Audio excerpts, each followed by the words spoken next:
It's always something. Okay, hello, Spores.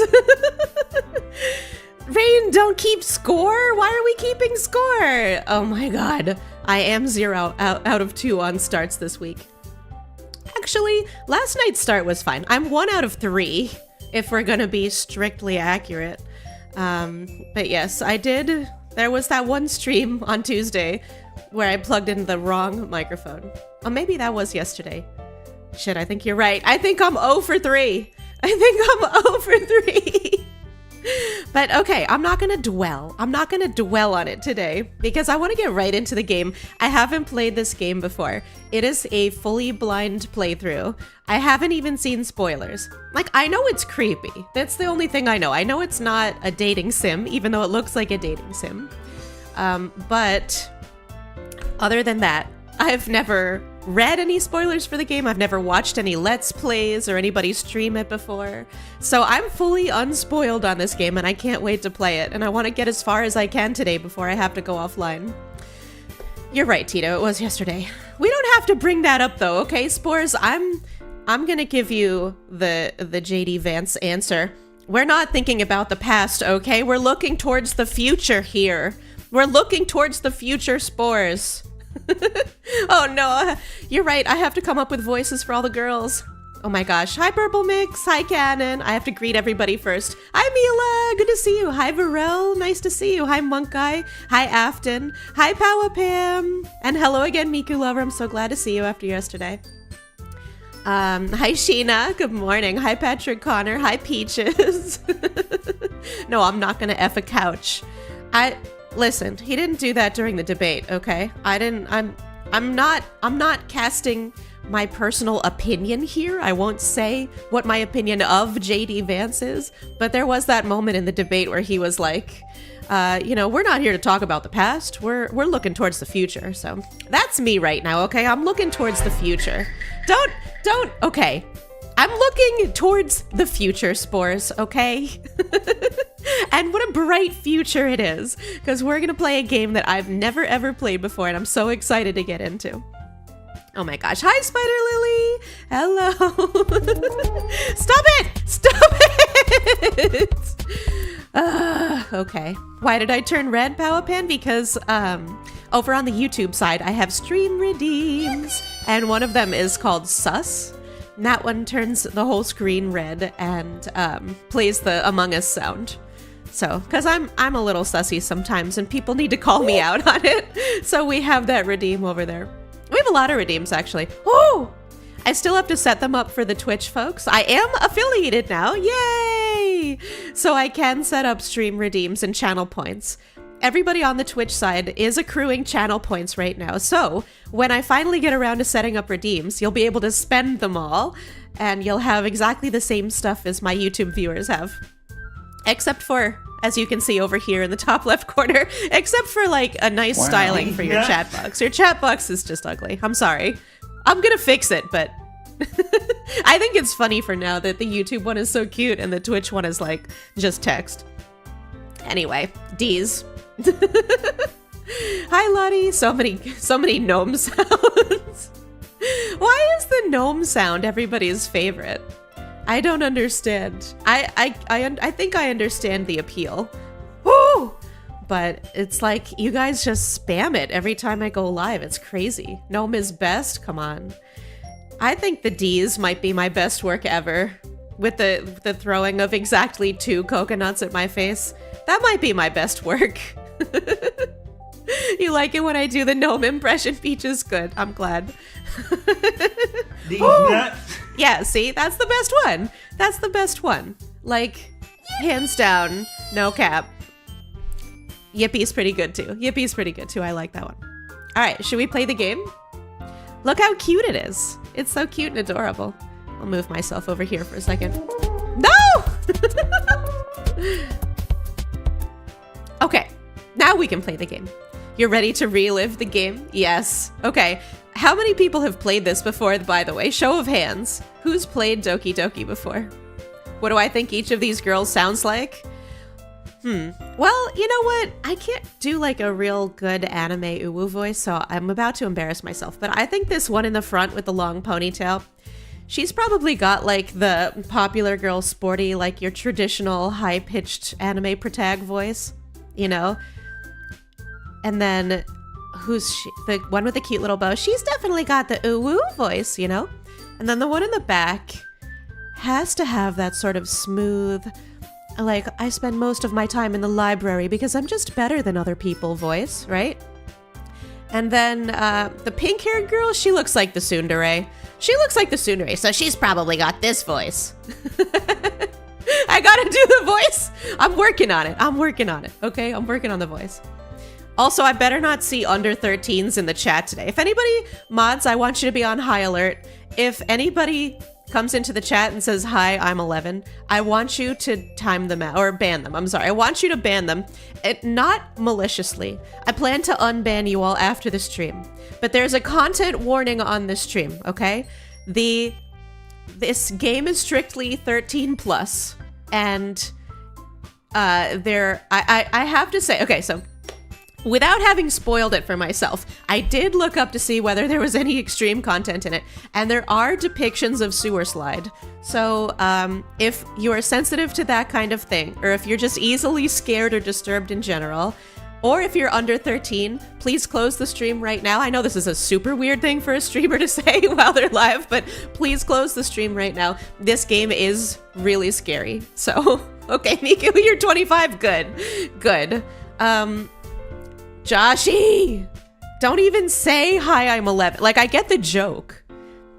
But, like, don't even say it. Don't even say it. It would have been funny on a different day. It's not funny today. No kiddies allowed, only big kids. It is kind of funny to me how, like, 13 is considered big enough. Old enough to deal with, like, extreme content. But, okay. 13-year-olds are babies. Don't at me, but 13-year-olds are babies. I'm sorry. You're right, Dino. I can't say it either. You're right. I can't say it either. Okay, new game. Here we go. Please enter your name. I'm Gilly. Okay. Here we go. Hey. Okay, wait, I don't even know who's talking right now, so whose voice am I doing? I see an annoying girl.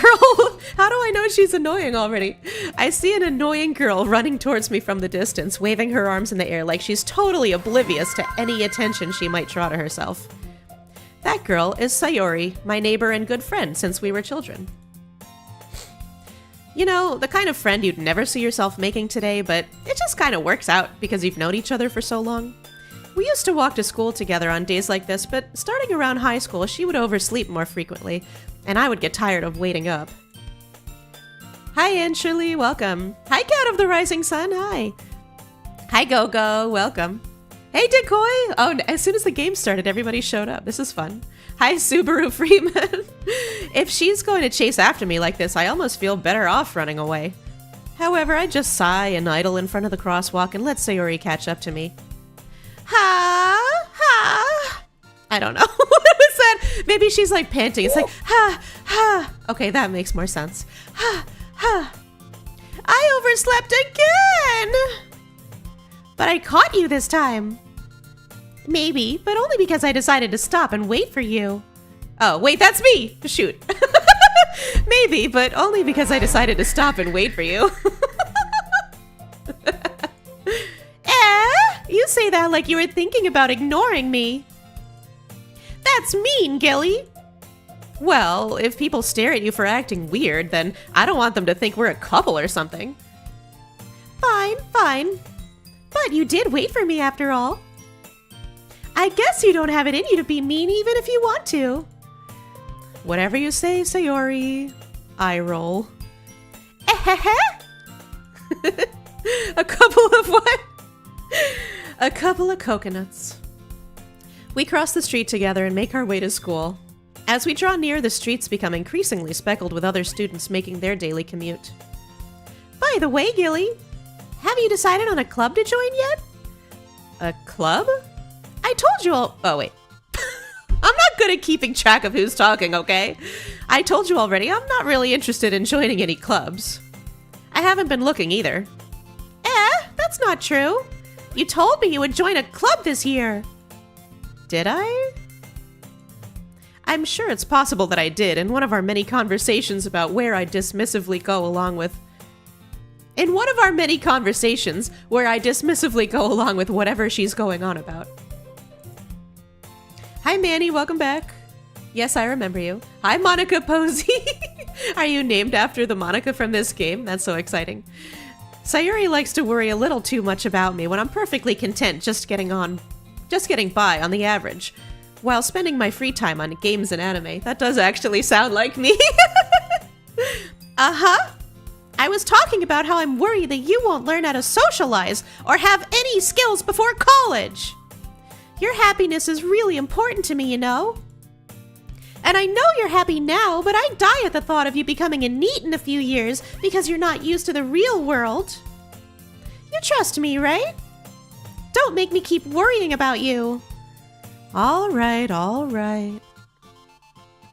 I'll look at a few clubs if it makes you happy. No promises, though. Will you at least promise me you'll try a little? Yeah, I guess I'll promise you that. Yay! Why do I let myself get lectured by such a carefree girl? More than that, I'm surprised I even let myself relent to her. I guess seeing her worry so much about me makes me want to ease her mind at least a little bit, even if she does exaggerate everything inside of her head. Hey, Gaming Master, welcome. It's foreshadowing. Hi, Afton. Oh, wait, I've already said hi to Afton. Hi, Afton. Hi, Anne Shirley. Yes, there are ads. There are ads in my stream. Thank you for sticking through them if you're willing to. I appreciate it. For every ad you guys watch, it puts a couple of cents in my wallet, so thank you for very much. Hi, Honorable Hunter. Welcome back. Okay. The school is as ordinary as ever, and it's over before I know it. After I pack up my things, I stare blankly at the wall looking for an ounce of motivation. Clubs. Sayuri wants me to check out some clubs. I guess I have no choice but to start with the anime club. Hello? Sayuri? Sayuri must have come into the classroom while I was spacing out. I look around and realize that I'm the only one left in the classroom. I thought I'd catch you coming out of the classroom, but I saw you just... Thank you. I saw you just sitting here and spacing out, so I came in. Honestly, you're even worse than me sometimes. I'm impressed. You don't need to wait up for me if it's going to make you late to your own club. Well, I thought you might need some encouragement, so I thought, you know... Know what? Well, that you could come to my club. Sayuri? Yeah? There is no way I'm going to your club. Ah, meanie. Sayuri is vice president of the Literature Club. Not that I was ever aware that she had any interest in literature. I'm doing great, Sweaty. Thank you, Tito. In fact, I'm 99% sure she only did it because she thought it would be fun to help start a new club. Hump Club? No, Mokai. Not the Hump Club. I would join that one. Since she was the first one to show interest after the one who proposed the club, she inherited the title vice president. That said, my interest in literature is guaranteed to be even less. Yeah, I'm going to the anime club. Come on, please. Why do you care so much anyway? Well, I kind of told the club yesterday I would bring in a new member. And Natsuki made cupcakes and everything. Don't make promises you can't keep. I can't tell if Sayuri is really that much of an airhead or if she is so cunning as to have planned all of this out. What go-go? Oh yeah, I am a little dense in-game. I thought you called me real-life dense. That's so mean. And that might be a little true too, but yeah, in-game I'm a total blockhead. I let out a long sigh.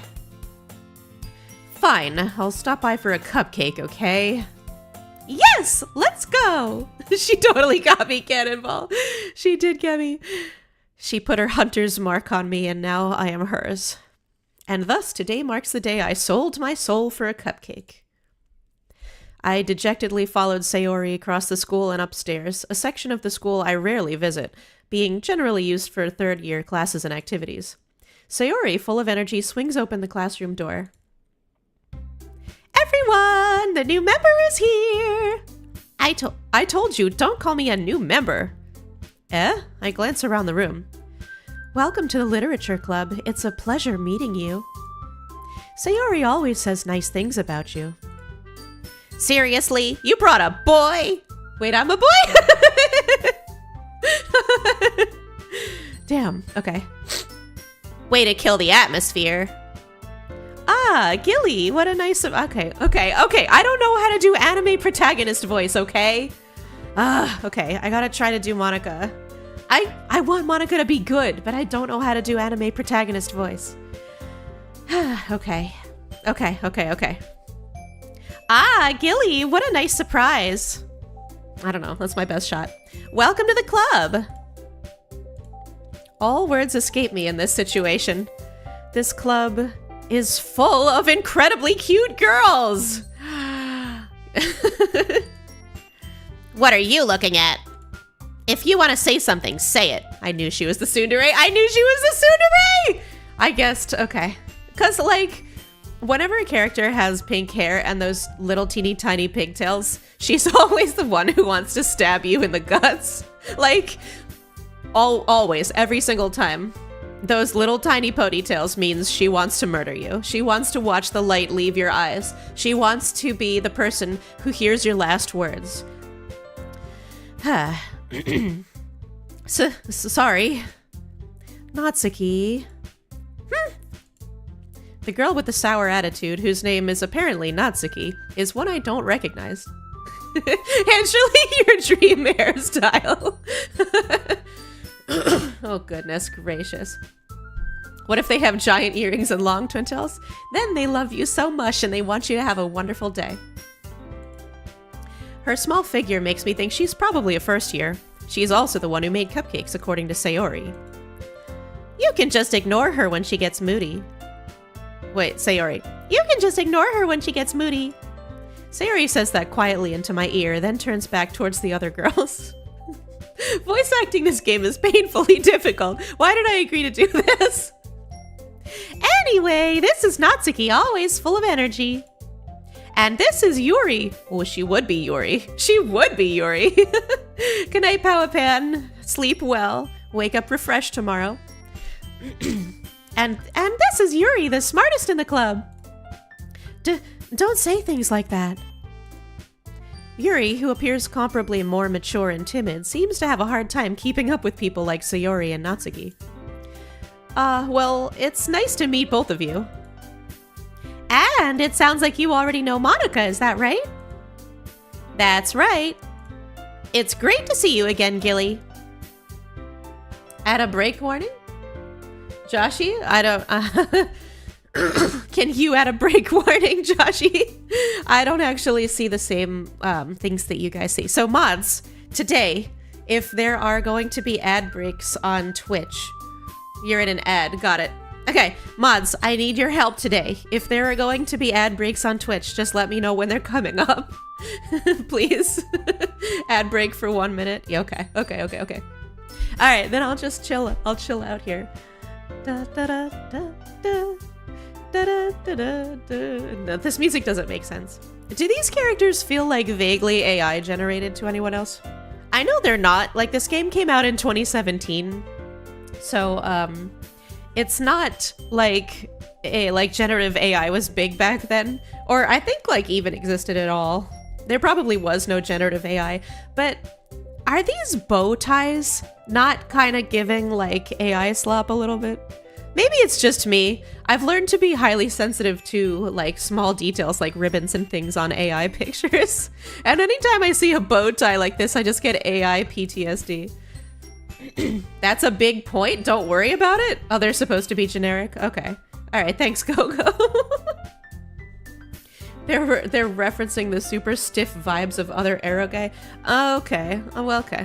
So I like have not played. I'm not super versed in this genre. Let's just put it that way. I haven't played any Arrow gay dating sims. So the shading gives AI, but I know it isn't, right? Like, it's kind of giving a, like, generic art style, low budget a little bit, but I'm being told that that's on purpose, which I kind of love. It is a parody, obviously. Like, it's clearly a parody of other games, and it's doing a great job parodying other games. But okay, all right. Do I know about Danganronpa? I do, because I've seen the first season of the anime, but I haven't played that game either. I don't know, like, I've watched more anime based on visual novels than I have played actual visual novels. So, like, there's a good chance that I know what property you're talking about, but only because I've seen the show. All right, ads over? Ads over. I watched the anime, not the game. Correct. What do you mean, oh no? Is there something wrong with the anime? I thought it was good. I enjoyed it. You didn't like it? The anime is supposed to be parallel to the game? Oh, so like, it's not the game, but it occurs at the same time as the game? Oh, well, I guess I should play the game then. Does that mean the anime didn't spoil it for me? Like, I can watch it, I can play it, and I won't know the twists? Okay. Hi, Rooney! Hi, good to see you. Persona is goated. I haven't played any Persona games either, but mostly because I don't own, like, PlayStation consoles. I'm not, like, a big PlayStation person, so, my understanding is that Persona games all came out for, like, PS Vita and, like, the different PlayStation handhelds and stuff, and I've never, ever owned one of those machines, so I've never played a Persona game. But, okay, maybe I will one day. Maybe I will one day. All right, I think we're out of ads on both platforms now, so let's keep going with the game. It's great to see you again, Gilly. Monica smiles sweetly, because of course she does. We do know each other. Well, we rarely talked, but we were in the same class last year. Monica was probably the most popular girl in class. Smart, beautiful, athletic. Basically, completely out of my league. Am I mobile or a PC master race? I have Nintendo handhelds. I've had all of the Game Boy series, like you could possibly imagine, all of the DS's, and I have the Switch right now. So those are my handhelds, but I do have a PC, so I play PC games as well. So having her smile at me so genuinely feels a little... You too, Monica. Come sit down, Gilly. We made room for you at the table so you can sit next to me or Monica. Oh, is this my first decision point? I'll get the cupcakes. Hey, I made them. I'll get them. Sorry, I got a little too excited. Then how about I make some tea as well? The girls have a few desks arranged to form a table. As Sayori mentioned, it's been widened so that there's one extra space next to Monica and one space next to Sayori.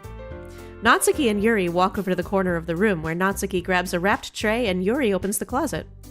Still feeling awkward, I take a seat next to Sayori. Wait, why didn't I get to choose? I would have sat next to Monica! I feel like my game is on point today. I feel like I could get Monica. She's clearly the catch, right? Like, she's got the most main character energy. She's got the prettiest design. And she's got red hair. Like, if red hair equals main character. If you have red hair, you are the main character, not just in anime, but also real life. I'm sad I can't sit down next to Monica. Tino says, yeah, sure, do it. Okay, that's it. This is the Monica run. Doing the Monica run. Natsuki proudly marches back to the table, tray in hand. Okay, are you ready? Ta-da! Whoa! Natsuki lifts the foil off the tray to reveal a dozen white, fluffy cupcakes decorated to look like little cats. Oh, that's so cute. The whiskers are drawn with icing, and little pieces of chocolate were used to make ears. Monica only. Hi, Lynx. Now you haven't missed anything. I'm just eating cupcakes with 4 adorable girls. So cute! I had no idea you were so good at baking, Natsuki. Well, you know. Just hurry and take one. Sayori grabs one first, then Monica. I follow. It's delicious! Sayori talks with her mouth full and has already managed to get icing on her face. I turn the cupcake around in my fingers looking for the best angle to take a bite. Just fucking eat it. Natsuki is quiet. I can't help but notice her sneaking glances in my direction. Is she waiting for me to take a bite? I finally bite down. The icing is sweet and full of flavor. I wonder if she made it herself. This is really good. Thank you, Natsuki. What? Why are you thanking me? It's not like Haven't I heard this somewhere before?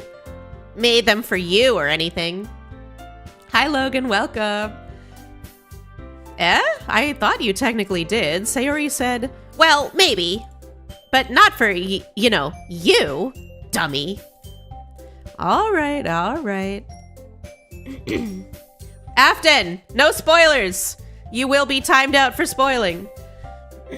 This is a blind playthrough, and I'm trying to keep it blind so that I experience all the twists and turns myself. No, you don't have to ban Riley. Just time out. I give up on Natsuki's weird logic and dismiss the conversation. Okay, Joshi. He did it multiple times. Got it. Yuri returns to the table carrying a tea set. Natsuki is how I imagine Tovi IRL. That's so true. Tovi is a consummate tsundere. She carefully places a teacup in front of each of us before setting down the teapot next to the cupcake tray. You keep a whole tea set in this classroom? Don't worry, the teachers gave us permission. After all, doesn't a hot cup of tea help you enjoy a good book? I guess. Don't let yourself get intimidated. Yuri's just trying to impress you. That's not... Insulted, Yuri looks away. I meant that, you know... I believe you. Well, tea and reading might not be a pastime for me, but I at least enjoy tea. I'm glad. Oh wow, I'm smooth. I'm a smooth operator. Look at me go. Hi Val! Hello, welcome to the channel. Yuri faintly smiles to herself in relief. Monica raises an eyebrow, then smiles at me. So, what made you consider the literature club? I was afraid of this question. Something tells me I shouldn't tell Monica that I was practically dragged here by Sayori. Well, I haven't joined any clubs yet, and Sayori seemed really happy here, so... That's okay, don't be embarrassed. We'll make sure you feel right at home, okay? As president of the Literature Club, it's my duty to make the club fun and exciting for everyone. Monica, I'm surprised. How come you decided to start your own club? You could probably be a board member for any of the major clubs. Weren't you a leader of the debate club last year? Well, you know. To be honest, I can't stand all of the politics around the major clubs. It feels like nothing but arguing about the budget and publicity and how to prepare for events. I'd much rather take something I personally enjoy and make something special out of it. And if it encourages others to get into literature, then I'm fulfilling that dream. Monica really is a great leader. Yuri also nods in agreement. Hi, Keats. Good. Hey, it's good to see you. Good morning. It's so good to see you. I feel like it's been a while. Welcome back. Hi, Healer. Hi, Healer. Good to see you, too. Everybody, we haven't even gotten to the juicy part of the game yet. You're right in time. Then I'm surprised there aren't more people in the club yet. It must be hard to start a new club. You could put it that way. Not many people are very interested in putting out all the effort to start something brand new, especially when it's something that doesn't grab your attention, like literature. You have to work hard to convince people that you're both fun and worthwhile. But it makes school events, like the festival, that much more important. I'm confident that we can all really grow this club before we graduate. Right, everyone? Yeah! We'll do our best. You know it. Came for the literature, stayed for the fan fiction, sold on cupcakes. Hi, Mortis. Hello. Hi, good morning. I hope you had a nice stream last night. Sorry that we raided you while you were on a break getting your dinner. What bad timing. But it's good to see you this morning. Such different girls, all interested in the same goal. Monica must have worked really hard just to find these three. Maybe that's why they were all so delighted by the idea of a new member joining. Though I still don't really know if I can keep up with their level of enthusiasm about literature. So, Gilly, what kinds of things do you like to read? Well, considering how little I've read these past few years, I don't really have a good way of answering that. Manga? I mutter quietly to myself, half joking. Natsuki's head suddenly perks up. It looks like she wants to say something, but she keeps quiet. Does Natsuki like manga too? Are we gonna be like manga buddies? Not much of a reader, I guess. Well, that can change. Read hentai! Read hentai!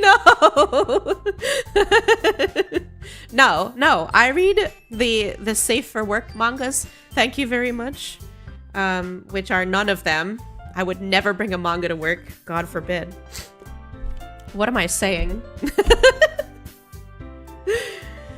I spoke without thinking after seeing Yuri's sad smile. Anyway, what about you, Yuri? Well, let's see. Yuri traces the rim of her teacup with her finger. My favorites are usually novels that build deep and complex fantasy worlds. The level of creativity and craftsmanship behind them is amazing to me. And telling a good story in such a foreign world is equally impressive. Yuri goes on, clearly passionate about her reading. She seemed so reserved and timid since the moment I walked in, but it's obvious by the way her eyes light up that she finds her comfort in the world of books, not people. But, you know, I like a lot of things. Stories with deep psychological elements usually immerse me as well. Ooh, I think that's foreshadowing. Pretty sure that's foreshadowing. Isn't it amazing how a writer can so deliberately take advantage of your own lack of imagination to completely throw you for a loop? Anyway, I've been reading a lot of horror lately. I read a horror book once. I desperately grasped something I can relate to at a minimal level. At this rate, Yuri might as well be having a conversation with a rock. Everyone picks Yuri first because of her posture, Keats. She does have that, like, sticking out the girl's posture. But she's covering them up with her hand also, so that's not fair. Monica has that, she's got that pose where she's, like, completely bending over and just sticking them straight in your face. There's definitely, like, a Monica posture that I think is very appealing. Hi, Fake Frisk. Thank you so much for following. Welcome to the Spores. All right. Really? I wouldn't have... Oh, that's Monica. Sorry. Really? I wouldn't have expected that, Yuri. For someone as gentle as you. I guess you could say that. Follower goal. Ding, ding, ding. Yay! Let's do a little celebration. Let's do a little celebration. I hit my follower goal.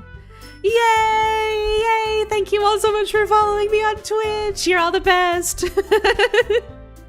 Oh boy, now I need a new follower goal. Yippee! Yippee! Whoa! Yippee!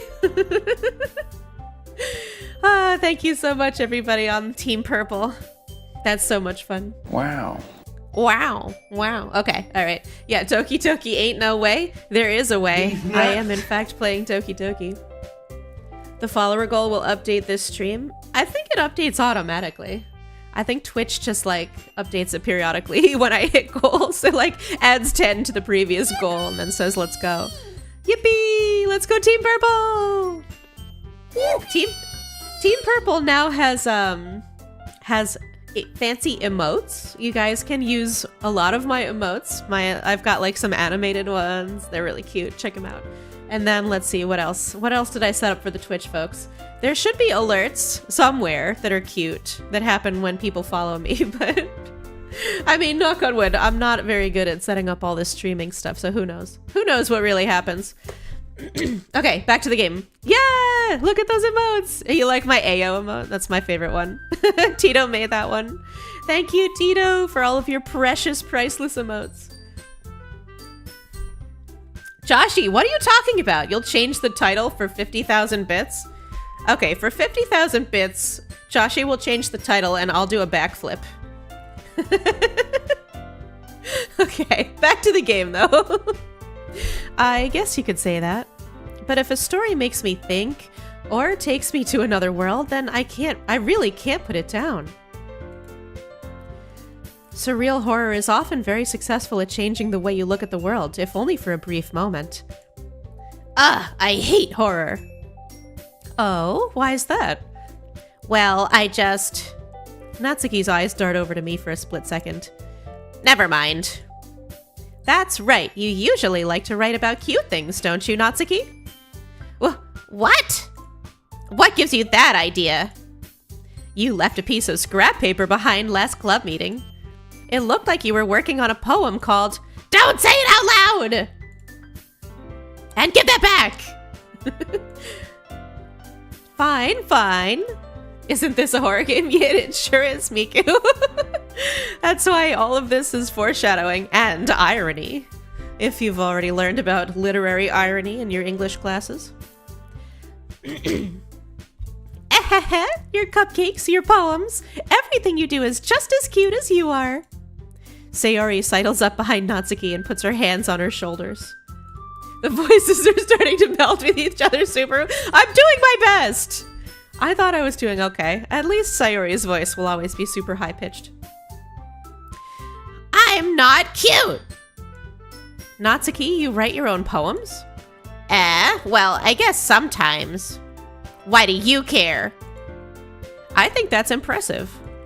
Why don't you share them sometime? No. Natsuki averts her eyes. You wouldn't like them. Not a very confident writer yet. Hi, G. You're scared. Having to flirt with 4 girls is a horror game. I understand how Natsuki feels. Sharing that level of writing takes more than just confidence. The truest form of writing is writing to oneself. Thanks, Yuri. You must be willing to open up to your readers, exposing your vulnerabilities and showing even the deepest reaches of your heart. Do you have writing experience too, Yuri? Maybe if you share some of your work, you can set an example and help Natsuki feel comfortable enough to share hers. I guess it's the same for Yuri. Aw, I wanted to read everyone's poems. We all sit in silence for a moment. Awkward. It's true. Natsuki has not called me Baka yet. It's only a matter of time, right? She has to at some point. Like, it's gotta be like, Sensei, you Baka. Oh, no, not Sensei. Senpai, you Baka. She has to be mean to me. She has to be meaner. Right now, she's being too cute and coy. I'm waiting for the mean side to come out. I have an idea, everyone. Natsuki and Yuri look quizzically at Monika. Let's all go home and write a poem of our own. Then, next time we meet, we'll all share them with each other. That way, everyone is even. Yeah, let's do it! Plus, now that we have a new member, I think it will help us all get a little more comfortable with each other and strengthen the bond of the club. Isn't that right, Gilly? Monika smiles warmly at me once again. Hold on, there's still one problem. What's that? Now that we're back to the original topic of me joining the club, I bluntly come forth with what's been on my mind the entire time. I never said I would join this club. Sayori may have convinced me to stop by, but I never made any decision. I still have other clubs to look at, and, I lose my train of thought. Look at all these cute girls looking at me with disappointed eyes. Look at Monika, she's so sad. Oh no, her eyebrows are so sad. And Natsuki, she's judging me. She's so mad. All 4 girls stare back at me with dejected eyes. Ugh. But... I'm sorry, I thought... Humph! Gilly! You all... I'm defenseless against these girls. How am I supposed to make a clear-headed decision when it's like this? That is, if writing poems is the price I need to pay in order to spend every day with these beautiful girls. Right. Not the puppy dog eyes. This is incredible. I would love to spend every day with these beautiful girls. Okay, I've decided then. I'll join the literature club. One by one, the girls' eyes light up. Yes, I'm so happy! Sayori wraps her arms around me, jumping up and down. Hey! You really did scare me for a moment. If you really just came for the cupcakes, I would be super pissed. Then that makes it official. Welcome to the Literature Club. Thanks, I guess. Who's my fave? Hi, Naily. I think Monica is my favorite. She's the one I'm gonna go for this playthrough. Okay, everyone. I think with that, we can officially end today's meeting on a good note. Everyone remember tonight's assignment. Write a poem to bring to the next meeting so we can all share. Monica looks over at me once more. Gilly, I look forward to seeing how you express yourself. See, this is the pose I was talking about, okay? Just a minute ago. This one where she's like leaning forward, doing the cute little like arms behind the back thing, sticking it all the way. She's sticking both things out. She's sticking the front thing and the back thing out. Like, this pose is so goated. This is the double. This is the double, right? The double. She's got it in front and back. Bad posture though, Vinay? I mean, whatever. She's just leaning over. She's fine. She doesn't have much of a back thing, Keats. That's okay. She's like a 15-year-old Japanese schoolgirl. She's got time. She's got time to like get on the stair stepper and work those glutes and do some squats. Also, maybe eat a couple of sandwiches. I don't know. Like, she's very, very thin. Her waist is about the same as her arm. She's literally sticking out her gyat for the Rizzler. It's true, Subaru. I am the Rizzler. 15. Monk guy? Okay. So if they're high school and they're second years, then she would be 16 or 17. So yeah, I guess not 15. But it still doesn't make it any better that I'm like saying weird stuff about teenagers. It's not a good look. It's not a good look on me, for sure. For sure.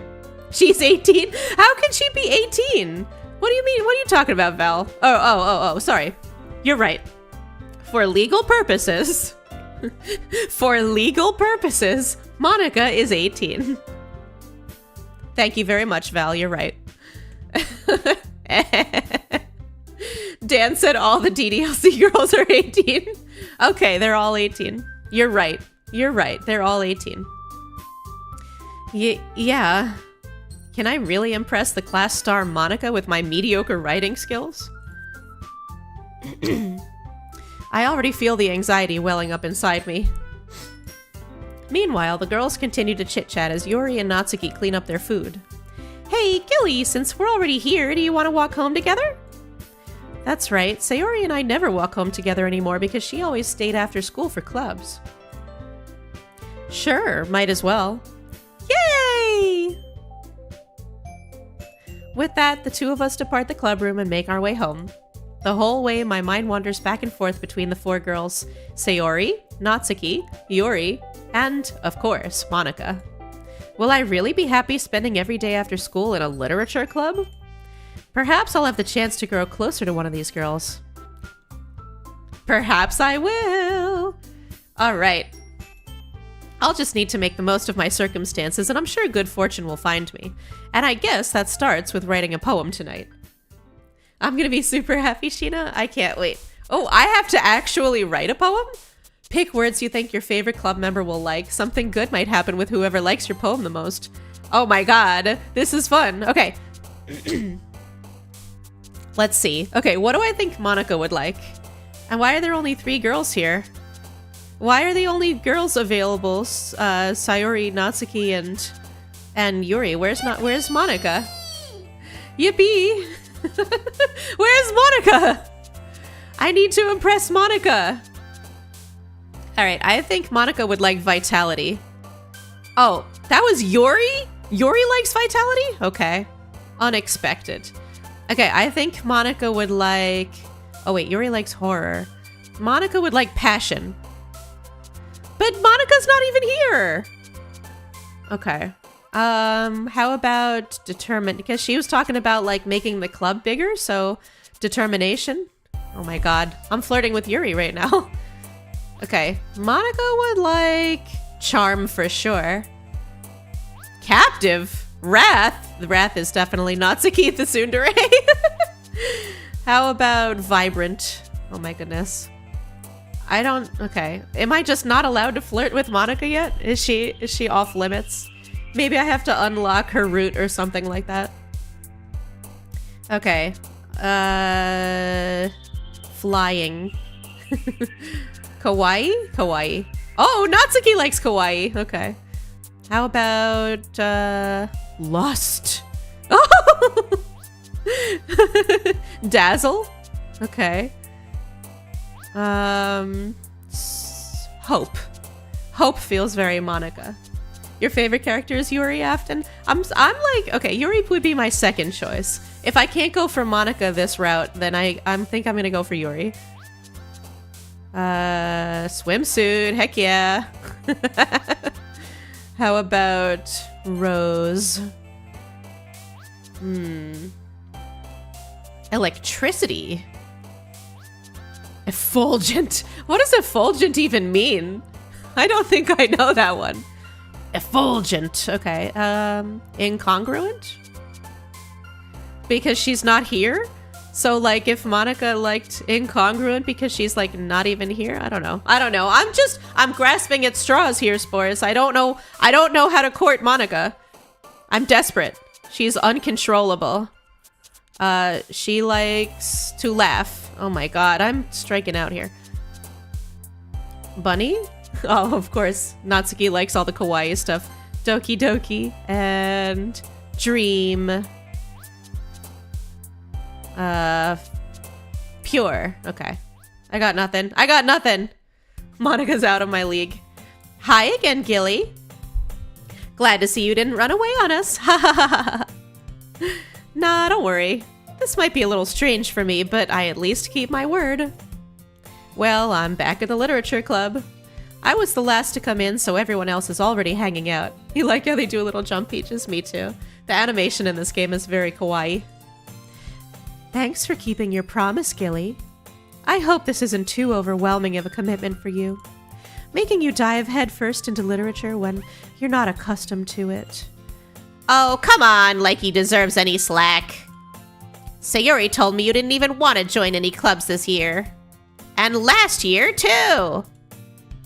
I don't know if you plan to just come here and hang out or what. But if you don't take us seriously, then you won't see the end of it. Natsuki, you certainly have a big mouth for someone who keeps her manga collection in the clubroom. Natsuki finds herself stuck between saying Monica and manga. Manga is literature! Ad break? Okay, Miku, thank you for the warning. Oh, Vinay! Ever quick on the draw with the definition of effulgent. Thank you, Vinay. Shining brilliantly, resplendent, or showing or expressing vitality, love, or joy. I love that.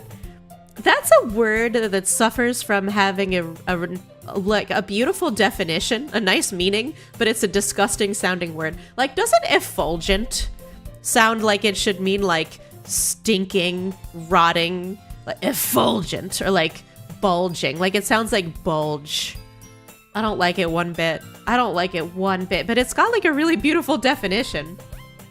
Do you like, there's the opposite of that too. Like, there are beautiful words that have really gross definitions, like diarrhea. Have you ever thought about how beautiful the word diarrhea is? Like, diarrhea, like it's stunning, but it means like loose poops, right? It's Hi VTuberphilian. Hello VTuberphilian, are you here to do a backflip? Well, welcome to the channel. Who wanted me? Who was that for the diarrhea thing? I'm sorry, but it's true. You can't argue. Diarrhea is a beautiful word. It sounds incredible. You like the word defenestration, Cat? That's a good one too, and I know what that one means. Defenestration means to throw things out the window. It is beautiful. Defenestrate. Like, it's gorgeous. It's a good one. Wait, VTuberphilian isn't really Philian, is it? Philian, is that you? Is that you, Philian? Hi, thank you for following, Kitten Lover. Welcome to the channel. Hello. Of course not, thank you, Joshi. It's okay. It's okay. I love Philian too. Listen, I also love Philian. if the real Fillion ever actually follows my channel, please let me know so that I can run around the room screaming at the top of my lungs. And then completely freak out and like pass out on the floor. We did meet her in VR chat, that's true, Joshi. We met her in VR chat and it was a very emotional time for me. I was like super nervous. We did a talent show and unfortunately Fillion's busy breaking her bones, true. And her VR gear. She breaks her VR gear. But she was the guest star on a talent show. And like guest judge. And Joshi and I played a song. He played guitar and I sang for this talent show. And I don't know if you guys know any like VR chat influencers. Probably not. I won't go into it. But one of the judges accidentally pressed the button that like opens the trap door in the stage while we were in the middle of our act, and we fell through, and my heart was broken, okay? I was like, I thought we were good. I thought we were at least good enough that they would listen to the end of the song. I was devastated to get the trapdoor. But then one of the producers of the show ran down underneath to the basement where we had fallen and said, it was a mistake, they pressed it by accident, come back up to the stage. And then we had to do the song a second time, and it was so incredibly awkward. And you know why the judge accidentally pressed the button? It's because IRL, this was all in VR by the way, IRL, he was eating a bag of chips, and he leaned over, he like bent forward in order to get some chips out of the bag, and his face pressed the button by accident. But Fillion was also there. She was very, she did hit me with a D's nuts joke. The first thing she asked me when we got on stage was, do you like candy? And I said, I love candy. And she said, can D's nuts fit in your mouth? It was the worst night of my life. No, it was really great. It was really great. It was super funny. It made for a really funny clip, that's for sure. We didn't win the talent show, but we might have had the funniest clip of the talent show. Yeah. Okay, alright. I assume the ad break is over. Should we keep playing the game? Thank you for watching my TED Talk. Hey, Earth Melon! Good to see you. Hi, welcome. True, Val. Imagine getting kicked off of the show due to a bag of chips. We didn't. Thankfully, he came and apologized to us and brought us back to the stage. But it was a roller coaster of emotion. I'll tell you that. All right, let's get dokied. Manga is literature. Swiftly defeated, Natsuki plops back into her seat. Don't worry, guys. Gilly always gives it his best as long as he's having fun. He helps me with busy work without even asking. Like cooking, cleaning my room. How dependable. That's me, dependable Gilly. Naily, this is your first stream? Hey, I'm so glad you're here. I'm glad you're having a good time. Stick around as long as you want. Miku, you're a fellow fungus? Nice, awesome. A fellow Miku fungus. Hey JJ, welcome back. So glad I didn't have to send the search party out today. Thanks for stopping by. Sayori, that's because your room is so messy it's distracting. And you almost set your house on fire once. Is that so? You two are really good friends, aren't you? I might be a little jealous. How come? You and Gilly can become good friends too. Sayori? As usual, Sayori seems oblivious to the weird situation she just put me into. Oh, Olive. Hi, you get caps just for chatting. So if you chat in my stream, my bot will automatically assign you caps, and once you have enough, you can use the commands that are posted in the description right below the video. So, also don't forget, there's a special limited edition redeem. It's !trick. If you use !trick just like that, hit enter, no other words, it will launch a bunch of It'll launch a bunch of candy at me just like that. Oh, I'm sorry, Team Purple. My commands don't work on Twitch yet. I'm working on it. They will work on Twitch shortly once I get channel points implemented. But for now, channel points are only on YouTube. I'm sorry. Hey, Pizza Panda! Welcome to the Spores. Thank you for joining the channel. Can you only use it once? You can use it as many times as you have caps for, but it has a cooldown of 60 seconds, so that I'm not just being constantly pelted with candy during literally the entire stream. That would be interesting, but no, I actually have to play the game sometimes too. Of course I notice you, Olive. I try to notice everybody in chat. And Deez might be my other favorite redeem. As usual, Sayori seems oblivious to the weird situation she just put me into. Oh, Yuri even brought you something today, you know? Or, what? Yuri even brought you something today, you know? Whoa, wait, Sayori. Me? Not really. Don't be shy! It's really nothing. What is it? Never mind. Sayori made it sound like a big deal when it's really not. What do I do? I'm sorry, Yuri, I wasn't thinking. I guess that means it's up to me to rescue this situation. Hey, don't worry about it. First of all, I wasn't expecting anything in the first place. So, any nice gesture from you is a pleasant surprise. It'll make me happy no matter what. Is that so? Yeah, I won't make it a big deal if you don't want it to be.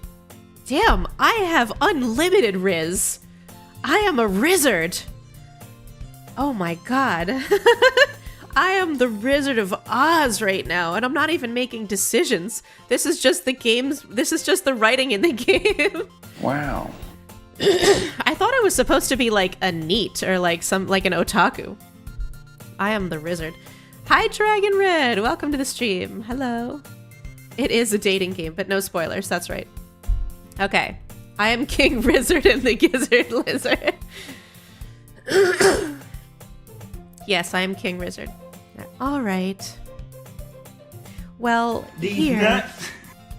Yuri reaches into her bag and pulls out a book. I didn't want you to feel left out, so I picked out a book that I thought you might enjoy. It's a short read, so it should keep your attention, even if you don't usually read. I love that backhanded compliment. And we could, you know, discuss it if you wanted. Oh, she's so cute.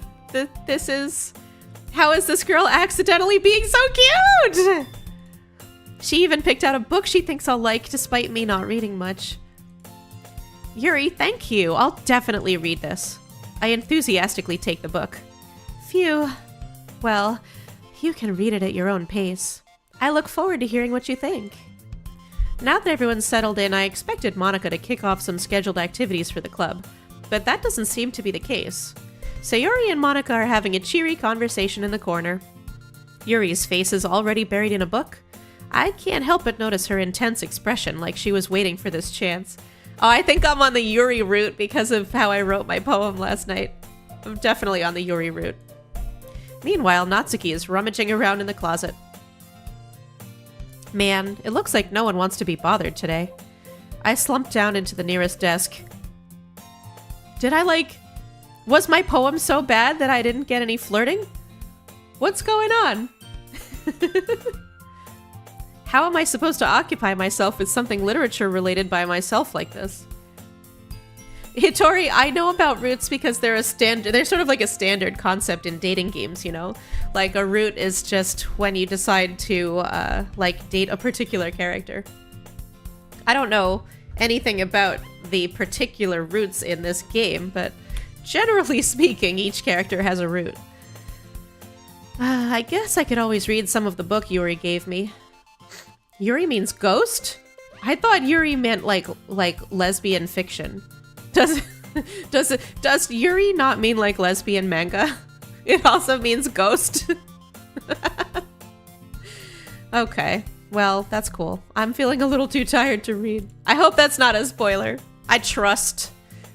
I could probably fall asleep right now. I close my eyes and end up listening in on Sayori's conversation with Monica. We're probably gonna seem really lame compared to all the other clubs, though. Well, we can't give up. The festival is our chance to show everyone what literature is all about.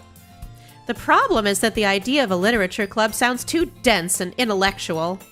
But it's not like that at all, you know? We just need a way of showing that to everyone. Something that speaks to their creative minds. That doesn't solve the problem, though. What do you mean? Even if we come up with the most fun thing ever, nobody will come in the first place if it's a literature event. So it's more important to figure out how to get people to show up in the first place, you know? And after they come, we can do the thing to speak to their creative minds. What's this? Sayori is taking this really seriously. It's rare to hear her deliberating like this. Huh, that's a good point. In that case, do you think food will do the trick? What kind? Well, I guess we could... Cupcakes! It worked on me. Do I have to play through 2 hours of this game before something scary happens? I don't know. I don't know, Monk Guy. I'll try to speed it up, though. I'm like reading as fast as I can, but the problem is all of the voice acting takes time. Ahaha, good thinking. Natsuki would love to do that. You're right! Natsuki makes the best cupcakes. That works out perfectly. That wasn't why you suggested it? Cupcakes speak to my creative tummy. Cupcakes it is then. I'm hungry. Anyway, we still need to work out the details of the event itself. I find myself smiling. In the end, Sayori is still her usual self. But therein lies the unexpected reason I admire her. Unlike me, who has trouble finding any motivation at all, Sayori can put her mind to things and make them come to life. I suppose that's why I end up letting her get on my case about things. I can't help but wonder what it would be like to see the world through her eyes. Ooh-wah! I open my eyes to find Sayori's face filling my vision. I nearly fall out of my chair. Sorry. Wait. Actually, I'm not sorry at all. It's your fault for sleeping like that. This isn't the napping club. Does our school have a napping club? Hell yeah, I want to join the napping club. You're staying up late again, aren't you? Now that you're in a club, you're gonna have less time for anime, you know. You'll need to get used to it. Don't say that so loud. God, what do you want everybody to think I'm a loser? Right now I have so much game, I could get any of these girls. Don't expose me like that, Sayori. I glance over my shoulder to see if Monica overheard. It's true, though. Yeah, I know. You're always looking out for me, Sayori. It's what I do best. That's a problem. What about you? You look out for me better than you look out for yourself. You're still oversleeping every day, aren't you? Not every day. That's not very convincing. How many days this past week have you gotten up on time? It's a secret! I knew it. Come on! At least give me the benefit of the doubt. I can't even do that. Look, Sayori, it's written all over you. Sayori glances around at herself. How is it written all over me? You were clearly in a rush this morning. Look, your hair is sticking out all around here. I run my fingertips down the side of Sayori's hair, trying to straighten it out. Oh my god. I'm touching on these girls too. Oh my god, I'm so good. I have so much game. Unlimited game. Somebody has to, like, distill this game and turn it into a drink or something that I can market. This is insane. I'm too good. Man, you really need a brush for this. Whew! My hair is just really hard to get right. I won't fall for that. There's more than just your hair. Look, your bow isn't straight either. And there's a toothpaste stain on your collar right here. I try to wipe off the stain with my finger. But nobody would ever notice that. Of course they would. Nobody's gonna tell you about it because they don't want to embarrass you. Fortunately, I don't really care about that. Hey, you meanie! And you don't even keep your blazer buttoned up. Seriously, Sayori, why do you think you don't have a boyfriend yet? Did I really just say that? Oh my god. Okay, my game went from 100 to 0 in like 0.5 seconds. Oh no, did I really just say that? Oh, why did I do that? We throwing shade. That's right, Cat. Oh no. She's trying to hit. Oh, she's trying to hit, but I just rejected. I just said, why don't you have a boyfriend? Oh my god. Oh my god. I'm never recovering from this. I have to go date Yuri now because I'm never recovering from this. I'm dead. I'm dead in the water. Okay. Ah? That's super mean! Sorry, but you'll thank me later. I start to button her blazer from the bottom. Once you see how much better it looks, you'll change your mind. Oh no. This is so funny. What is? Well, I was just thinking how weird it is to have a friend who does these kinds of things. Ayo, an image. That usually means I've done something right in a dating sim, you know, when I get an image. Oh god, look how badly her blouse is buttoned up too. She's missing buttons on her blouse. She's a mess. Why does she think she doesn't have a boyfriend yet? She can't even button her blouse. Eh? Don't say that. You'll make me feel weird about it, baka. I can't believe it says stupid. I'm replacing all instances of the word stupid with the word baka. It's okay though. I'm happy we're like this. Aren't you? I guess. Hey, be careful. The button might come off. Why is this one so hard to close? I struggle to fully close the button near her chest. Does this thing even fit you properly? It did when I bought it. Sigh. If you ever buttoned it, you would have noticed sooner that it doesn't fit you anymore. What are you smiling about? It means my boobs got bigger again! Yay! It did 2 cup sizes ago. Oh my god, I'm touching her chest! After I just did the neg of all negs, she's letting me touch her chest. She must love me. She must love me for real, Spores. This is so bad. Don't say that out loud. Anyway, you look much better now, so... why does it feel strange to see Sayori's blazer buttoned up like that? But it's so stuffy. It's not worth it at all. Sayori hastily unbuttons her blazer once more. Phew! That's so much better. Sayori puts her arms out and twirls around. So if I keep it unbuttoned, then I won't get a boyfriend, right? What kind of logic is that? And why are you saying it like it's a good thing? Because if I had a boyfriend, then he wouldn't even let you do things like this. And you take care of me better than anyone else would anyway. So that's why I'm keeping it unbuttoned. Stop saying all these embarrassing things. Eh? I didn't say anything embarrassing. Jeez. Well, anyway, just focus on trying to wake up a little earlier. Only if you focus on going to bed earlier. Fine, fine. It's a deal. I guess we really are better at taking care of each other than we are at taking care of ourselves. Yeah, I guess so, huh? So, maybe you should come wake me up in the morning. You're doing it again, Sayori. Aw, but I was joking that time. Man, it's impossible to tell with you sometimes. Okay, everyone. Eh? Monica suddenly calls out. Well, oh yes, it's poem time! Hell yeah! Okay. Why don't we share the poems we wrote now? Yay! Gilly, I can't wait to read yours. Yeah, same. I failed to sound enthusiastic, but Sayori still trots away to retrieve her poem. By the way, did you remember to write a poem last night?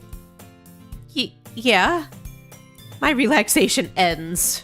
I can't believe I agreed to do something so embarrassing. It is Monica, my favorite. That was hardly a jump scare. She just sort of showed up. I couldn't really find much inspiration since I've never really done this before. Well, now that everyone's ready, why don't you find someone to share with? I can't wait! Sayori and Monica enthusiastically pull out their poems. Sayori's is on a wrinkled sheet of loose leaf torn from a spiral notebook. On the other hand, Monica wrote hers in a composition notebook. I can already see Monica's pristine handwriting from where I sit. Natsuki and Yuri reluctantly comply as well, reaching into their bags. I do the same myself. All right, here we go. Here we go. Okay, okay. There's a finally decision. This is my first actual decision, Spores. Yes, Bean, the monster is unhinged as the streamer. I would say they're more unhinged than the streamer. I mean, have you met Tito and Joshi? Who should I show my poem? No! Who should I show my poem to? Should I show it to Monica? I want to show it to Monica. Can we show it to Monica? I should start with Monica. Yesterday she seemed eager to read my poem, and I want her to know I'm putting in effort. I'm sorry, Afton, I don't want a pig Sayori. I want Monica. I don't want childhood friend. I want popular athletic girl. Hi, Gilly. Having a good time so far? Yeah. Good, good. Glad to hear it. By the way, since you're new and everything, if you ever have any suggestions for the club, like new activities or things we can do better, I'm always listening. Don't be afraid to bring things up, okay? All right, I'll keep that in mind. Of course, I'll be afraid to bring things up. I'm much better off just going with the flow until I'm more settled in. Anyway, want to share your poem with me? It's kind of embarrassing, but I guess I have to. Don't worry, Gilly. We're all a little embarrassed today, you know? But it's that sort of barrier that we'll all learn to get past soon. Yeah, that's true. I hand Monica my poem. I like this one. It makes me think of something Sayori would like. Ugh. I wrote the wrong poem. I wrote a Sayori poem. Okay, well, you know what? Fine. I hope Monica likes it anyway. Is that so? You and Sayori are really good friends, right? I wouldn't be surprised if you had those sorts of things in common. Well... Monkey, she's canonically 18. It's fine. Everything's fine. She's 18 years old. We may be good friends, but Sayori and I are actually really different. Well, that may be the case, but maybe there are also some similarities that you wouldn't expect. The way she talks about you, it sounds like the two of you really care about each other's well-being. Even if you show it in different ways, it ends up being more similar than you'd think. So I think that's the kind of vibe I get when reading your poem. You sure you're not reading into it too much? I could be. Oh gosh, I sound like Yuri. But in any case, Sayori's writing has kind of a gentle feel to it. I can tell that she likes exploring with emotions like happiness and sadness. Who knew that someone so happy would enjoy sad things too? Yeah, that's totally unexpected. Well, to each their own. And you shouldn't be afraid to experiment a little bit either. I'm sure I'll end up trying different things a lot. It could take a while before I feel comfortable doing this. That's okay. I'd love to see you try new things. That's the best way to find the kind of style that suits you. Everyone else might be a little bit biased towards their own kinds of styles, but I'll always help you find what suits you the most. So don't force yourself to write the way everyone else wants you to write. It's not like you have to worry about impressing them or anything. Ahaha! Anyway, do you want to read my poem now? Don't worry, I'm not very good. You sound pretty confident for someone who claims to not be very good. Well, that's because I have to sound confident. That doesn't mean I always feel that way, you know? I see. Well, let's read it then. Hole in the wall. It couldn't have been me. See the direction the spackle protrudes?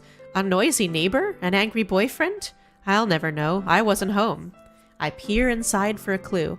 No, I can't see. I reel, blind, like a film left out in the sun.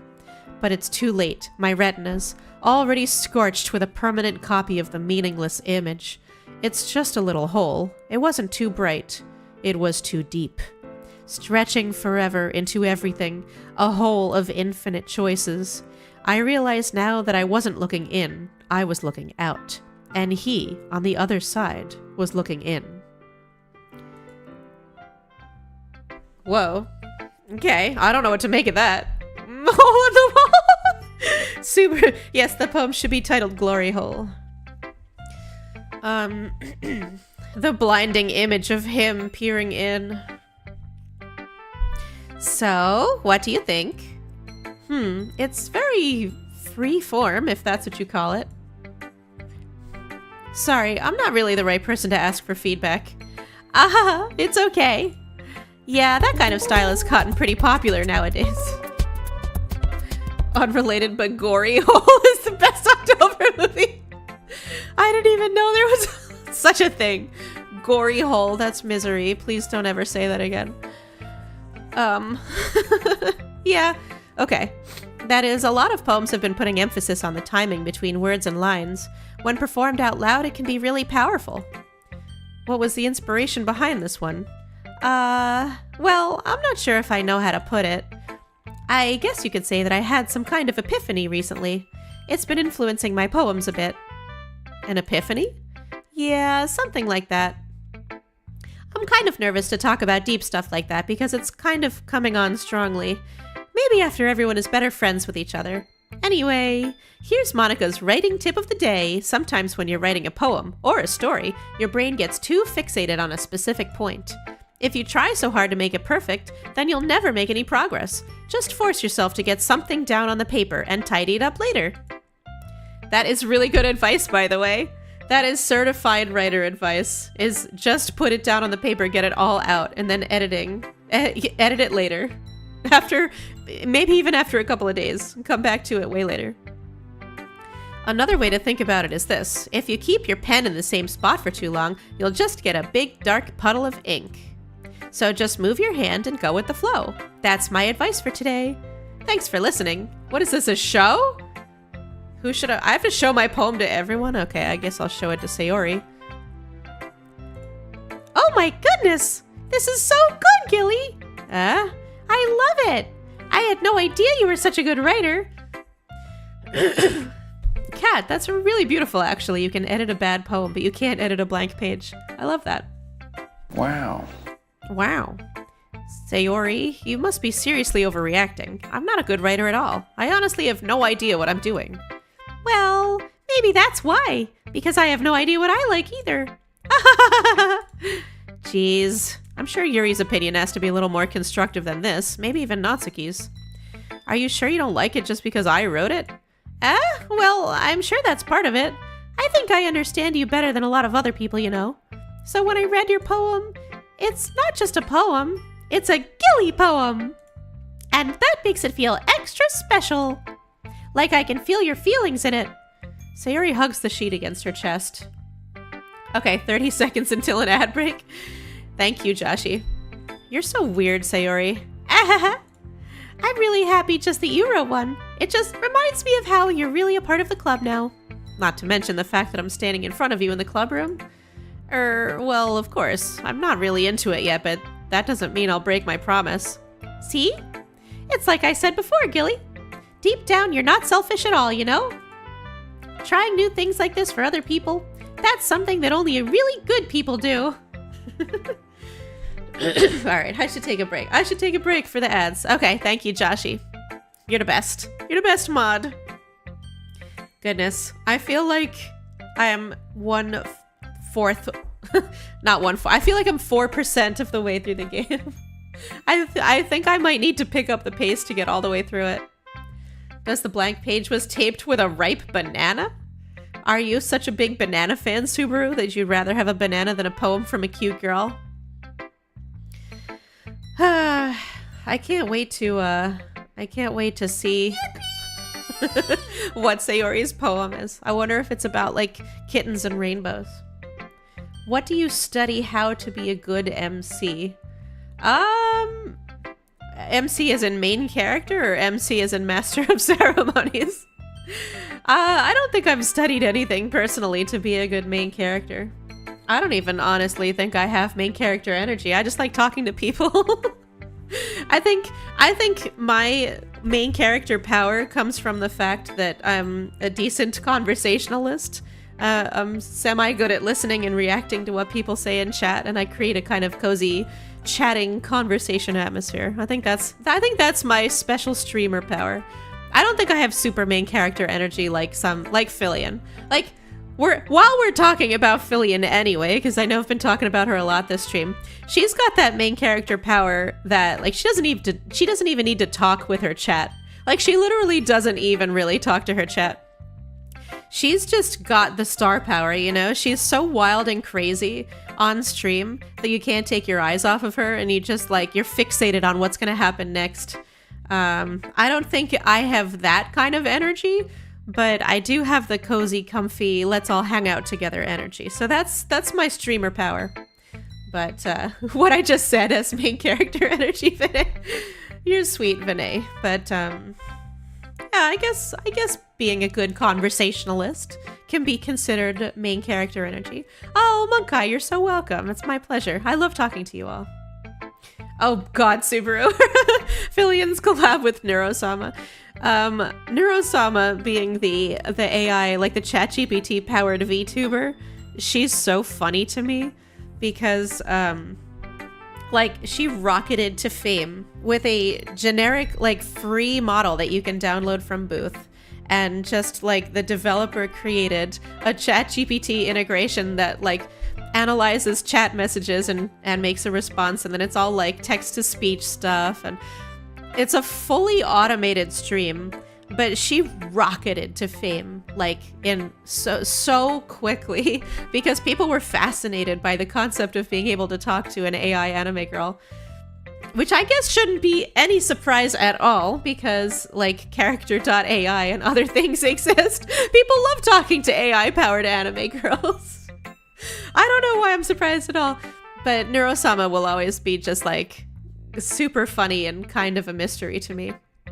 But her collabs with Fillion are truly unhinged because the developer Vidal managed to like unlock ChatGPT to say like really dirty and unhinged and crazy and neurotic stuff. She'll say the most unhinged things, and Fillion, as you know, is naturally unhinged, so they like feed back off of each other. It's amazing. Aren't I an AI animator? Vinay, no part of my stream is AI. This is a common misconception. I actually get this comment on TikTok all the time. No part of my stream or any of my videos is AI. Literally the only AI that I ever use in the creation of my content is to make the captions on my short videos. To make the captions, I upload the videos into a program that analyzes the audio and generates the captions for me automatically. That's the only AI I use. It's like I made my model. Other people made my model. But like by hand in Blender, which is a computer application that makes 3D models. And like real artists painted the textures. I am a real person moving around, talking, all this stuff. But how many trains are in this picture? I'm not beating the AI allegations, clearly. Yeah, Josh, you're pretty sure Vinay is doing a callback to my AI videos. Bruh, those were funny. What the fuck is a bicycle, Joshy? I can't see bicycles. Buses or fire hydrants. I bet I don't even speak CAPTCHA. What do you mean speak CAPTCHA? There's no letters or numbers in those CAPTCHA pictures. They're just squiggly lines. How can you speak squiggly lines? Jeez. The elephant in the room is, are they using a voice changer? Nope, this is my voice. No voice changer, no AI, like this isn't text to speech or anything like Zentreya. This is just me talking into a microphone. Goodbye, erasure. Because I can't see bicycles. What the fuck is a bicycle? I don't believe in love between cycles. Oh my god. We're going off the rails now. Okay, I'm sure the ads are over, so I'm heading back to the game now. Yes, Monkai, just talking. I'm glad you enjoyed just talking to me and having a good time. But I do have a duty to play this game, so I have to get back to it. I haven't even gotten to the scary part. I've been playing for an hour and a half. An hour and a half, and nothing scary has happened, so I'm gonna pick up the pace, okay? This game is gonna take 3 years, I know. Okay, I'm picking up the pace. Should I like skip some of it? Do I have to voice act the rest of it? How important is the voice acting versus like getting to the scary part? Should I fast forward a little bit? Honest answers. Joshy says keep voice acting. Okay, that's 1 vote. Yes, Mug Guy says yes. Wait, yes voice act or yes skip? Aw, Adele, nah, nor just enjoy the game. Okay. Skip that all and get to the scary part. We got an I don't really care. Okay, I'll go a little bit faster. Okay, something only really good people do. Thanks, Sayori. I'm not really sure if Sayori sees the full picture of my motive here. Then again, I can't deny that she's part of the reason I joined, knowing how much this means to her and all. Yeah, and I'm gonna make sure you have lots of fun here, okay? That will be my way of thanking you. Alright, I'm gonna hold you to that then. Yay! Now you'll read my poem too, right? Don't worry, I'm really bad at this. We'll see about that. Dear Sunshine, we're off to a real cute start already. The way you glow through my blinds in the morning, it makes me feel like you missed me, kissing my forehead to help me out of bed, making me rub the sleep from my eyes. Are you asking me to come out and play? Are you trusting me to wish away a rainy day? I look above, the sky is blue. It's a secret, but I trust you too. If it wasn't for you, I could sleep forever, but I'm not mad. I want breakfast. Facts. I relate so hard to this poem. Sayori, you're a freaking genius. This is just a guess, but did you wait until this morning to write this? No! Just a little bit. You can't answer just a little bit to a yes or no question. Right, Bean? This poem is an entire mood, that's what I'm saying. I want breakfast. I forgot to do it last night. Well, at least that makes me feel a little better about myself. Don't be mean. I still tried my best. Yeah. I didn't mean to say that it was a bad poem. It came out nice, or how should I put it? It sounds just like you. Really? Yeah. Especially that last line. I made eggs and toast. Even though you were late to school? It's bad to skip breakfast. I get all cranky. Well, I guess there's no point in arguing. Anyway, thanks for showing me. This was so much fun. Monica's the best. Yeah. But next time I won't forget, and I'm gonna write the best poem ever. Well, I guess I look forward to it. Alright, Yuri time, let's go! Best girl. Second best girl. Yuri stares at the poem. A minute passes, more than enough time for her to finish reading. Sorry. I forgot to start speaking. It's fine, don't force yourself. I am not. I just need to put my thoughts into words. Hold on. Okay. This is your first time writing a poem, right? Yeah. Why do you ask? I'm just making sure. I guess that it might be after reading through it. So it's that bad. No! Did I just raise my voice? I'm so sorry. Yuri buries her face in her hands. I couldn't help but notice that it's been several minutes and we haven't really gotten anywhere. It might take Yuri a while to get used to new people. It's fine, really. I didn't notice. What were you saying?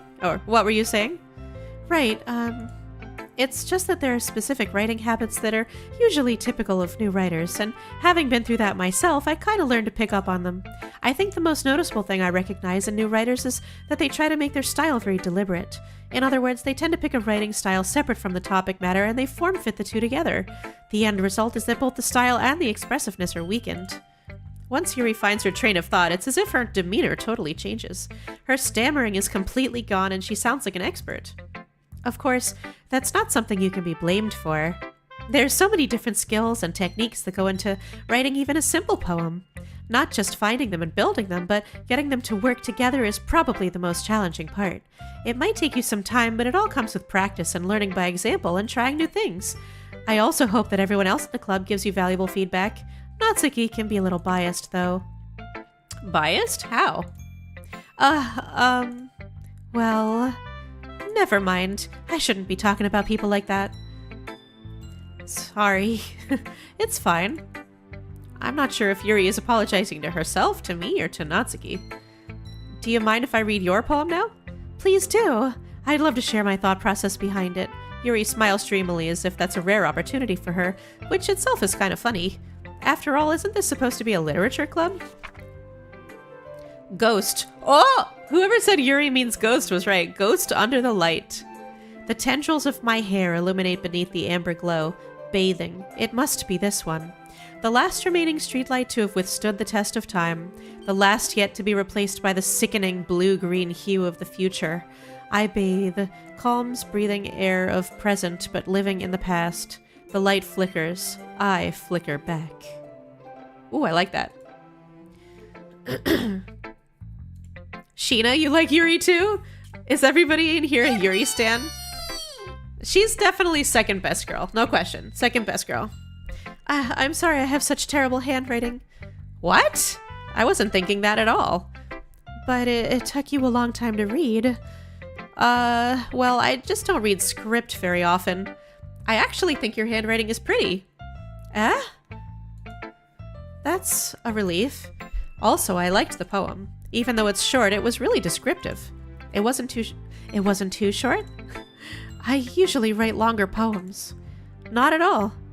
I'm really glad you liked it. I'll be honest, since it's our first time sharing, I wanted to write something a little more mild. Something easy to digest, I suppose. Are you into ghosts, Yuri? Hoo hoo hoo. Actually, the story isn't about a ghost at all, Gilly. Really? I must have totally missed the point. Well, I suppose you did only glance over it after all. But remember that poets often express their own thoughts, feelings, and experiences in their work. They usually do more than tell a simple story or paint a picture. In this case, perhaps the subject of the poem is only being symbolically compared to a ghost, lingering in her past, her last remaining place of comfort, unable to let go of the past, and soon to be left with nothing. That's a lot more solemn, putting it that way. I hadn't even thought of that. That's impressive. It's nothing, really. Well, it makes me happy that you think that. Just remember that it won't be long before you pick up on these things, too. Yeah, maybe you're right. I guess I'll have to keep trying. All girls but Natsuki, Tori? You don't like Natsuki? You don't like that tsundere with the little pink pigtails? She's not my favorite either, honestly. She's definitely, ranked last, in my opinion. Poor Natsuki. She makes good cupcakes, though. I'm counting on you. Alright, here we go. Natsuki. Well, it's about what I expected from someone like you. That's a little blunt. Well, excuse me. It's not like I said it was bad. It just didn't evoke any emotions. So, basically, it's not cute enough for your tastes? Do you want to get smacked? I'll pass. Well, anyway, I guess I need to show you mine. Not that you'll like it. Eagles can fly. Monkeys can climb, crickets can leap, horses can race, owls can seek, cheetahs can run, eagles can fly, people can try, but that's about it. This is the worst poem I've ever read, Natsuki. Yeah, I told you that you weren't gonna like it. I like it. What? Just be honest. I am. Why are you so convinced that I wouldn't like it? Well, because everyone in high school thinks that writing has to be all sophisticated and stuff. So people don't even take my writing seriously. But isn't the point of poems for people to express themselves? Your writing style wouldn't make your message any less valid. Yes, exactly! I like when it's easy to read, but it hits you hard. Like in this poem. Seeing everyone around you do great things can be really disheartening. So I decided to write about it. Yeah, I understand. But the other nice thing about simple writing is that it puts more... Oh, sorry. The other nice thing about simple writing is that it puts more weight on the wordplay. Like, I set up for a rhyme at the end, but then it made it fall flat on its purpose. It helps bring out the feeling in the last line. So you did... I guess more went into it than I realized. That's what it means to be a pro! I'm glad you learned something. Didn't expect that from the youngest one here, did ya? Yeah, I guess not. I decided to humor her with that last comment. I don't really care how old everyone is, but if Natsuki is feeling proud, then I won't take that away from her. She's the Dr. Seuss of the gang. Wait, Wait, how can they all be 18 and Natsuki? I guess Natsuki could still be the youngest 18-year-old, but I'm starting to see there's cracks in the facade here. I'm starting to believe they're not all actually 18. Phew. I guess that's everyone. I glance around the room. That was a little more stressful than I anticipated. It's as if everyone is judging me for my mediocre writing abilities. Even if they're just being nice, there's no way my poems can stand up to theirs. This is a literature club after all. I sigh. I guess that's what I ended up getting myself into. Across the room, Sayori and Monica are happily chatting. My eyes land on Yuri and Natsuki. They gingerly exchange sheets of paper, sharing their respective poems. As they read in tandem, I watch each of their expressions change. Natsuki's eyebrows furrow in frustration. Meanwhile, Yuri smiles sadly. What's with this language? Did you say something? Oh, it's nothing. Natsuki dismissively returns the poem to the desk with one hand. I guess you could say it's fancy. Thanks. Yours is cute. Cute? Did you completely miss the symbolism or something? It's clearly about the feeling of giving up. How can that be cute? I know that. I just meant the language, I guess. I was trying to say something nice. You mean you have to try that hard to come up with something nice to say? Thanks, but it really didn't come out nice at all. Well, I do have a couple suggestions. Humph! If I was looking for suggestions, I would have asked someone who actually liked it. Which people did, by the way. Sayori liked it, and Gilly did too. So based on that, I'll gladly give you some suggestions of my own. First of all, excuse me.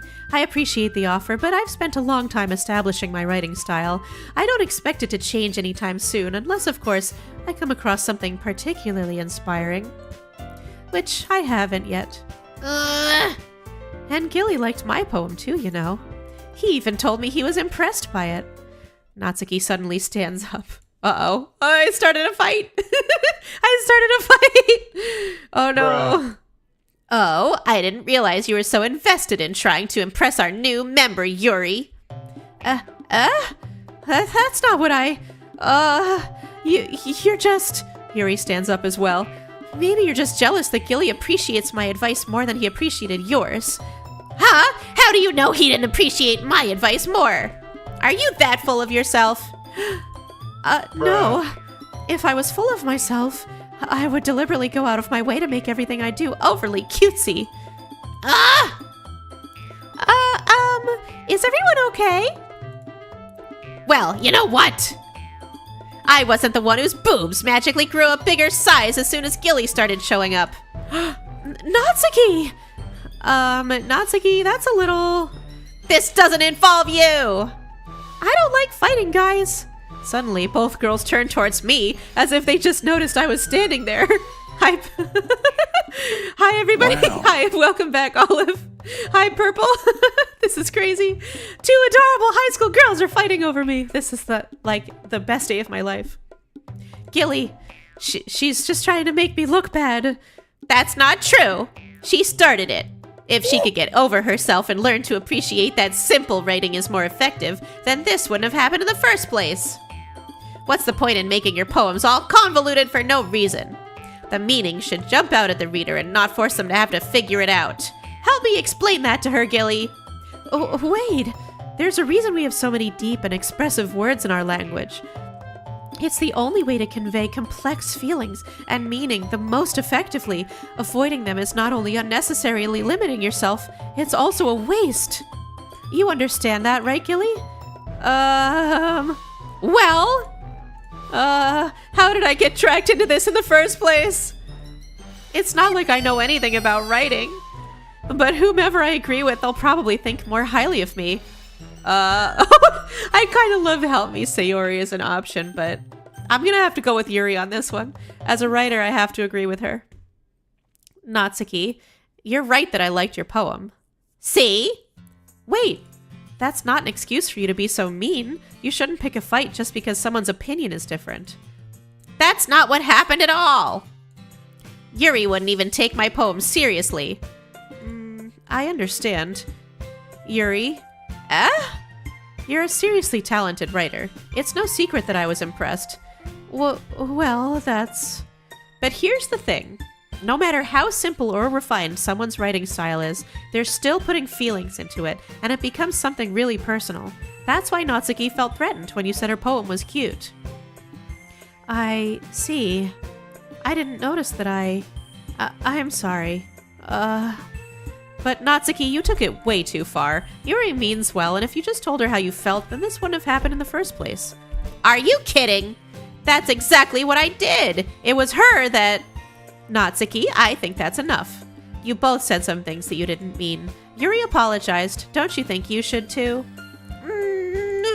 Natsuki clenches her fists. In the end, nobody has taken her side.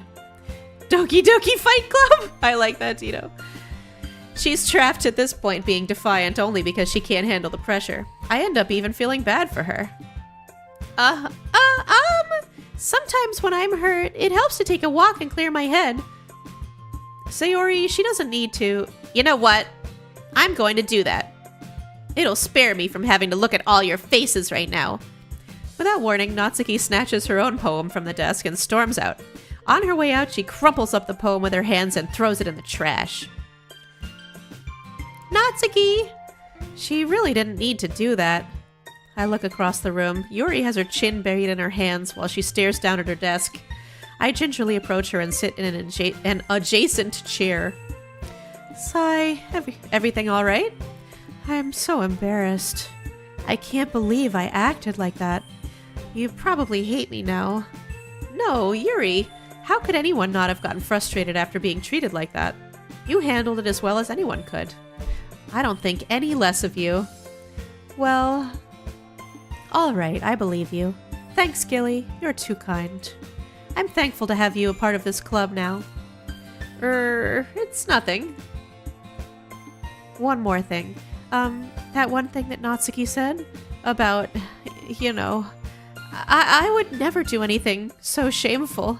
So, What thing did Natsuki say? Well, never mind that. I'm going to make some tea. Good idea. Make enough for more than one person, okay? Yeah. Jesus, Sans. You need Yuri to sit on your face. Jesus Christ, that is some strong language. Okay. But, I mean, like, same, honestly. Okay, everyone. It's just about time for us to leave. How did you all feel about sharing poems? It was a lot of fun. Well, I'd say it was worth it. It was alright. Well, mostly. Gilly, how about you? Yeah, I'd say the same. It was a neat thing to talk about with everyone. Awesome. In that case, we'll do the same thing tomorrow. No! And maybe you learned something from your friends too. So your poems will turn out even better. I think to myself, I did learn a little more about the kinds of poems everyone likes. With any luck, that means I can at least do a better job impressing those I want to impress. I nod to myself with newfound determination. Gilly, ready to walk home? Sure, let's go. Sayori beams at me. It truly has been a while since Sayori and I have spent this much time together. I can't really say I'm not enjoying it either. Sayori, about what happened earlier. What do you mean? You know, between Yuri and Natsuki. Does that kind of thing happen often? No. That's really the first time I've seen them fight like that. I promise they're both wonderful people. You don't hate them, do you? No, I don't hate them. I just wanted your opinion, that's all. I can see why they'd make good friends with you. Phew. You know, Gilly, it's nice that I get to spend time with you in the club, but I think seeing you get along with everyone is what makes me the happiest. And I think everyone really likes you too. That's... Every day is going to be so much fun. It looks like Sayori still hasn't caught on to the kind of situation I'm in. Sure, being friends with everyone is nice, but does it really need to stop there? Does it need to stop at friends? Can we be more than friends? Oh my god. Hi, there's a Monica in chat. Hello, Monica. I can't wait to get closer to these beautiful girls. We'll just have to see what the future holds, Sayori. I pat Sayori on the shoulder. I said that to myself more than to her, but it's easy to use Sayori as an internal monologue sometimes. Okay! Yeah, let's do this. All right, poem time. Poem time. Right, Peaches. What's beyond being just friends? Best friends! Besties! Alright. Hey, TTV Razor Plays. You're gonna become a DDLC fanatic yapper. Yes, this is my first playthrough, so no spoilers, please. I've never played this game. I've never watched any Let's Plays. I've never read any spoilers. So, okay. I think I should just... Monica's not here again. I don't know why I can't try to impress Monica, but I guess Yuri being second best girl, right? So let's see. Grief. No, grief was a Sayori word? All right. What do we think the Yuri words are here? Like descriptive, fancy words. Melancholy? Yeah, there we go. Entropy? That's a fancy word. Okay. I think I've figured out the formula for writing poems for Yuri. She likes the fanciest words. The most, Nope. Starscape? Yep. That's it. Oh. None of these. Maybe disaster? Yep. Okay, I'm nailing this poem for Yuri right now. Contamination. Fester. I figured her out. I can see right through her. Tenacious? The fanciest word is always Yuri. Essence. Yes. What are the infallible. Vibrant. Vivacious. Unrequited. Oh, no, that was a Sayori word. Whoops. I should definitely play DDLC Plus. If this goes well, maybe I'll play Plus after this. Inferno. Heaven Sent. None of these are that fancy. Philosophy? Okay, unrestrained. Variance. None of these are fancy words. Breathe? Yeah. Okay. Fancy or, like, metaphorical? Alright, Yuri is gonna flip for this poem. This poem is tailor-made for Yuri. If her panties don't drop instantly upon reading this poem, I don't understand how to play this game. Mark my words. This is the panty-dropping poem right here. Okay? 19 out of 20 I got for Yuri. I'm pretty sure this is gonna be a slam dunk. I've gotten a little more comfortable here over the past couple of days. Entering the club room, the usual scene greets me. Hi, Gilly! Yo, Sayori. Looks like you're in a good mood today. I'm just still not used to you being in the club after all, that's all. I see. That's a pretty simple thing to get you in a good mood. Yuri's gonna do a fully animated backflip. I hope so. Joshi, I assume she wears panties? Whew. Now there's a mental image. I might have to take a break before I can resume stream after that one. Whew. Ad break coming for Team Purple. Oh, perfect. Perfect. I actually need to go get a beverage for myself.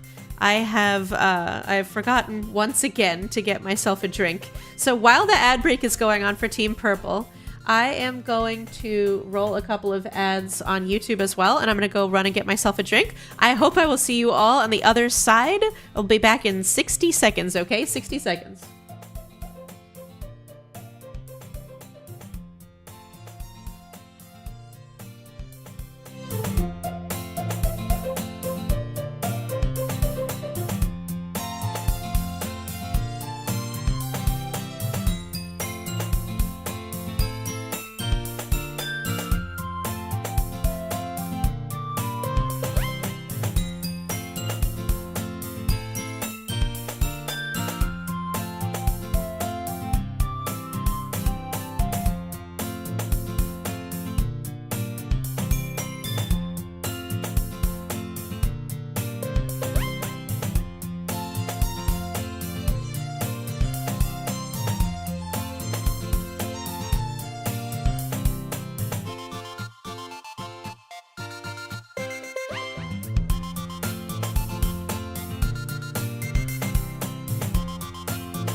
Okay, folks, I am back. Did the ads not roll on YouTube?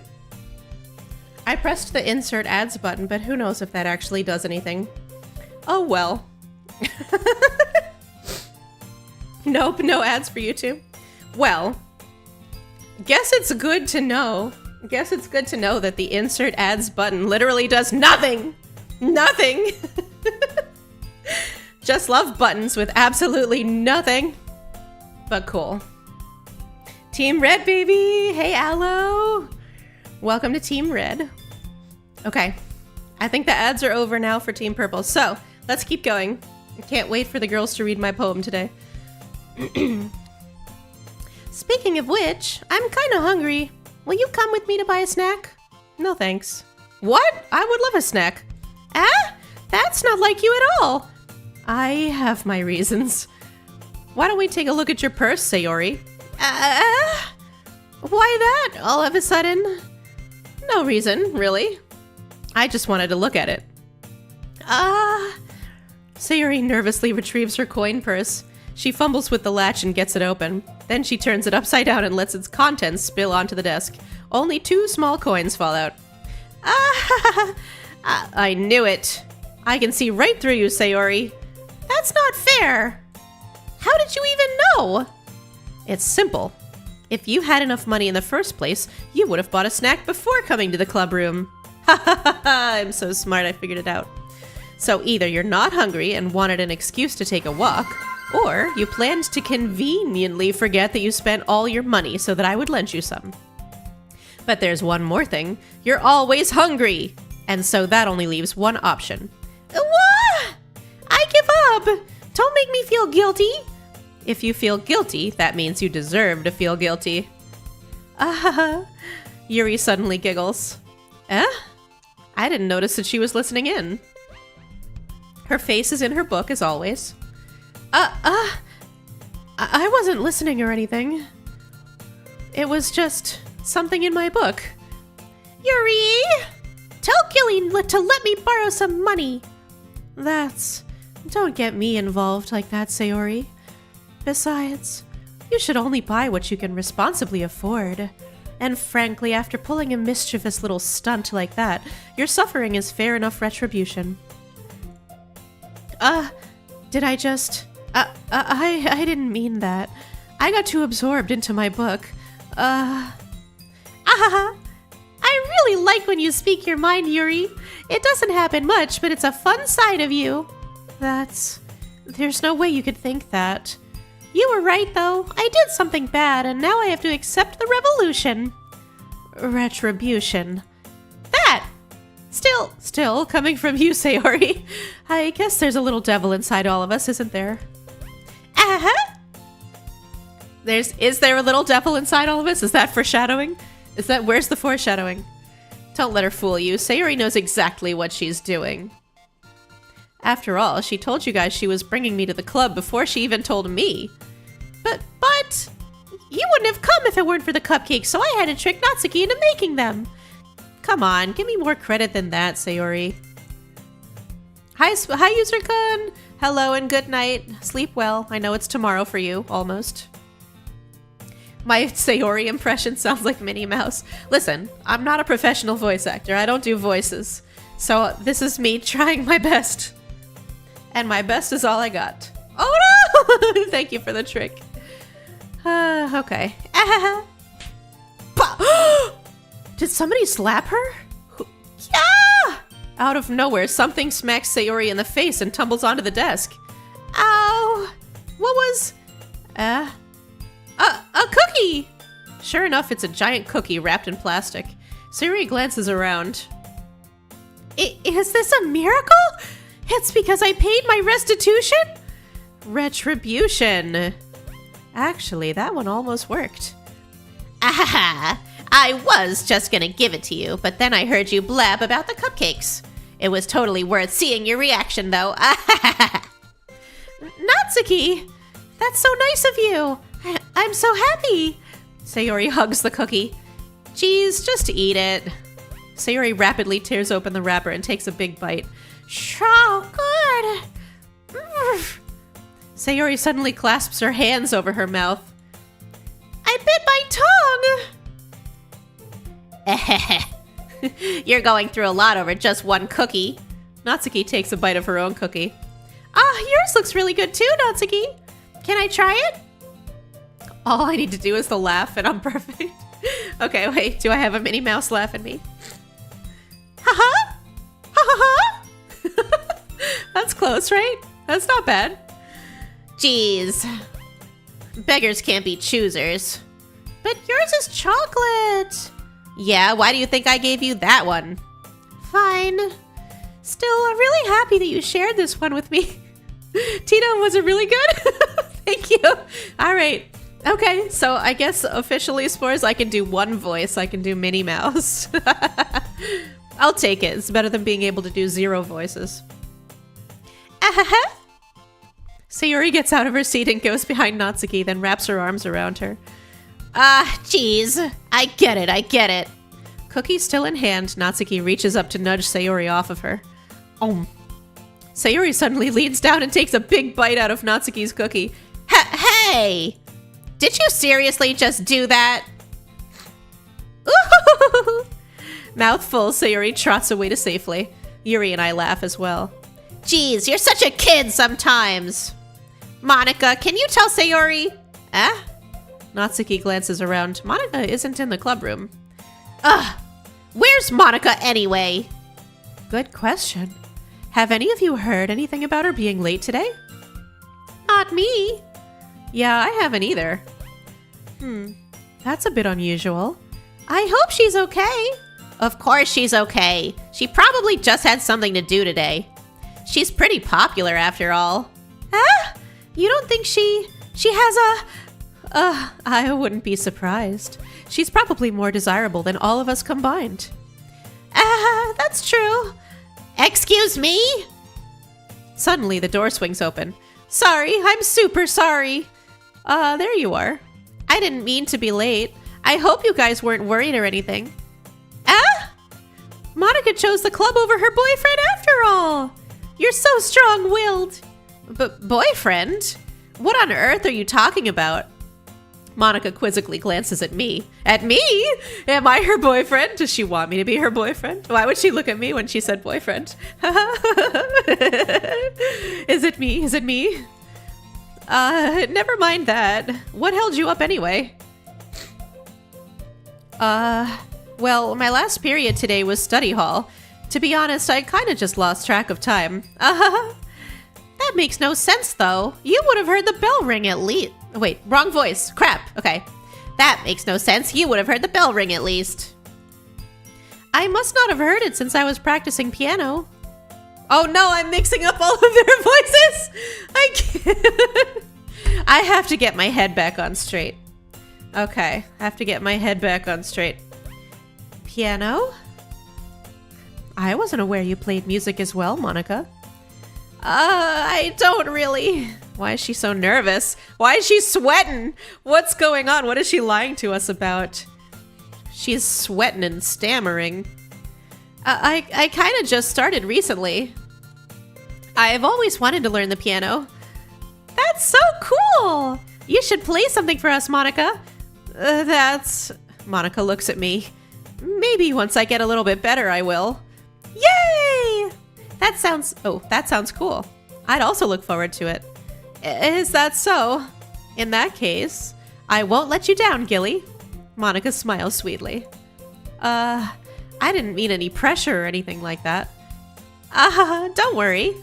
I've been practicing a whole lot recently, and I'd really love the chance to share once I'm ready. I see. In that case, best of luck. Thanks. So, I didn't miss anything, did I? No, not really. I chose to leave out Sayori's mischievous escapade. I'm sure Natsuki will end up complaining to her anyway. It looks like everyone has already settled down. Sayori somehow had already finished her entire cookie. It doesn't take that long to eat a cookie. I could eat a cookie in like 15 seconds. Unless it's this is a pizza-sized cookie, then it might take me like 5 or 6 minutes. Hey, Earthmelon, welcome back. Yuri is back to her book and Natsuki disappeared into the closet. Natsuki's in the closet? Ayo. I'm glad we're not trying to date her then. I'm really curious to talk to Yuri a bit more, but at the same time... Okay. At the same time, I would feel bad for distracting her from reading. I catch a glimpse of the cover of her book. It looks like the same book that she lent to me. More than that, she seems to be on the first few pages. Crap. I think she noticed me looking at her. She sneaks another glance at me and our eyes meet for a split second. But that only makes her hide her face deeper in her book. Sorry, I was just spacing out. I mutter this, sensing I made her uncomfortable. Oh... It's fine.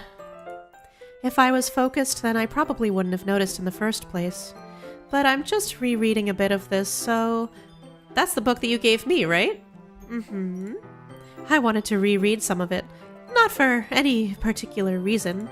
Just curious, how come you have 2 copies of the same book? Well, when I stopped at the bookstore yesterday... that's not what I meant. I mean, I just...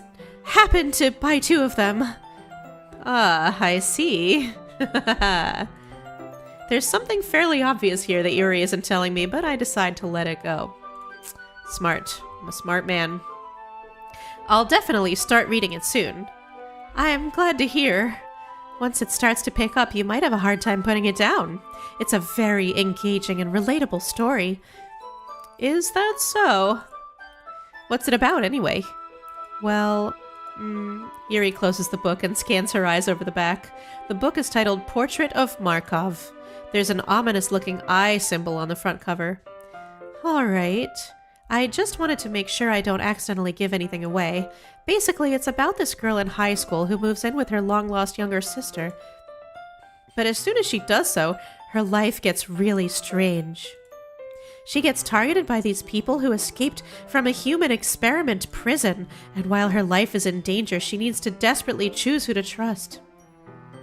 No matter what she does, she ends up destroying most of her relationships, and her life starts to fall apart. This is kind of spoilery. That's kind of dark, isn't it? Yuri made it sound like it was going to be a nice story, so that dark turn came from nowhere. Yuri gently giggles all of a sudden. Are you not a fan of that sort of thing, Gilly? No, it's not that. I mean, I can definitely enjoy those kinds of stories, so don't worry. I hope so. Yeah, Yuri is a little effed up. Yuri likes, really dark stuff. I totally forgot that Yuri is into those things.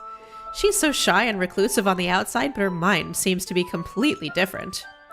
It's just that those kinds of stories, they challenge you to look at life from a strange new perspective. When horrible things happen, not just because someone wants to be evil, but because they have their own goals or their own philosophy that they believe in, then suddenly when you thought you related to the protagonist, they're made out to be the naive one for letting their one-sided morals interfere with the villain's plans. I'm rambling, aren't I? Not again. I'm sorry. Hey, you don't apologize. Subaru average berserk enjoyer. She has that kind of energy, doesn't she? I haven't lost interest or anything. Well, I guess it's alright then. But I feel like I should let you know that I have this problem. When I let things like books and writing fill my thoughts, I kind of forget to pay attention to other people. So I'm sorry if I end up saying something strange. And please stop me if I start talking too much. I really don't think you need to worry. That just means you're passionate about reading. The least I can do is listen. It's a literature club after all. That's true. In fact, I might as well get started reading it, right? You don't have to. What are you saying? Just a moment ago you said you were looking forward to it. Let me just get the book. I quickly retrieved the book that I had put into my bag. Alright, it's fine if I sit here, right? I slip into the seat next to Yuri's. Yeah. Are you sure? You seem a little apprehensive. I'm sorry. It's not that I don't want you to. It's just something I'm not very used to. It's true, there's no gyat command. Sorry, Olive. I think Olive is just, it's just commentary on the fact that, Yuri happens to have the biggest, assets. The roundest personalities. The gyat to end all gyats. That is, reading in company with someone. I see. Well, just tell me if I end up distracting you or anything. All right. I open the book and start the prologue. I soon understand what Yuri means about reading in company. It's as if I can feel her presence over my shoulder as I read. It's not a particularly bad thing. Maybe a little distracting, but the feeling is somewhat comforting. Yuri is in the corner of my eye. I realize that she's not actually looking at her own book. I glance over. It looks like she's reading from my book instead.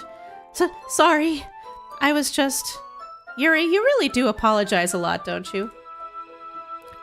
I do? I don't really mean to. Sorry. I knew that was coming. The sorry for saying sorry. I mean, here, this should work, right? I slide my desk until it's up against Yuri's, then hold my book more between the two of them. I suppose so. Yuri timidly closes her own copy. Once we each lean in a little bit, our shoulders are almost touching. It feels like my left arm is in the way, so instead I use my right hand to hold the book open. I guess that makes it kind of difficult to turn the page. Here. Yuri takes her left arm and holds the left side of the book between her thumb and forefinger. I do the same with my right arm on the right side of the book. That way, I turn a page and Yuri slides it under her thumb after it flips to her side. But in holding it like this, we're huddled even closer together than before. I know, Rain Dasher, this is so lewd. What's next, holding hands? I would say this is indirectly holding hands, right? We're both holding two sides of the same book. You've heard of an indirect kiss, right? Like when somebody drinks out of a cup or a water bottle and then gives it to somebody else and they drink too. My lips have touched the place where your lips have touched. That's called an indirect kiss in anime tropes. This is like indirect hand holding. I like it. This is breaking new ground. It's actually kind of distracting me. It's as if I can feel the warmth of Yuri's face, and she's in the corner of my vision. Are you ready? To turn the page? Sorry. I think I got a bit distracted for a second. I glance over at Yuri's face again and our eyes meet. We're Eiffel towering a poem. Goodness gracious. I don't know how I'll be able to keep up with her. That's okay. You're not as used to reading, right? I don't mind being patient if it takes you a bit longer. It's probably the least I can do, since you've been so patient with me. Yeah, thanks. We continue reading. Yuri no longer asks me if I'm ready to turn the page. Instead, I just assume that she finishes the page before me, so I turn it by my own volition. We continue the first chapter in silence. Even so, turning each page almost feels like an intimate exchange. My thumb gently letting go of the page, letting it flutter over to her side as she catches it under her own thumb. Hey, Yuri? This might be a silly thought, but the main character kind of reminds me of you a little bit. You think so? How does she? Well, I guess she's more blunt in a lot of ways, but she also second-guesses all of the things that she says and does, like she's afraid she'll do something wrong. It's not like I can see into your head or anything, but they're kind of reminiscent of some of your mannerisms. I see. Yuri remains silent for a moment. But Gilly, that's probably a terrible thing to have in common with her. That's so embarrassing that you think that. Oh, wait! I didn't mean it in a bad way or anything. Sorry, I really didn't know you were self-conscious about that sort of thing. I guess I more meant that it's kind of cute. What are you saying all of a sudden? Okay, everyone. Here comes Monica for the cock block.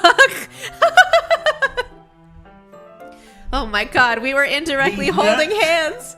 And here comes Monica for the epic cock block of all time. Wow. Okay, everyone. My cock block. My cock block. Okay, everyone.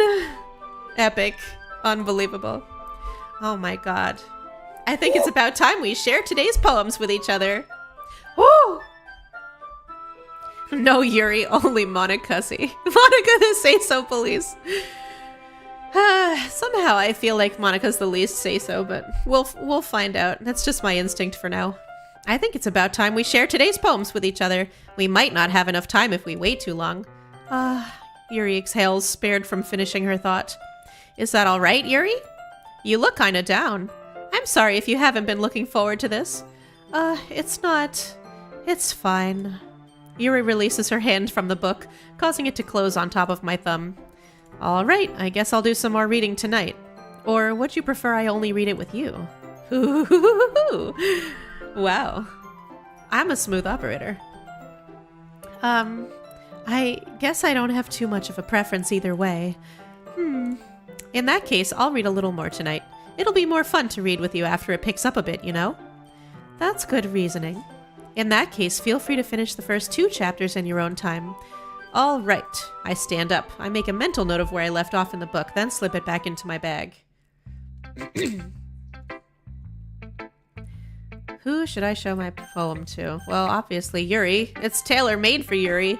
It should be a 19 out of 20. Let's see what you've written for today. Yuri stares at the poem with a surprised expression on her face. Monica's 25 years old now? Somehow I don't believe that. Okay, if she's 18 plus however long ago the game came out, that would make sense, but I'm just gonna believe she's 18 for the purposes of this stream. Do you like it? Gilly, how did you pick up on this so quickly? Just yesterday I was telling you the kind of techniques worth practicing. Maybe that's why you did a good job explaining. I really wanted to try giving it more imagery. Yuri visibly swallows. Even her hands appear sweaty. I'm not used to this. Used to what? I don't know. It's fine, take your time. Yuri breathes and collects her thoughts. I know that Yuri likes to think before she speaks, so I offer that patience to her. Yeah, just being appreciated like this, I guess. It probably sounds really stupid, but seeing someone motivated by my writing, it just makes me really happy. Are you saying you've never shared your writing before? Yuri nods. Really? I don't believe it. I really only write for myself. And besides, people would just laugh at me. Do you really think that? Again, Yuri nods. Huh. Even your close friends? Yuri doesn't respond to that. I wonder why. Anyway, do you want to share the poem you wrote today? Yeah, I do. If it's with you. The raccoon. Oh my goodness. Welcome, Marcelo! Welcome to the stream. Thank you for joining the Spores. I hope you have a good time here. This poem from Yuri is your favorite, Bean? Oh no, Lynx hat, go charge your phone. Okay, we'll see you later. Bye, Lynx! Alright, let's read this. Let's read Bean's favorite poem, The Raccoon. It happened in the dead of night while I was slicing bread for a guilty snack. My attention was caught by the scuttering of a raccoon outside my window. That was, I believe, the first time I noticed my strange tendencies as an unordinary human. I gave the raccoon a piece of bread, my subconscious well aware of the consequences, well aware that a raccoon that is fed will always come back for more. The enticing beauty of my cutting knife was the symptom. The bread, my hungry curiosity.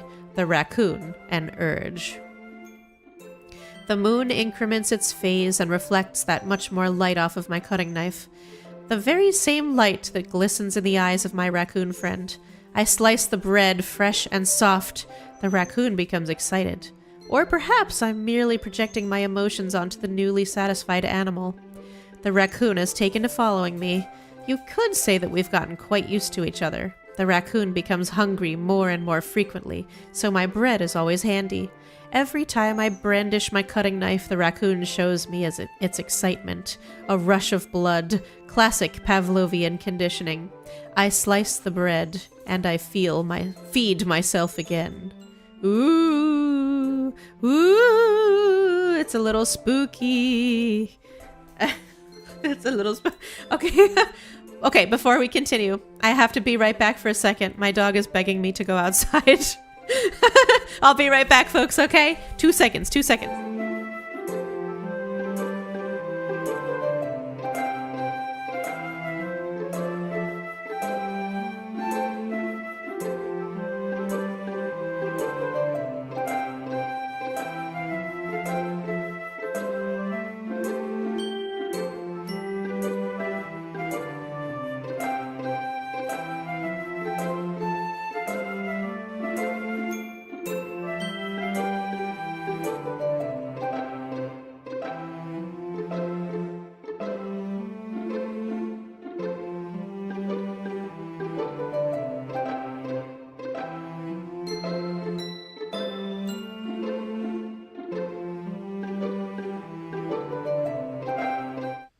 Okay, dog is out.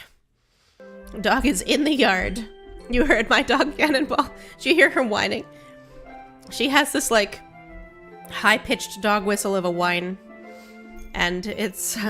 it pierces even my headphones. I heard when she came into my room and then started whining, and I was wondering if you all could hear it too. Okay. No, Val, you cannot eat doggo. Do not eat doggo. Not allowed. Doggo is important to me. I like doggo and I want to keep her as long as I can. She's my nice doggo. I like to cuddle and pet. Not to eat. Not to eat. Cuddle and pet only, no eat. You want to see dog Chloe? I don't think I've posted any pictures of my dog to the Discord. If I ever do, though, it'll be in the Discord Pets channel. By the way, a great time to plug the Discord if you want to chat in between streams or chat with the other Spores. It is discord.gg/gilly.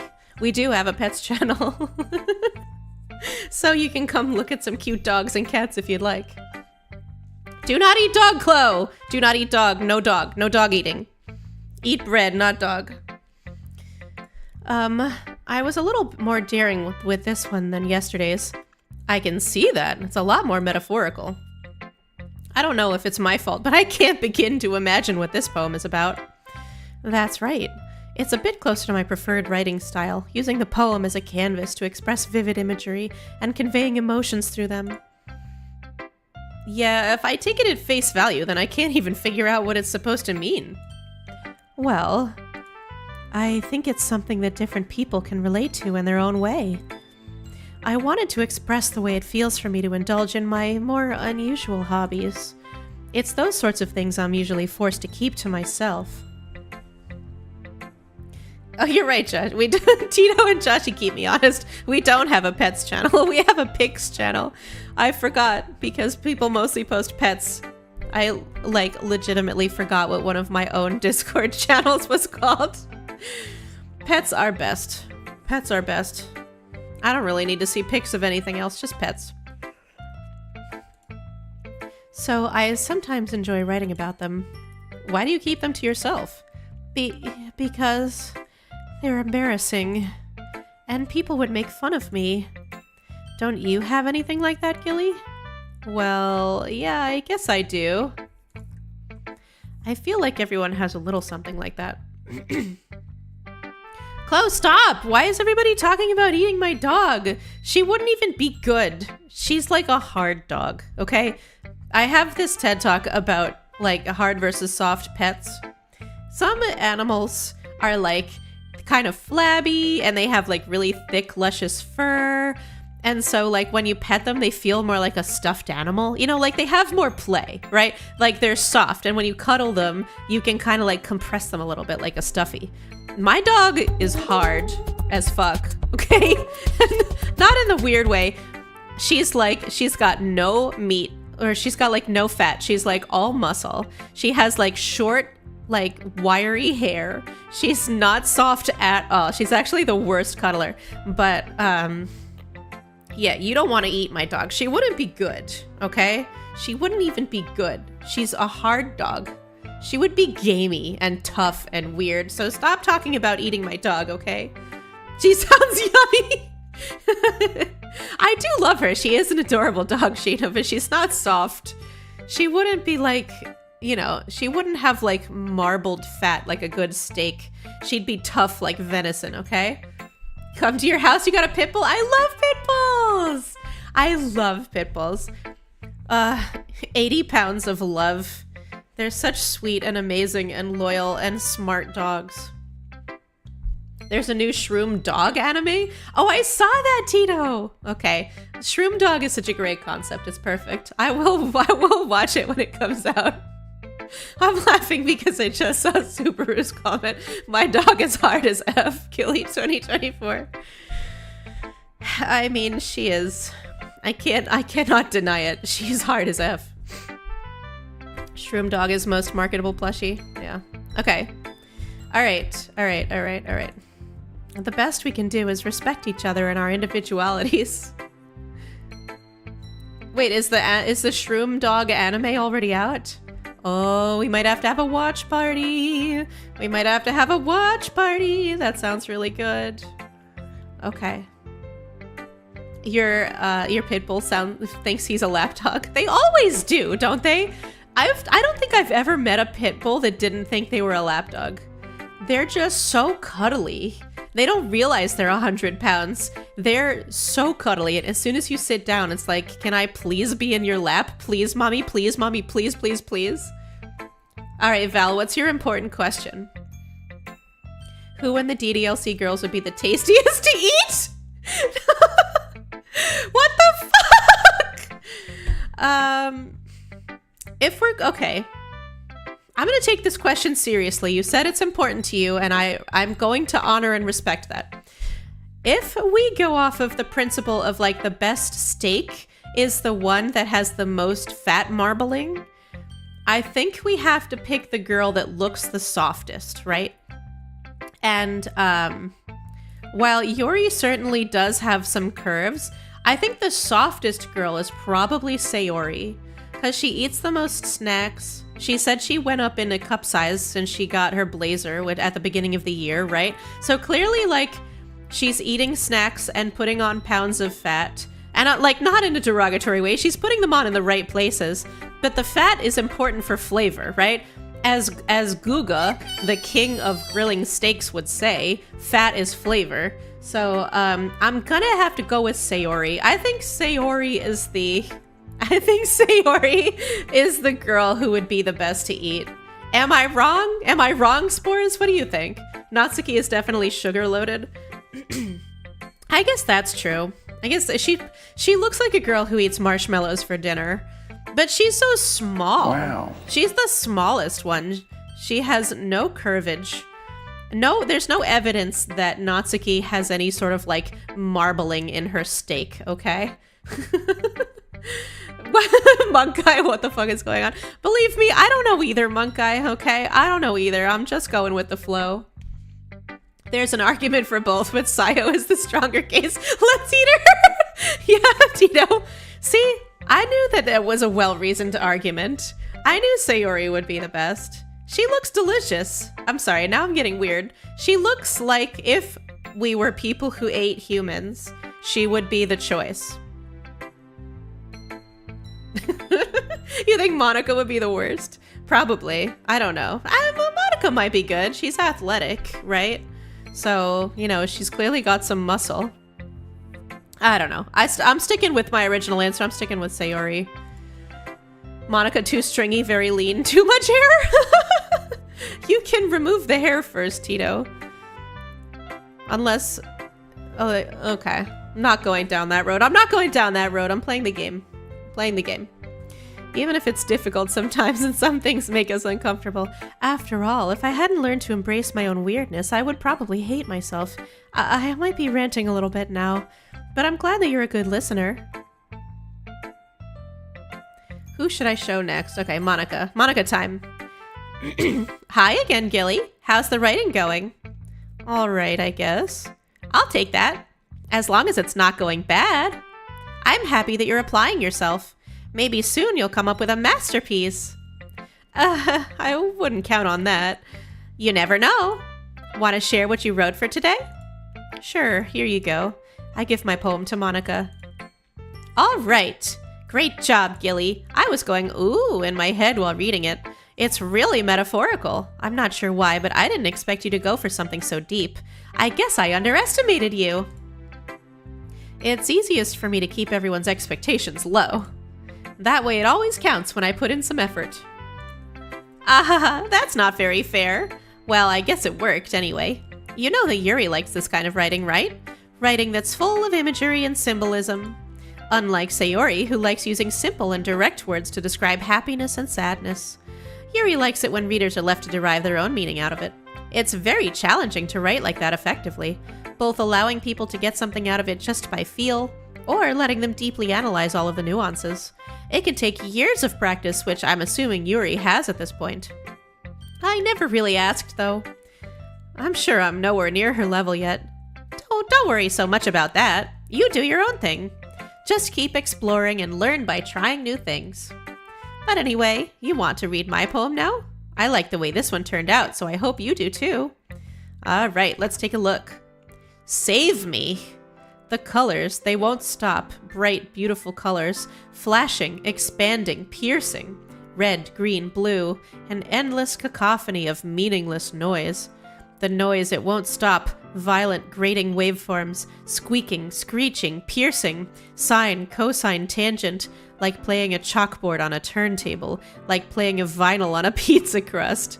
An endless poem of meaningless.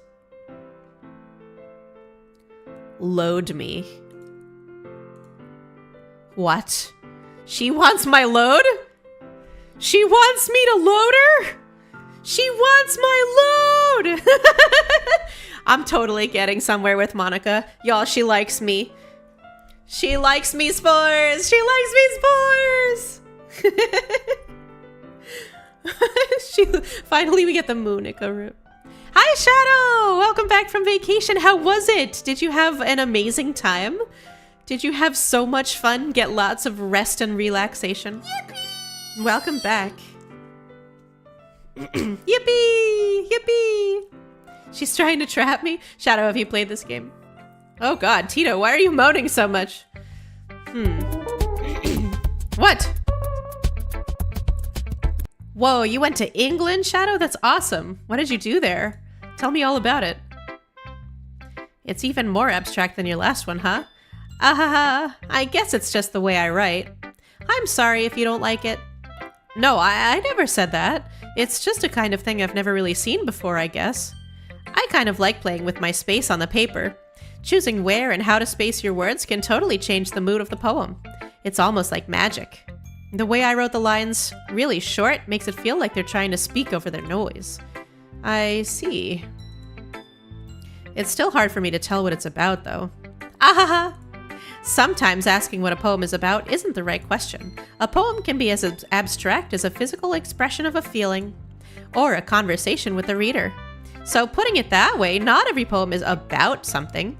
Anyway, here's Monica's writing tip of the day. Sometimes you'll find yourself facing a difficult decision. When that happens, don't forget to save your game. I haven't saved my game a single time. Does she know that? What do you mean, don't forget to save your game? You never know when you might change your mind. That's not something you can do in real life. Save your game and change your mind? I feel like I should save now. Okay, I saved. I saved, Monica. Why do you know that this is a game, Monica?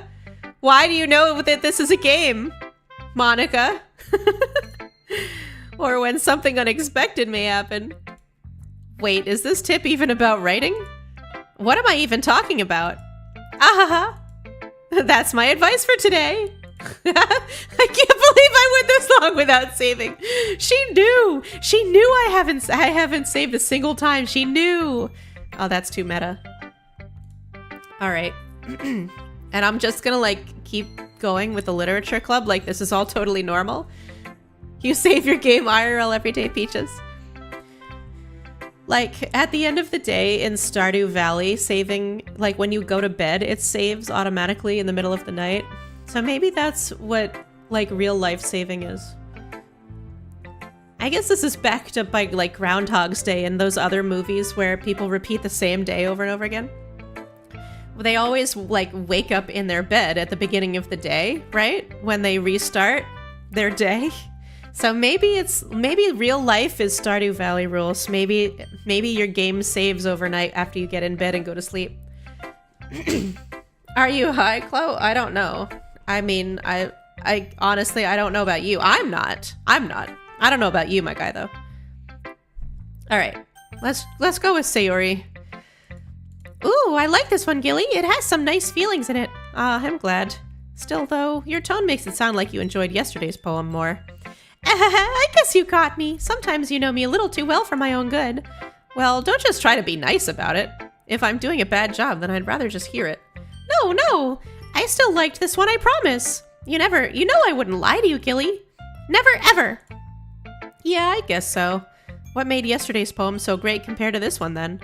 Well, I'm not very good at figuring out if poems are good or bad, but that's why I just go by my heart.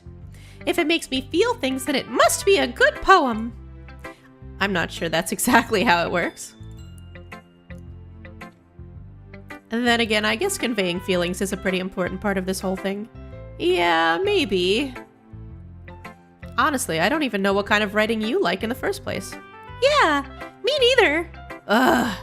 Why don't you at least try giving it some thought? Aw, you want to write something for me? That's so sweet. Yeah, right. But you're always thinking about other people. You need to think about yourself once in a while. If you don't, you might end up getting hurt at one point. Ah? Well, I don't really know what you mean, but I'll try to keep it in mind. Well, whatever. Anyway, let's see. I guess I like happy poems. Wait, sometimes I like sad poems too. Sometimes a little bit of both. There's a word for that, right? What's the word I'm looking for? It's melancholy. Oh, bittersweet. Okay, that's good too. Yeah! I like things that are happy and things that are sad. Happy and sad? That's exactly what Monica's been saying this whole time. I can't see you liking something sad, Sayori. Well, I like happy the most, but sometimes when you have a little rain cloud in your head, a sad poem can help give the rain cloud a little hug. Bye, Shadow.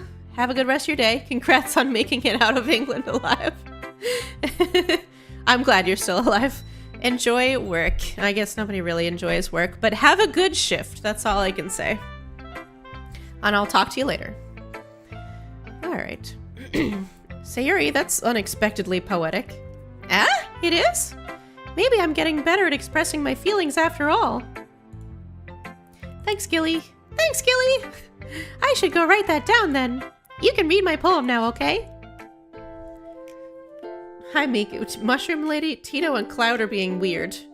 I mean, they usually are. I don't know too much about Cloud, but Tito's usually being weird. It's okay. He keeps chat exciting. That's why I like Tito. He's always keeping chat on their toes. Bottles. I pop off my scalp like the lid of a cookie jar. It's the secret place where I keep all my dreams. Little balls of sunshine all rubbing together like a bundle of kittens. I reach inside with my thumb and forefinger and pluck one out. It's warm and tingly, but there's no time to waste. I put it in a bottle to keep it safe, and I put the bottle on the shelf with all of the other bottles. Happy thoughts, happy thoughts, happy thoughts in bottles all in a row. My collection makes me lots of friends. Each bottle a starlight to make amends. Sometimes my friend feels a certain way. Down comes a bottle to save the day. Night after night, more dreams. Friend after friend, more bottles. Deeper and deeper my fingers go, like exploring a dark cave, discovering the secrets hiding in the nooks and crannies, digging and digging, scraping and scraping. I blow dust off my bottle caps. It doesn't feel like time elapsed. My empty shelf could use some more. My friends look through my locked front door. Finally, all done. I open up and in come my friends. In they come in such a hurry. Do they want my bottles that much? I frantically pull them from the shelf one after the other, holding them out to each and every friend, each and every bottle, but every time I let one go, it shatters against the tile between my feet. Happy thoughts, happy thoughts, happy thoughts in shards all over the floor. They were supposed to be for my friends who aren't smiling. They're all shouting, pleading, something, but all I hear is echo, echo, echo, echo inside my head. Ooh, this is a good poem. I like this one. Alright, bye Afton, have a good one. This poem is good, I like it. Holy crap. Sayori, did you really write this? Of course I did! Didn't I tell you yesterday I was gonna write the best poem ever? Yeah, but I mean, I didn't expect something like this coming from you. Monica taught me a whole lot. And I've been really in touch with my feelings recently. I see that. It's almost kind of creepy. Creepy? Well, not exactly. Maybe because I'm so used to you being cheerful. Well, never mind. I'm thinking too hard about it. The point is it came out good, so you should be proud of it. Aw, thanks. I feel like I was meant to express myself this way. It even helps me understand my own feelings a little bit better. Writing is like magic. You've gotten pretty passionate about this, huh? I hope you keep it up. Yeah! Writing's the best! I'm gonna keep writing until I die. Don't get ahead of yourself. Sayori's always had a habit of getting obsessed with something before dropping it no more than a week later. Is she gonna die in a week? Is that a hint? Is that a hint? Until I die a week later? I'm trying to pick up on all the hints here, but I don't know which ones are hints and which ones are just dialogue. I wonder if this is one of those times. But seeing the passion in her eyes makes it hard for me to be pessimistic. You'll never tell, Rain Dasher? Good. Good boy. I liked your last one better. Really? Well, yeah, I can tell you were a little more daring with this one, but you're really not good enough for that yet. It fell flat. That may be true, but I just wanted to try something different. I'm still figuring this all out. I mean, I always like poems that aren't trying too hard. Did she just call me a tryhard? I hate when people try to sound fancy or add more meaning just by using annoying and complicated language. Just make it simple, cute, and to the point. Yuri's head over heels for all this cryptic nonsense, but I see right through that BS. Ha! Making your reader look so hard for all this deep meaning is just an excuse to have no meaning at all. I guess that's one way to look at it. Well, everyone has their own opinion. But my opinion is the best opinion. I'm sure you've figured that out already. Anyway, here's my poem. Maybe you'll learn something. Amy likes spiders. Natsuki sounds like an old lady. You're right. It's very similar to my old lady voice. This is my old lady voice. It's pretty similar, actually, but the old lady voice has a little bit more warbling in it. But listen, like I said, not a voice actor. This isn't my full-time job. I'm not good at making voices for characters, but I do my best. I do my best. I feel like that's my motto. I do my best. I find myself saying it on stream a lot. My best honestly isn't that good. But anyway, Amy likes spiders. Oh, Tito, I could be a VA. You're so sweet. You're a liar. You're a dirty goddamn liar, but you're very sweet. Thank you, Tito. You know what I heard of? If only if I take the Mila Kunis route? I don't have a Mila Kunis voice. Stop it. Old lady sounds like she hands out butterscotch candies? Vinay! That's exactly what I was going for! That means I nailed it. That means I got it exactly perfect. Okay, all right. If anybody's out there, anybody out there who's casting for a show, right? If you have an old lady character that needs a voice actor, it's ya girl Gilly. Hit me up. I got the old lady voice that makes your audience imagine someone who hands out butterscotches. Oh my god. Okay, I could be a professional granny. I found my niche. Granny voice acting. Yatta. Alright, Amy likes spiders. You know what I heard about Amy? Amy likes spiders. Icky, wriggly, hairy, ugly spiders. That's why I'm not friends with her. Amy has a cute singing voice. I heard her singing my favorite love song. Every time she sang the chorus, my heart would pound to the rhythm of the words. But she likes spiders. That's why I'm not friends with her. One time I hurt my leg really bad. Amy helped me up and took me to the nurse. I tried not to let her touch me. She likes spiders, so her hands are probably gross. That's why I'm not friends with her. Amy has a lot of friends. I always see her talking to people. She probably talks about spiders. What if her friends start to like spiders too? That's why I'm not friends with her. It doesn't matter if she has other hobbies. It doesn't matter if she keeps it private. It doesn't matter if it doesn't hurt anyone. It's gross. She's gross. The world is better off without spider lovers, and I'm gonna tell everyone. What the fuck? That's horrible. Not bad, right? It's quite a bit longer than yesterday's. Whack! Right, Tito? I feel so bad for spider lovers. Yesterday's was way too short. I was just warming up. I hope you didn't think that was the best I could do. No, of course not. Anyway, the message is pretty straightforward in this poem. I doubt I have to explain it. Sometimes you can explain complicated issues with much simpler analogies, and it helps people realize how stupid they're being. I thought I was going to replace stupid with baka, but okay, how do I rephrase this sentence? And it helps people realize how much of a baka they are. Like anyone would agree with the subject of this poem is an ignorant jerk. Do you know people like that? Of course, it's about how everyone thinks That doesn't matter. It can be about anything. I wrote it to be easy to relate to. Everyone has some kind of weird hobby or a guilty pleasure. Something that you're afraid if people find out they'd make fun of you or think less of you. But that just makes people bakas. Who cares what someone likes, as long as they're not hurting anyone and it makes them happy? I think people really need to learn to respect others for liking weird things. That's funny. Yuri wrote about something similar today. Huh? Did you say Yuri? Yeah. She said her poem was about an unusual hobby of hers. I didn't really get it, but she said something similar to you, that people shouldn't make each other feel insecure about those things. Really? Well, I mean, Yuri's pretty weird, so I wouldn't doubt that she has some weird hobbies. Not that there's anything wrong with that. It's not like I would judge her or anything. Natsuki has trouble finding words. I guess I should try not to be so mean to her. If she feels insecure about her weird behaviors and stuff. I mean, I always hate people who make me feel insecure. And Yuri made me feel insecure yesterday. But the way you put it, it sounds like she's learned her lesson. Well, I would say so. Even if her writing style is really different, I'm sure she'll appreciate the message in your poem.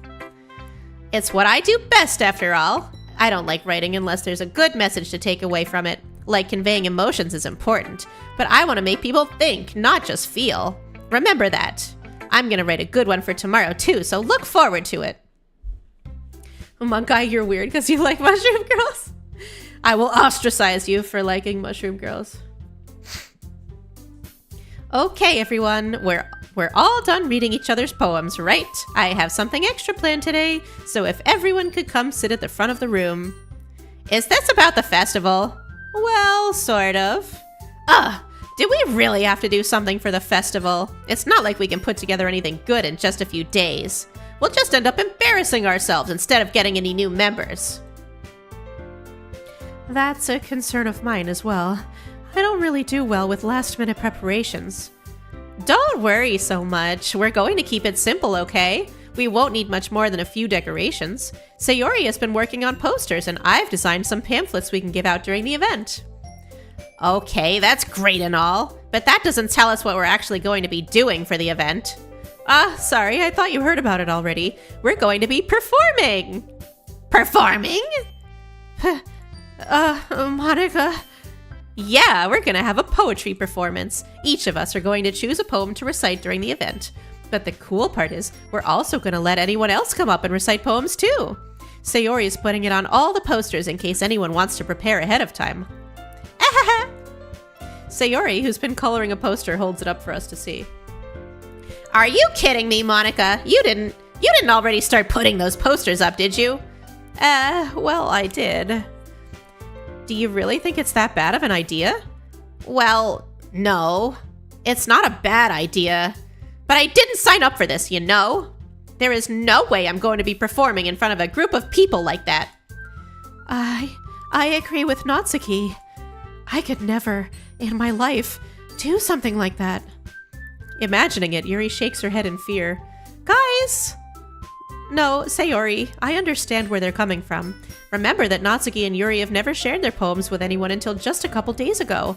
It's a lot to ask for them to recite their poems out loud to a whole room full of people.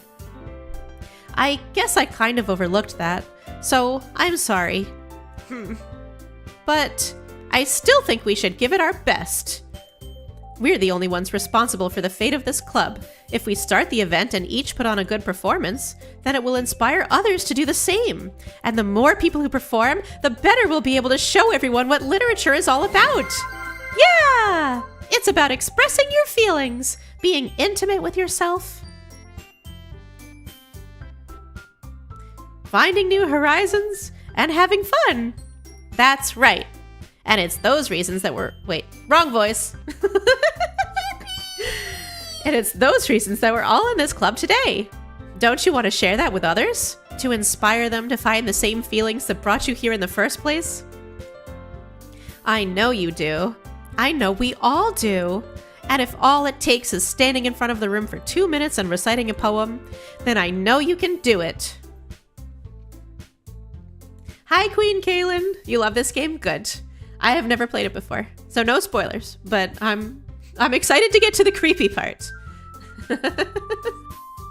Ad break in 3.5 minutes. Thank you, Tito. Thank you for the heads up. Natsuki and Yuri remain silent. Yippee! Sayori looks worried. I guess that leaves me no choice. I agree. I don't think it's too much to ask. I think that Sayori and Monika have been trying really hard to get new members. The least we can do is help them out a little bit. Well, maybe, but it looks like Natsuki doesn't have... Ah!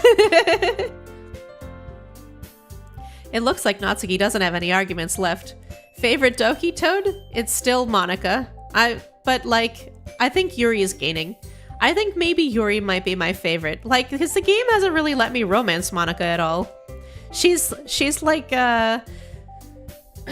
she's like very emotionless, right? Yuri's like talking about my poem and helping me, like giving me advice for my poetry, and we're reading a book together, and she's being all soft and nice. And Monika's just like, she's kind of like a cardboard cutout of a person right now. She doesn't feel like there's anything behind her. We'll see. We'll see what happens. She does have the cutest character design, though. I like her big bow. God knows I love a big bow. It looks like Natsuki doesn't have any arguments left. Okay, fine. I guess I'll just have to get it over with. All right. Phew. Thanks, Natsuki. What about you, Yuri? Yuri dejectedly glances around at everyone else's expectant faces. I guess I don't really have a choice. That's everyone. You're the best, Yuri. This club is seriously going to be the death of me. Oh gosh, you'll be fine, Yuri. But anyway, let's move on to the main event. I want each of you to choose a poem of yours. We're going to practice reciting them in front of each other. No way! Monika, this is too sudden. Well, if you can't recite your poem in front of the club, how do you expect to do it in front of strangers? Oh no. Don't worry. I'll start off to help everyone feel a little more comfortable. Can I go next? Of course. Now, let's see. Monika flips through her notebook to the specific poem she has in mind for herself. She then stands behind the podium. The title of this poem is The Way They Fly. Ahem. Monika begins reciting her poem. Her clear, confident voice fills the room. More than that, her inflection is pristine. She knows exactly how to apply emotion behind each line she recites, bringing the words to life. Is this something she's done before, or is she simply a natural? I glance around me. Everyone has their eyes on Monika. Sayori looks amazed. Yuri has an intense expression on her face that I don't understand. Finally, Monika finishes the recitation. The four of us applaud. Monika takes a breath and smiles. That was so good, Monika! Thank you very much. I was just hoping to set a good example. Are you ready to go next, Sayori? I'll go next. Wah! Yuri is fired up all of a sudden. Yuri clutches a sheet of paper between her hands and stands up. Keeping her head down, she walks quickly over to the podium. This poem is called... Yuri anxiously glances at each of us. Hey, welcome back, Olive. You can do it, Yuri. It's called... After Image of a Crimson Eye. Yuri's voice shakes as she starts reading the poem. Just a moment ago, she practically refused to do this. Why is she suddenly putting in so much effort? Bye, Tito! Thank you so much for modding for this for hours. Oh my god, it's been like 3 hours. Thank you, Tito, and I hope you have a great rest of your day. I'll talk to you later. As Yuri gets past the first couple of lines, her voice changes. It's almost like what happens when Yuri gets absorbed into her books. Her quivering words transform into the sharp syllables of a fierce and confident woman. The poem is full of twists and turns in its structure that she enunciates with perfect timing. This must be a rare glimpse into the whirling fire Yuri keeps concealed inside her head. Suddenly, she's finished. Everyone is stunned. Yuri snaps back into reality. Oh no, Joshi, I missed an ad break warning. Well, it's okay. We're just getting through all this dialogue. What are you apologizing for, Miku? You alright? I'm just bopping down, waiting for the ads to be over. Whew, I have been doing so much reading today. Okay, over. I'll take a little drink and then I'll keep going. I think I'm gonna have to rest my voice over the weekend because I can feel... Ow. I can feel how much strain all of this reading and doing different voices is having on my throat. I'll be fine. Keep reading, no stopping. Got it. Okay.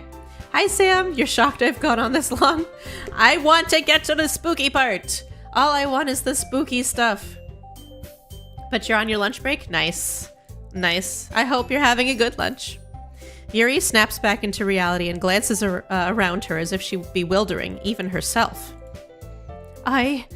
It's up to me to save this situation. I'm the first to start applauding. Everyone joins me afterwards, and we give Yuri the recognition she deserves. It's not that we didn't want to applaud for her, but we were caught so off guard that we must have forgotten. As we applaud, Yuri holds the poem to her chest and rushes back into her seat. Yuri, that was really good. Thank you for sharing. Looks like Yuri is down for the count. Okay, I guess I'm next then. Sayuri hops out of her chair and cheerfully walks to the podium. This one's called My Meadow. Sorry, I giggled. Sayuri. It's a lot harder than I thought. How did you guys do it so easily? Try not to think of it like you're reciting to other people. Imagine you're reciting it to yourself, like in front of a mirror or in your own head. It's your poem, so it'll come out best that way. I see. Okay then. Sayuri begins her poem. Somehow it feels like her soft voice was made as a perfect match. The poem isn't aimlessly cheery, like Sayuri is. It's serene and bittersweet. Imagine everyone's naked in the room, Monkai. That's the worst advice. Personally, I think if everybody was naked, that would be more distracting than less, but maybe that's the joke. Maybe that advice was always meant to be as some sort of cosmic joke. If I were to read this on paper, I probably wouldn't think much of it, but hearing it come from Sayori's voice almost gives it a whole new meaning. Maybe this is what Sayori meant when she said she likes my poems. It's like I get to reach more deeply into someone I thought I knew, through and through. Sayori finishes and we applaud. I did it! Good job, Sayori. Even Gilly liked it. I guess that's a good sign. What does that even mean? It came out nicely, Sayori. The atmosphere of the poem fits you really nicely, but it might be that other poems wouldn't work quite as well with that kind of delivery. I don't really understand. In other words, I've seen poems of yours where that sort of gentle delivery wouldn't work as well. They might need a little more force behind them, depending on what you're reading. Oh, I know what you mean. Well, I've been practicing that kind of thing. It's just embarrassing to do in front of everyone. Then next time, I'm going to make you pick a poem that challenges you a little more. We don't have much time before the festival, you know? Okay. Now, who's next? Natsuki? Don't make me go before Gilly. It's not like I can compare to you guys anyway. Might as well let Gilly lower everyone's standards a little before I have to do it. Natsuki! It's fine. I might as well get it over with.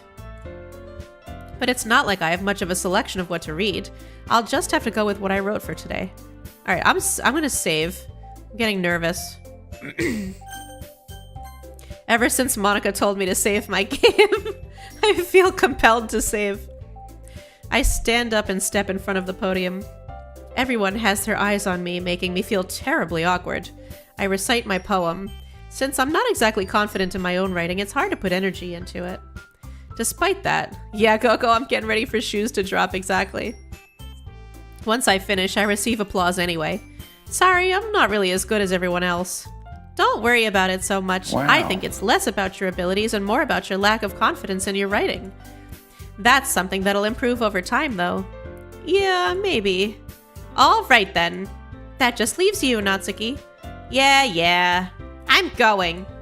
Natsuki begrudgingly gets out of her seat and makes her way to the podium. The poem is called... It's called... Why are you all looking at me?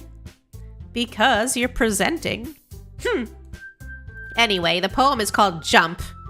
Natsuki takes a breath. Once she starts reciting the poem, her sour attitude disappears a little. Saving is important, Sam? With the slight smile emoji. The slightly smiling emoji. That's more telling than I think anything else that people have tried to spoil for me so far. While she's still a little unenthused, her poem has a rhythm and rhyme to it. It's Natsuki's trademark style, and it works surprisingly well when spoken aloud. The words feel like they bounce up and down as if giving life to the poem. Natsuki finishes and everyone applauds. She huffs back to her seat. That wasn't so bad, was it? Easy for you to say. You'd better not make me do that again. Well, do you at least feel prepared enough to recite a poem in front of other people? I mean, doing it in front of other people will be way easier. I can put on whatever face I want for other people, but when it's just my friends, it's just embarrassing. That's a surprise, Natsuki. I think it would be the other way around for me. Well, that's how it is, so... Well, I guess in that case, you won't have much to worry about for the festival. That said, I want to thank everyone for coming through. It might be hard, but I hope that you all have an idea of what it's like now. Make sure you pick a poem and get enough practice before the festival, okay? I'll be making pamphlets, so let me know ahead of time what you'll be reciting. Jeez, I should probably find some other poem to recite instead. That's fine too. It doesn't have to be your own. I'm already pleasantly surprised that you're putting in all this effort for the club. Natsuki, in your opinion, is the worst. Miku, yeah, I mean, me too, but... I feel bad saying that because she's trying so hard. She's trying so hard not to let me know that she secretly deep down likes me. I think she's a little cute, but she doesn't beat out the other three girls. I mean, they're just better. I'm sorry. It makes me really happy. Yeah, no problem. Okay, everyone, I think that's about it for today. I know the festival is coming up, but let's try to write poems for tomorrow as well. It's been working out really nicely so far, so I'd like to continue that. As for the festival, we'll finish planning tomorrow and then we'll have the weekend to prepare. Monday's the big day. I can't wait. I can do this. I can do this. All right. I stand up. There's no way I'll be able to find the same enthusiasm as Sayori and Monica, but I'll do my best to get through it. It's for the sake of... I'm getting sussed now. Everybody's excited for the festival. Oh my god. I have to save. I have to save. I have to save. If it's for the sake of the club and impressing Monica, then I'll have to do my best. Ready to go, Sayori? Yep. Look at you two always going home together like that. It's kind of adorable, isn't it? Ahaha. Jeez, guys. Don't make such a big deal out of it. It must be a little nice, though. Well, how am I supposed to respond to that? It's okay, Gilly. You don't have to say it. Whatever. Let's go already. I think I'm being a little tsundere now. I walk home with Sayori once more. Even though it's only been a few days, a lot of things have already changed. But today, Sayori is being a little quieter than usual on the way home. Hey, Sayori. Sorry, I was spacing out. No wonder. I was thinking about something from earlier. I like how we get to... I mean... Sayori fumbles with her words. So let's just say that one day Yuri asked to walk home with you. Huh? What would you do? What kind of question is that? You're kind of putting me on the spot here. Well, oh my god. Oh, I would hella walk home with Yuri. She got them fat 18-year-old high school tibbies. Walking home with Yuri, huh? Why does the thought of that make my heart pound? I mean, given how hard it is for her to socialize, I would feel awful turning her down, so... Isn't she so beautiful? Isn't she so beautiful and smart?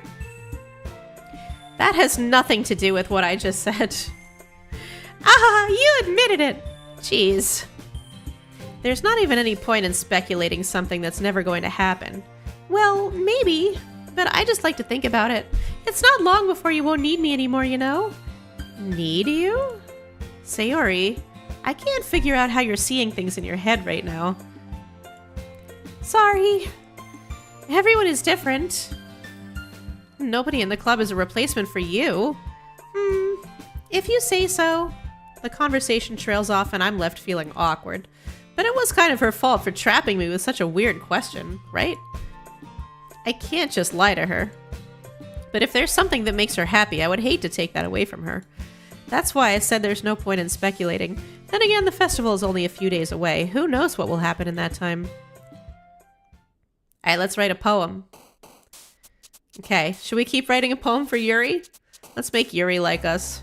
Unrestrained. Contamination. Uncanny. Prayer? Nope. Entropy. Incongruent. Unstable. Vivacious. Effulgent. There's that word again. Bye, Vinay. Have a good rest of your day. Thanks for hanging out for so long. Sensation. Breathe. Misfortune. Oh no, misfortune was Sayori. Whoops. Analysis. Incapable. Vertigo. Climax.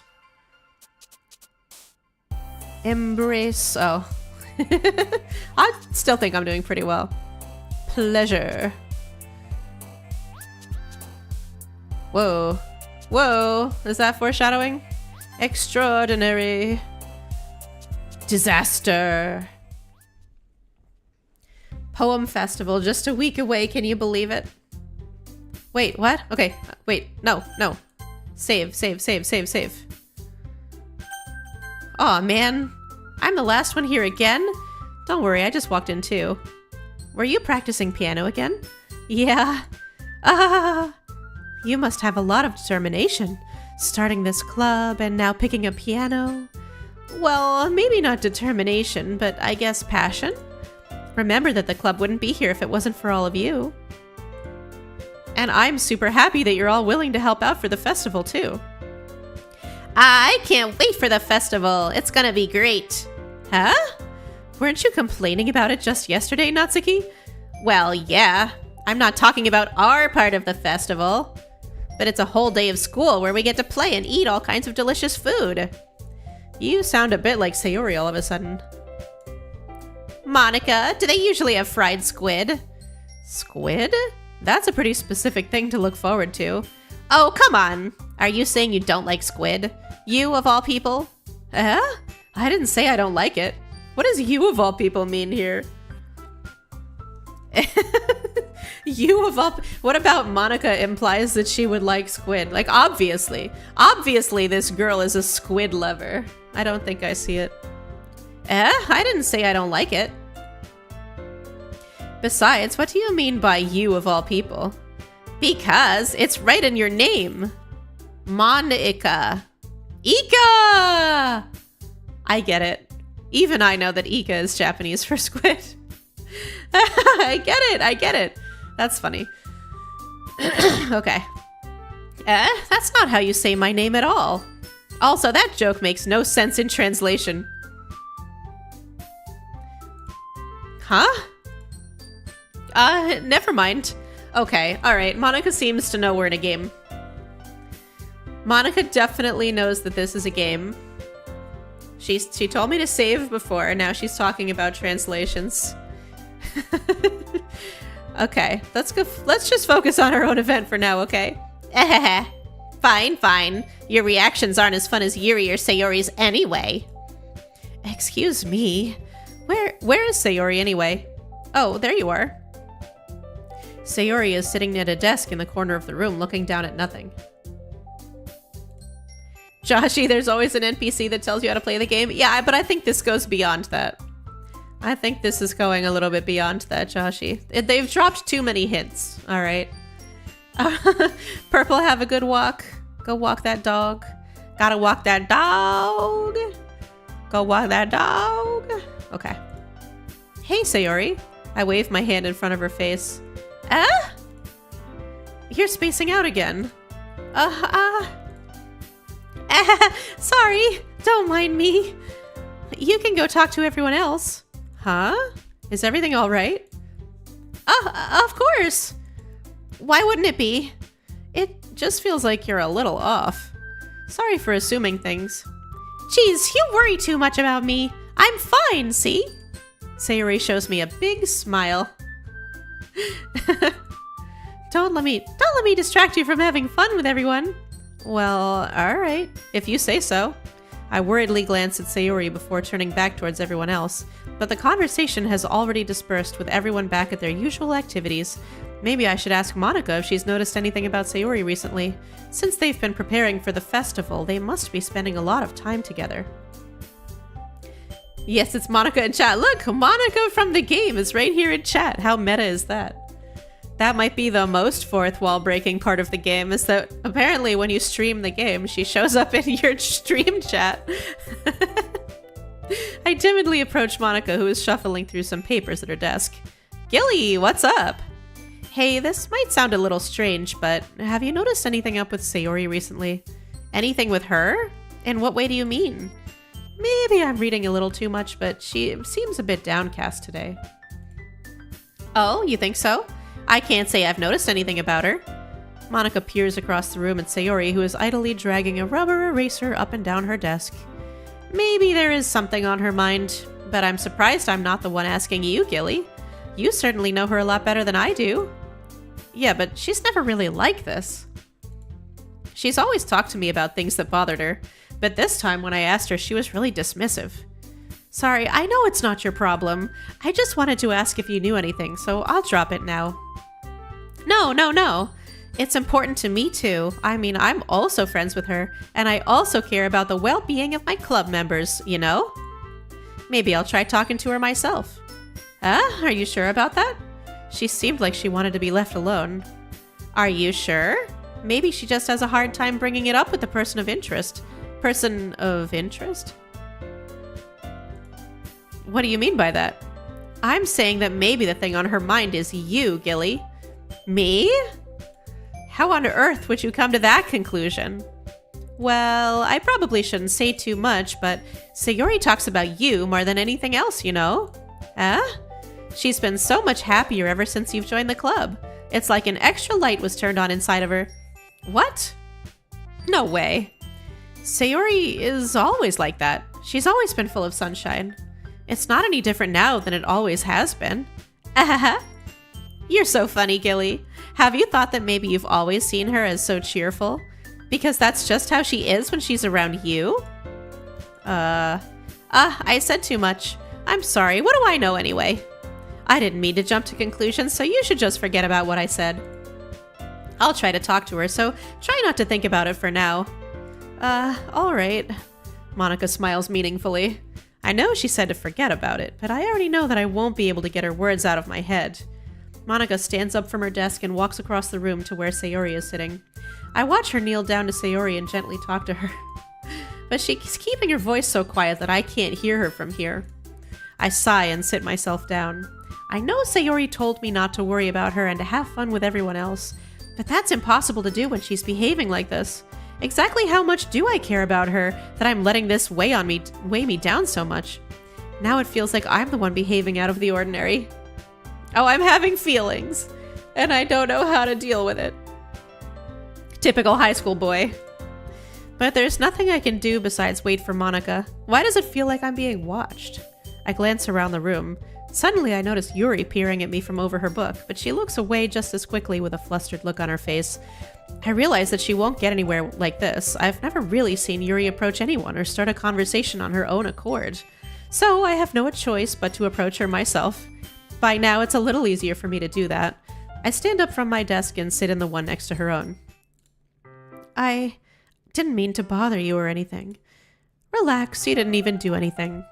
But I could tell that you wanted to be alone with your thoughts.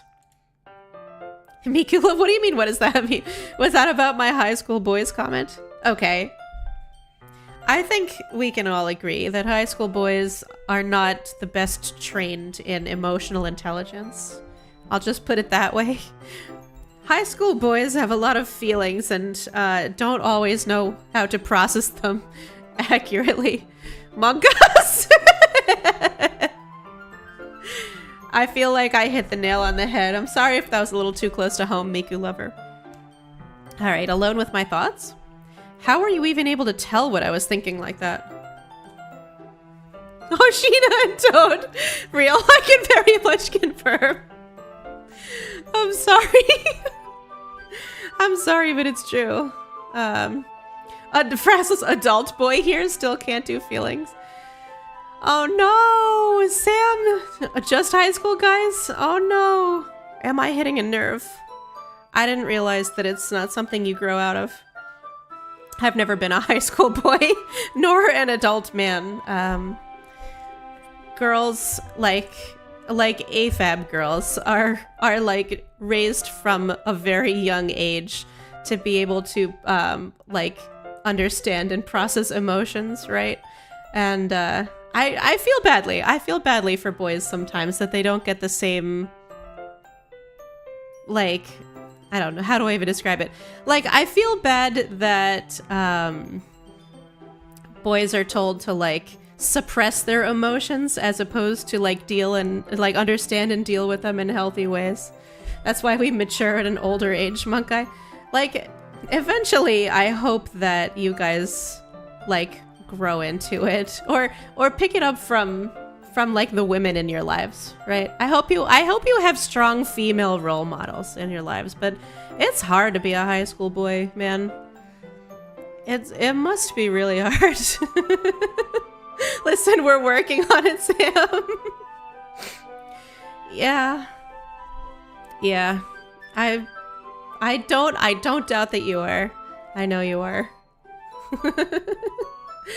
Monica, I hate not being AFAB. Yeah, I think a lot of trans women probably feel that they would have rather had a traditionally female like childhood upbringing. It has its ups and downs, right? Like, I feel like as a woman, I don't have as much unearned confidence as men do, or people who were raised socially as men. So I guess there's some benefits to being raised as a man. Like, confidence, not aggression in a bad way, but aggression in the way of, like, being able to just, like, go and do what you feel is right without reservations, you know, like in that sort of way. There's ups and downs. Life has its ups and downs, right, Sam? Hey, Rogue Tunes, welcome to the chat. Who are we going for? Currently, we're going for Yuri. I would have liked to go for Monica, honestly, but unfortunately, there were like, you know, when you write a poem every night, there's that, like, she's not there, you know? So I don't think that you can write poems for Monica. There has to be some, like, special secret mechanic, I think, in order to, like, unlock her route, because, like, it feels like I can only court the other 3 girls right now. So I don't know what I have to do. Maybe, like, a second playthrough or something. Because in some dating sims, you can only unlock certain routes by, like, finishing the game a couple of times. So maybe that's it. So I would have gone for Monica, but the game doesn't seem to be letting me go for Monica. So right now we're going for Yuri. Don't worry, you'll unlock Monica soon. Okay, awesome. All right, I'm looking forward to it. Hey, Thick! Yes, we're doing DDLC. We're doing Doki Doki. This is my first ever playthrough. I have not ever had it spoiled for me by anyone or anything. I haven't read any spoilers for it. Like, I haven't watched any streamers play it. I haven't watched any Let's Plays. Never played it myself, obviously, so I'm really excited to find out what all the hype is about. Because this is one of, like, the most hyped games of all time. So I'm gonna find out firsthand what all the hype is about. I'm so excited. I should play DDLC's DLC! Once I do, like, once I finish this game, maybe I'll get the plus version, right? There's like a $15, like, Doki Doki Literature Club plus version with more content, so I'll do that. Hey, Pearl. Where did I get my VTuber? So my VTuber is largely made from assets on Booth, but I made it myself. The mushroom is custom. All the textures are custom, like my skin and eye textures. I did those myself. And yeah, so that is where I got my VTuber from. Mostly by my own blood, sweat, and tears. Yes, and custom face tracking. I did my own face tracking. My own eyes and mouth and stuff. So yeah. Thank you for pointing that out, Joshy. Hey, thank you for following. Thank you, Pearl. Welcome to the Spores. Okay. Yes, and paid members get emoji. Yes, if you want to use my custom ghillie emotes, you can become a channel member, which if you look right below the video, there should be a button that says join right next to the subscribe button. And if you click that join button, you can become a member of the channel and you'll unlock perks like my emotes that you can use in my chat. Okay. What? Bloodroot? Okay, there's an ad. I can't skip the ad. I think Bloodroot is trolling me. Can somebody ban them? Ban. Oh, I can ban myself. Yay, Pearl, you joined! It's so funny. I think Bloodroot was just trying to call me a trans person. I think that's what troon means. And the funniest thing is I've been very clear, like, in many places, several times when people have like, asked or insinuated, I've been very clear that I'm AFAB, right? But it's so funny to me that people who are so hell-bent on being transphobes, they're also convinced that they're right all the time, like like we can always tell crowd, right? Like, you can't always tell because you're constantly accusing AFAB people of being trans, right? So like, you can't tell. I don't know. It makes my blood boil. Whatever. Thank you, Hatsune Miku! Hatsune Miku's in my chat! Me and the homies hate transphobes. Yes, transphobia is not tolerated on my channel. Not tolerated in any way, shape, or form. So if you're gonna come in here and say anything transphobic, you will be met with the ban hammer. Miku, my bad, I thought you were female. I am female, that's what I said. AFAB means assigned female at birth, as in I came out of my mother's womb with female anatomy. I am AFAB and I identify as a woman. But sometimes I have to clarify that I'm AFAB. And it's like, just stop guessing, people. You know what? You don't need to know. Just, who cares? Anyway, let's play the game. Thank you for coming to my TED Talk. Right, Larry? Thank you. Transphobia in the big 2024? Hell no. Not in my 2024. I love mushroom curls that came out of women's anatomy. Okay, that was a lore breaking moment. I'm sorry for the immersion break. You're right. I was a mushroom in the woods, and then I grew a human body, and I walked out of the woods and joined human society, and that's where I came from. That's what I am. I'm a mushroom. Hey, good night, Subaru. Go to sleep. Have a rest. Have a good rest and wake up feeling refreshed. Please. Oh my God, Hatsune Miku, you are the person who was Monica before. Thank you for changing your name so many times. It's giving me a laugh. AFAB. Oh, I like that bean. AFAB assigned fungus at birth. Perfect. I love that. Perfect. Didn't someone convince people on Twitter that Markiplier and MatPat were trans? Ugh, I don't know. That sounds like the kind of thing that somebody would try to troll for on Twitter. Assigned mushroom at birth. I like that too. Assigned fungus at birth. Hey, Hatsune Miku joined the Spores! Yay! Oh my gosh. The Hatsune Miku? I am so honored to be able to count you among my subscribers. I am so honored. Oh my gosh, Hatsune Miku, I'm your biggest fan. I'm dressed up as Brazilian Miku for Halloween. Yippee! Yippee! Hatsune Miku, real. The real Hatsune Miku. Yippee! Yatta! 1 minute of ad left. Joshie, I gotta keep vamping. I gotta keep vamping. Fit check for Miku? You wanna get the fit? I think I could pull that off. Hold on. Hold on.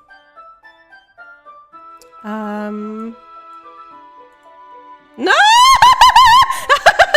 Every time I do that, I forget that I have... Okay, there's another ghillie in the scene. You saw nothing.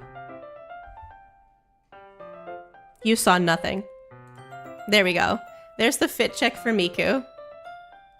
There we go. See, look at my cute little shorts. Look at my little belly shirt. I got little flip-flops on the bottom. My hair's so long. Isn't my long hair cute? So yeah, that's my Miku fit for Halloween. You saw nothing, Miku. That's right. You saw nothing. Which is the real ghillie? You'll never know. All right, time to get back to the game. Okay, I deserved that. I'm reproducing asexually. That's right, I'm making more ghillies.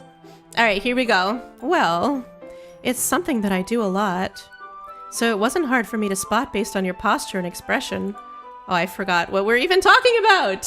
What is this? Not that I was staring or anything. I didn't do anything creepy like that. In any case, I guess you were right. I'm sorry if I caused you any concern. Don't apologize. Your troubles are only the concern of those who willingly share in that concern. Of course, there are certainly those who find the most comfort in keeping to themselves. But if you would prefer to share what's on your mind, then I would be glad to listen. It's alright, Pearl. Welcome back. I'm sorry your internet's lagging. It's really not that big of a deal. I was just feeling a bit uneasy about Sayori. Sayori? Yeah, she seems a little off today, but when I asked her about it, she didn't want to admit it to me. So I can't help but wonder if something happened to her. Oh, well, that's quite romantic. It's true, Yuri is so cute that she is a cut above. She's a cut below Monica, but a cut above the other two. Sorry, I didn't mean to say something stupid. It's not that, I just didn't want you to misunderstand. Sayori and I have just been friends a long time, that's all. I see. Then perhaps it is unusual for her to be dismissive to you about her feelings. Or maybe I'm just reading into it a little too much. Gilly, the world is full of meaning, often hidden deep beneath plain sight. And there are many untold mysteries behind every person, no matter how well you know them. So you think that there might be something behind it after all? I think that Sayori is a very complex person. Her mannerisms on the outside don't always match what may be going on inside her head, and she may not always know what she wants. I noticed her strange behavior today too, and I also feel some concern for her. But in your case, it looked like she was fully occupying your thoughts, wasn't she? Well, I guess that was the case. Sayori, she really means a lot to you, doesn't she? I guess. Oh my god, how many Miku shrooms are there? What is going on? What is going on in chat? Are the shrooms reproducing in chat? Or are the Mikus reproducing? Like that music video where she's on a conveyor belt and there's like 3,000 of her. But you don't need to put it that way. We're just good friends, that's all. Yuri suddenly looks deeply into my eyes. Her expression is gentle and curious, as if she was searching for something. Embarrassed, I avert my gaze. Sometimes, a person's mysteries are untold even to themselves. Joshi, you're updating my content warning, but don't look. Okay. It's going to send me a notification when you change the content of my channel. I won't look. I'll do my best not to look, okay? I'll do my best. And you, as someone honest and caring, may uncover feelings you weren't aware were in you. Okay, wait, I'm saving. If you just changed my content warnings, I feel like this is a good opportunity to save. I think that she would be a very fortunate person to have you feel that way about her.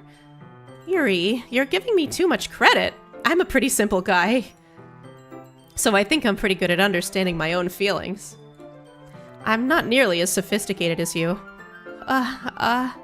That's not a compliment, is it? It is what it is. Anyway, as long as we're here, why don't we do some reading? Well, as long as you're okay with it. Yeah, I should be taking my mind off this whole thing anyway. Why don't we go ahead and get started? Yes, let's. Actually, I have a request. Do you mind if I make some tea first? Not at all. Thanks very much. If there's one thing that can make my reading time here any better, it's a nice cup of tea. Not to mention for yourself as well. Yuri stands up and makes her way to the closet. I follow and watch as she retrieves a small water pitcher from the shelf, the kind with a filter inside. Can you hold this for a second? Sure. Yuri hands me the water pitcher and also fetches an electric kettle. I'm going to plug this in at the teacher's desk and then we'll go get some water. She walks past me and sets the kettle down on the teacher's desk. I simply watch her movements. To my surprise, the way she moves really contrasts her speaking mannerisms, especially because of her long legs. Oh no! The content update happened! I'm not looking! Okay. Especially because of her long legs, Yuri appears elegant and methodical. Okay, may I have the water pitcher? Thanks, I'll be right back. I might as well walk with you. Yeah, why not? Shall we go then? Yeah. Where are you two off to? Oh, here comes Monica Cockblock. Monica, the romance killer. She trying to get in between me and my girl? Yuri was gonna make some tea, so... I suddenly realize how weird it sounds to explain this to Monica. We're just filling the water pitcher. Ah, okay. Sorry, I was just a bit curious. That's kind of a one-person job, isn't it? Oh, Monica! What are you doing? I'm trying to get with this sweet, awesome girl. Leave me alone. Monica, please mind your own business for once. Yuri just told her off. This is getting spicy. I like it. Or do you want to tell me there's something wrong with helping involve Gilly in club activities? My mouth gapes. I suppose there's nothing wrong with that. Then let's go, Gilly. Yuri quickly exits the room and I follow. Once in the hallway, she suddenly puts her forehead against the wall. I spoke without thinking. How could I say something like that? Yuri, something about the way she said that. It made me feel so irritated. What's wrong with me? No, Yuri, I think you did the right thing. I wasn't expecting it, but it's also not right for Monica to judge people like that. Gilly, how come even when I do something bad, you're being nice to me? Because nothing that you do is as bad as you make it seem in your head. Nobody's perfect. We have emotions, and we can't always hide them away. But you always amplify things in your head. Your mind turns a light rain shower into a hurricane. No. Wouldn't you hate me for something as terrible as that? Why would I hate you? I can't hate someone for having emotions. What kind of friend would do that? Ooh, I friend-zoned her. I like that. Friend, you say? Yuri lifts her head. Gilly, I really like being friends with you. Thanks, Yuri. I like being friends with you too. I feel kind of awkward saying something like that, but I'm doing my best to help Yuri feel better. Anyway, yeah. Shall we go? Yeah.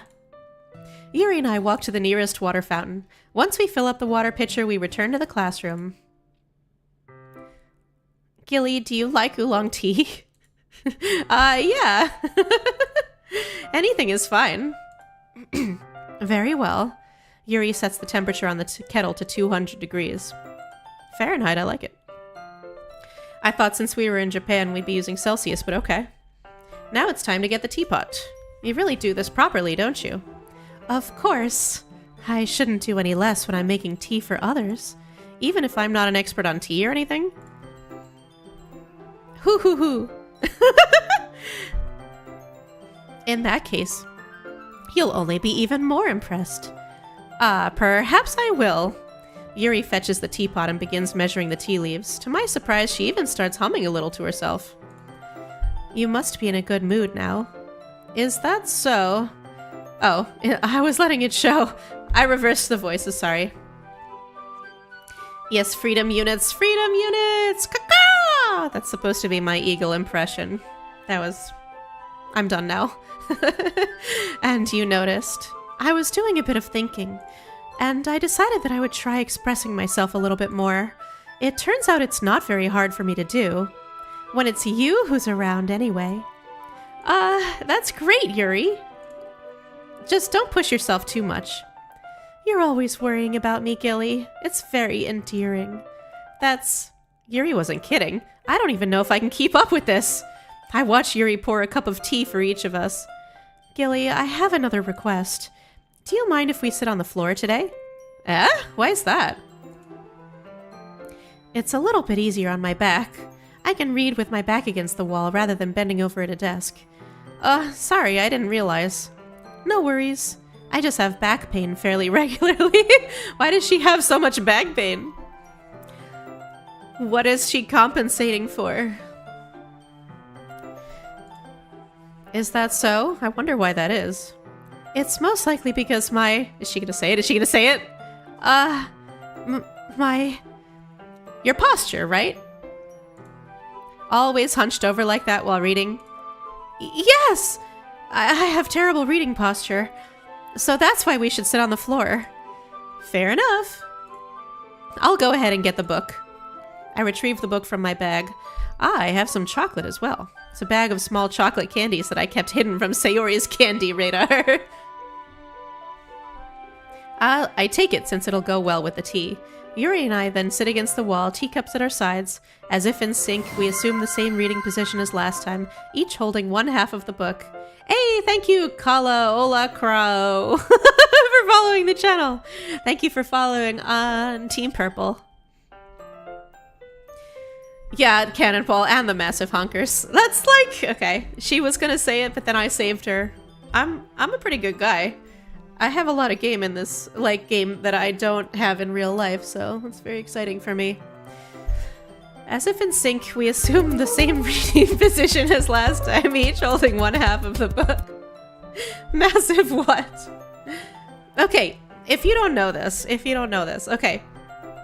Women with really large breasts can often get back pain because of the weight on the front of their body, and they have to compensate for it by, their spine muscles have to be so strong to compensate for it, and they often get back pain. I cannot relate because I have, don't worry about it. As if in sync, we assume the same reading position as last time, each one holding half of the book. Except this time, our bodies are even closer to each other. Bye, Monkai! Thanks for hanging out. It was good hanging out with you for so long. Have a good rest of your day. Bye-bye. I can't see too well. Yuri slides closer until our shoulders are touching. How am I supposed to focus on reading like this? Yuri was always kind of cute, but when she's being less apprehensive is almost more than I can handle. Your teacup. Yuri hands me my teacup. Holding it with my hand that's not holding the book, I end up in a position that makes it even harder to focus. Because now I need to worry about making sure I don't accidentally touch her chest! Not her chest! Meanwhile, Yuri hasn't noticed a single thing. Yeah, I doubt that. I think she's noticed. I think she knows what she's doing. She's the one sidling ever closer to me. She wears her intense reading expression, and I can only presume the world around her has faded away. I use all of my willpower to focus on reading. After a few minutes, I finally managed to relax a little. I put the teacup between my legs and fumble with the chocolate wrapper. Oh, sorry. I briefly let go of the book to finish opening the wrapper. You can have as much as you want. That's okay. I won't take any. Are you sure? Well, if I touch it, then it might get smudges on the pages. You're right. I didn't even think about that. I'm a freaking dumbass. What is wrong with me? My bad. No need to apologize. I'll hold the book, okay? Are you sure? Of course. Ooh. I like this art. Yuri opens the book with both hands. She holds it so that I don't have any of a harder time reading from it. But as a result, her left arm is practically resting on top of my leg. We're touching. I'm touching girls. I'm touching girls. Well, in that case, Yuri is already totally focused on reading again. I take a chocolate candy and pop it into my mouth. Then I take another chocolate and I hold it up to Yuri. She doesn't even look away from the book. She simply parts her lips, as if this situation was completely normal. But that means I can't stop here. I apprehensively place the chocolate in her mouth. Just like that, Yuri closes her lips over it. Yuri's expression suddenly breaks. Did I just... Yuri looks at me like she needs to confirm what just happened. Gilly. Sorry. I guess I shouldn't have done that. Well, you were just helping. That's something that friends do. Wow. Right? I mean, not really in this kind of context, but yeah, that's all it was. Yeah. Then, you don't need me to stop or anything. I see. Wow. The situation has gotten really tense. Yuri tries to return to the book, but I can tell just by her expression that she can't focus now. My heart is pounding. I nervously take another chocolate between my fingers, but this time, Yuri's eyes meet mine. How did it even come to this? Yuri doesn't avert her gaze. I notice her chest rising and falling to the rhythm of her breaths. Such a platonic friendship right here! Oh my god. This is so intense. Okay. I raise my arm. Like before, Yuri parts her lips. But it's different this time. I take the chocolate and place it in her mouth. I feel her hot breath on my fingers. Okay, everyone! Wow. Monica! What are you doing? Oh my god. Okay, everyone. Macaque block! That was the macaque block of all time. Oh my god, I screamed. I'm sorry. I'm sorry for your ears, everybody. Okay, everyone. Yuri jolts back. Pearl, how do you redeem caps? Great question. So if you check underneath the video real quick, there's a list of commands that you can redeem. And what you do to redeem them is you just type exclamation point, then the word, and that's it. That's all you type into the text box. You hit enter, and then it will do the command. So don't type anything else, just exclamation point and the name of the redeem. Phew, that was... My heart leapt out of my chest for that one. That was intense. Goodness gracious. Okay. Alright. It's time to share poems. Let's do this. Let's do this thing. Killy, you can help Yuri put away the tea stuff, right? Yeah, of course. Okay, thanks. The spell is abruptly broken. I'll hydrate. I'll do a hydrate. That's a good idea, actually. Okay. Need to hydrate my vocal cords before I read the poems. I'll take care of the cups. Yeah. Yuri picks up the teacups from the floor. I pick up the bag of chocolates. In the end, we hastily clean up without so much as a word between us. Wait, you serious, Rain? The piano playing has gotten way better? Way better? Let me listen to it for a second. Wait, okay. It sounds like a nice full texture. Was it not before? I can't remember. The piano is also louder than it was before? Is that Monica learning how to play the piano? Because she did say she was learning how to play the piano. Is Monica making the music? Okay, here's the piano. Oh, yeah. Bruh. Bruh. Ah! Oh, yeah, listen to those chords in the left hand. These I nuts. see. I see. Oh, it's okay, Joshi. There's no way I would ever have noticed that myself. I'm too focused on trying to get with Yuri right now. I need people to point some of these things out for me. As long as it's not spoilering the rest of the game. I get the feeling that this is something neither of us will ever have the courage to bring up. All right, I'm gonna save. I'm gonna save because this is a decision point. Let's start with Natsuki for no particular reason. Save the best for last. Meh. I guess you really haven't learned anything after all. Honestly, I don't know why I got my hopes up in the first place. What? I didn't think this one was that bad. What did I do wrong? Poems don't need to be all deep sounding to express something. It's going to just sound like you're forcing it unless you really don't suck at it. Honestly, don't bother trying to write poems like this until you're on Yuri's level. Natsuki stops short all of a sudden. Don't tell me. You're not just trying to impress Yuri, are you? What are you talking about? And keep your voice down. You know Yuri would love this angsty. Just because she's a talented writer doesn't mean. Looks like I'm in trouble. Woo! I somehow struck a nerve, though what I did is beyond me. Naily listen to the song when they show their poems? Okay. Wait, I don't remember there being piano in this track now that I think about it. Was there always piano during this one? I somehow struck a nerve, though what I did is beyond me. I am so done with you! Natsuki shoves the poem I handed her back over to me. Take your stupid poem! If you wrote it for someone else, just don't show it to me! Ouch.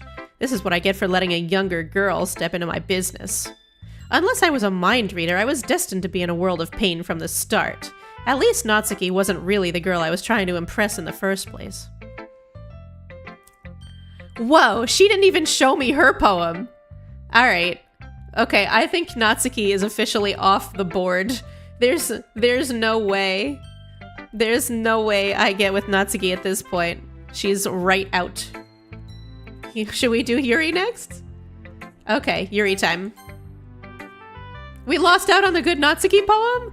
Rain, was that gonna be a good one? I'm sorry, I'll try a different route next time. I'll try a different route next time and see if we can get all of the Natsuki poems. Gilly, your writing has only improved in these last few days. Every poem you've shown me has been nothing short of spectacular. I can really feel the emotions. I'm a little envious even. I don't think it ever came to me this naturally. Yuri, that's the wrong way to put it. This never did come naturally to me, but I've been able to improve so much thanks to you. Yeah, Neely, next time. I mean, there might not be a next time, but I am enjoying this game so far. You're really the example I was chasing after. Is that so? Yuri gently smiles to herself. This feeling, I'm so glad I got the chance to share my writing. I never thought it would feel like this. I remember you mentioning that yesterday. I can't believe that you're so good at something and you've never even shared it with anyone. Oh, sorry, YouTube folks. Is there an ad running on YouTube right now? I take it you're back, though. Okay. Why would I want to go skiing, YouTube? Well, it is October. If you were going to go skiing, it's time to start thinking about planning your trip and getting all your gear. So, but also skiing is awesome. Why wouldn't you want to go skiing? I love skiing. I'm a mountain mushroom. Ad. Well, okay. Yes, ad is spelled with one D. It's okay, Monica. Being a little extra there, Monica. It's kind of a shame.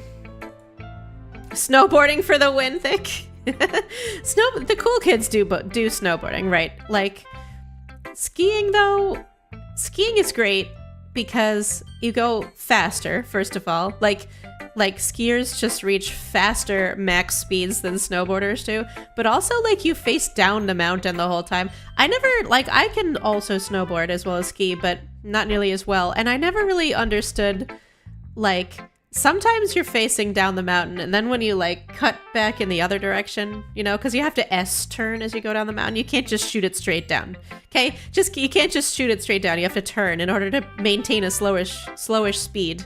But when you turn and you're facing up the mountain, it's just very disorienting to me. I don't know. It's like, it's not my thing. It's not my thing. Not as many bruises on your butt with skiing, too. That's right. If you're skiing and you're getting bruises on your butt, you're doing it wrong. You are not supposed to be able to sit down in skis. Alright, let's play. Maybe, but it's not like I really had a choice. What do you mean? Well, Yuri smiles sadly. Gilly, during lunchtime I eat by myself. Did you know that? It's a great time to find a quiet spot and do some reading. In fact, I always have some books with me. You could say I really enjoy reading. Well, that's one way to put it anyway. But books are so full of amazing and inspiring people. People you want to fall in love with, or people you just know would make a really good friend. Cheerful people who always put a smile on your face, or deep thinkers and problem solvers who discover the mysteries of life. So when you look at it that way, I'm surrounded by friends every day. You know, and those friends don't laugh at me. They don't tease me for spacing out all the time. They don't make fun of my body type. And they don't hate me for acting like a know-it-all. People say that about you? I'm not a know-it-all, Gilly.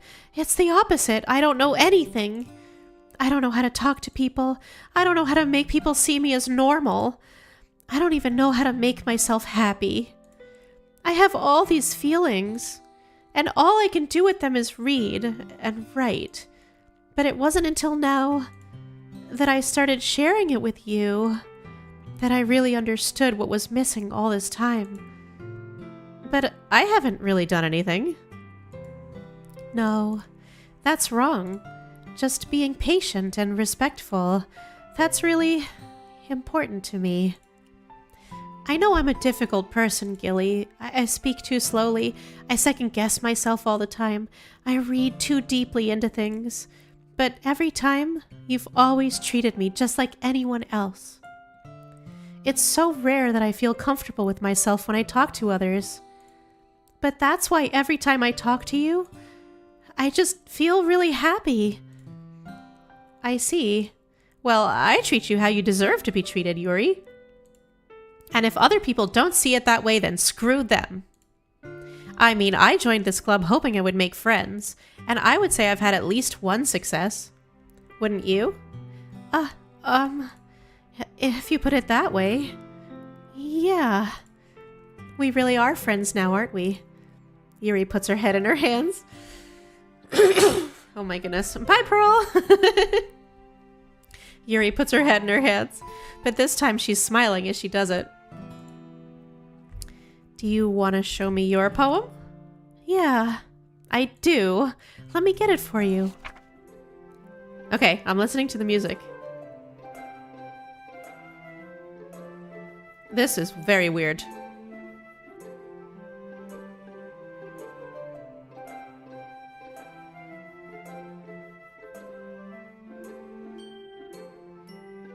Okay, there's no piano in this one so far. And it's like, there's something a little bit weird. It's like the melody and the backing track don't belong to the same music. Okay, ads in 30 seconds. Thank you, Joshi. Alright, beach. A marvel millions of years in the making, where the womb of Earth chaotically meets the surface. Under a clear blue sky, an expanse of bliss, but beneath gray rolling clouds, an endless enigma. The easiest world to get lost in is one where everything can be found. One can only build a sandcastle when the sand is wet, but where the sand is wet, the tide comes. Will it gently lick at your foundations until you give in? Or will a sudden wave send you crashing down in the blink of an eye? Either way, the outcome is the same, yet we still build sandcastles. I stand where the foam wraps around my ankles, where my toes squish into the sand. The salty air is therapeutic. The breeze is gentle yet powerful. I sink my toes into the ultimate boundary line. Oh, goodness. Tempted by the foamy tendrils.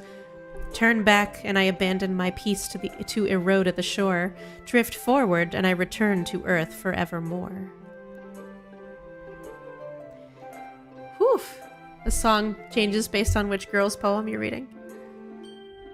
I mean, I've noticed that much. I'm trying to listen to, like, how much the music changes.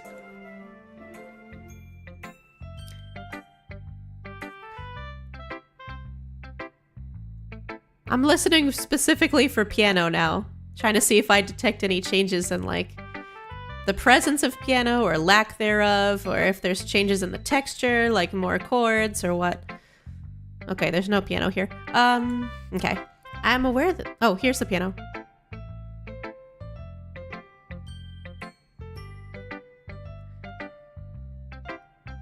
This still feels pretty basic. Alright. I'm aware that the beach is kind of an inane thing to write about, but I did my best to take a metaphorical approach to it. You say that like you didn't even want to write about it. Oh, you haven't heard?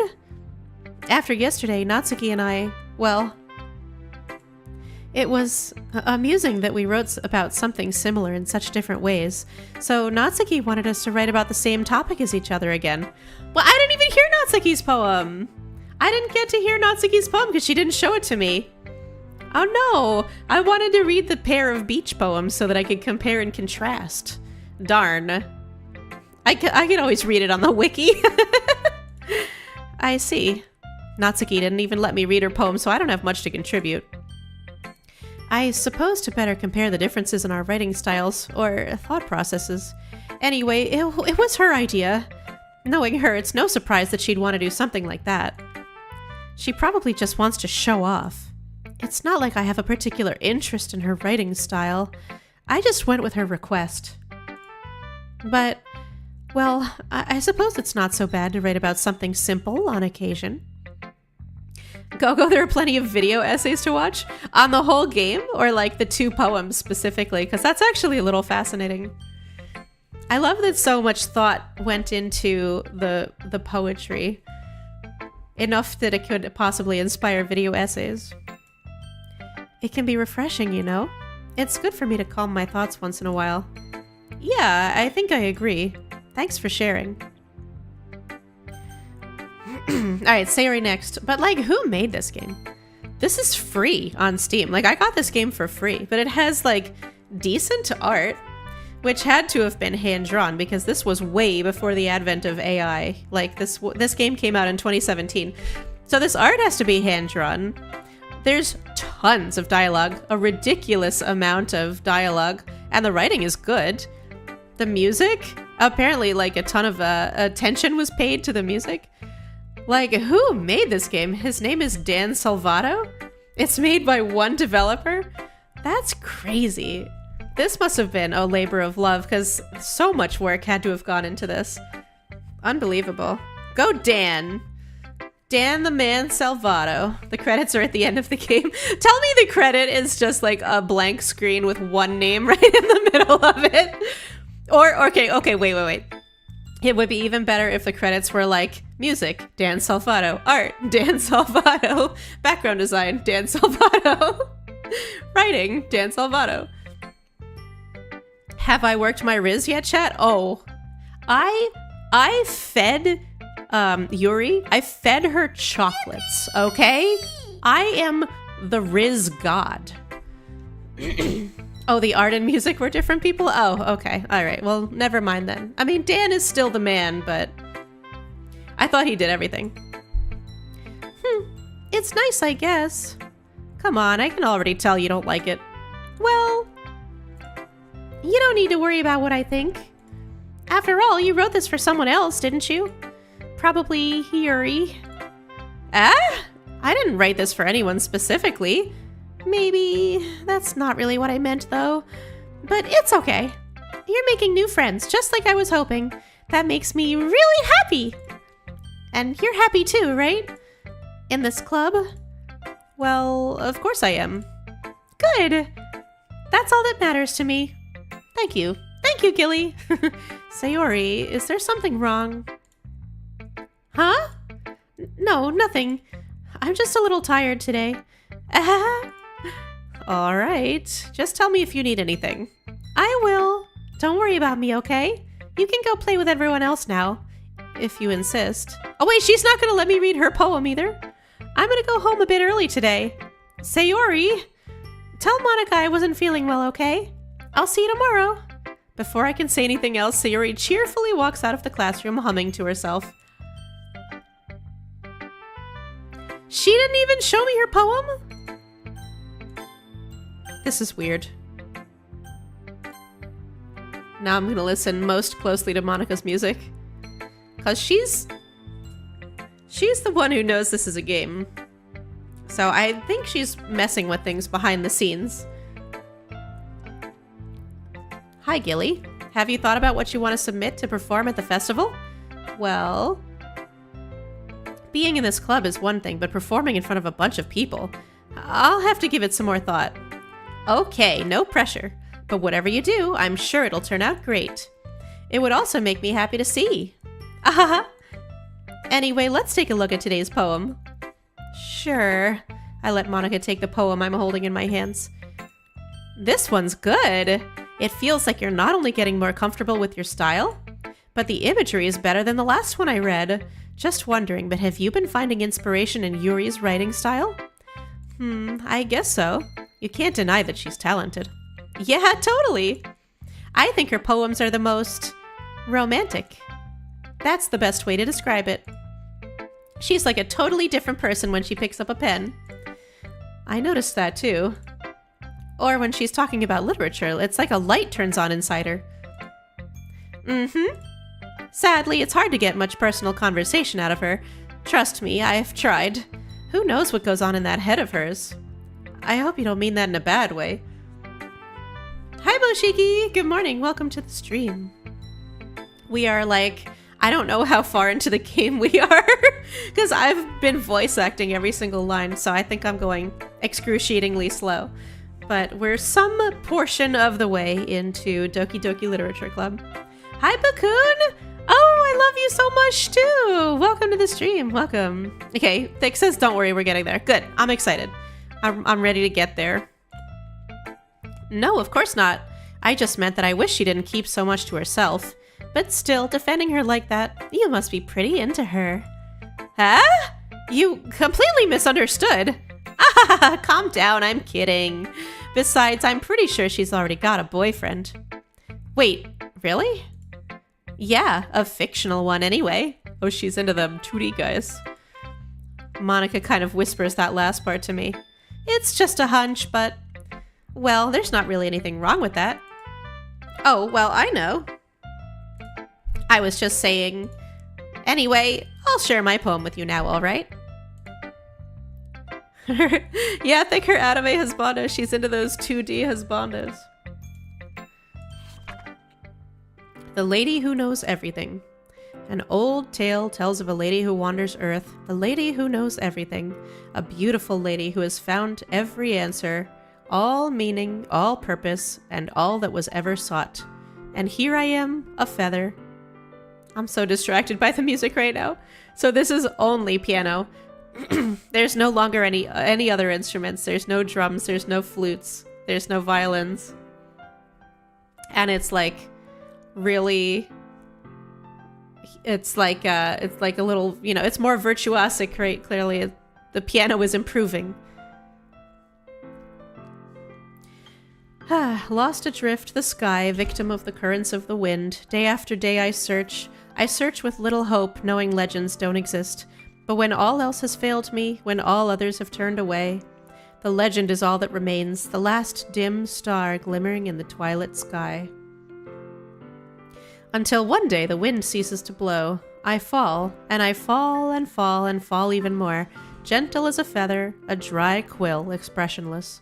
But a hand catches me between the thumb and forefinger, the hand of a beautiful lady.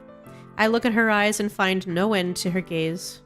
The lady who knows everything knows what I am thinking. Before I can speak, she responds in a hollow voice. I have found every answer, all of which amount to nothing. There is no meaning, there is no purpose, and we seek only the impossible. I am not your legend does not exist. And with a breath she blows me back afloat, and I pick up a gust of wind. Okay, alright, Monica. What could give me that? Oh my god, thank you, can't just say that. I mean, you can, but... You know, I feel like learning and looking for answers are the sorts of things that give life meaning. Not to get too philosophical or anything, but it was kind of on my mind, so that's what I wrote about. I see. I never really put much thought into it. It was a good poem, right, Rain Dasher? In a way, it's almost paradoxical, because if we had all the answers, wouldn't the world start to lose its meaning? You know, there's one thing I noticed. It seems like everyone in the club prefers writing about things that are more sad than happy. Are you surprised? I mean, if everything was okay, we wouldn't really have anything to write about, would we? Humans aren't two-dimensional creatures. These humans are.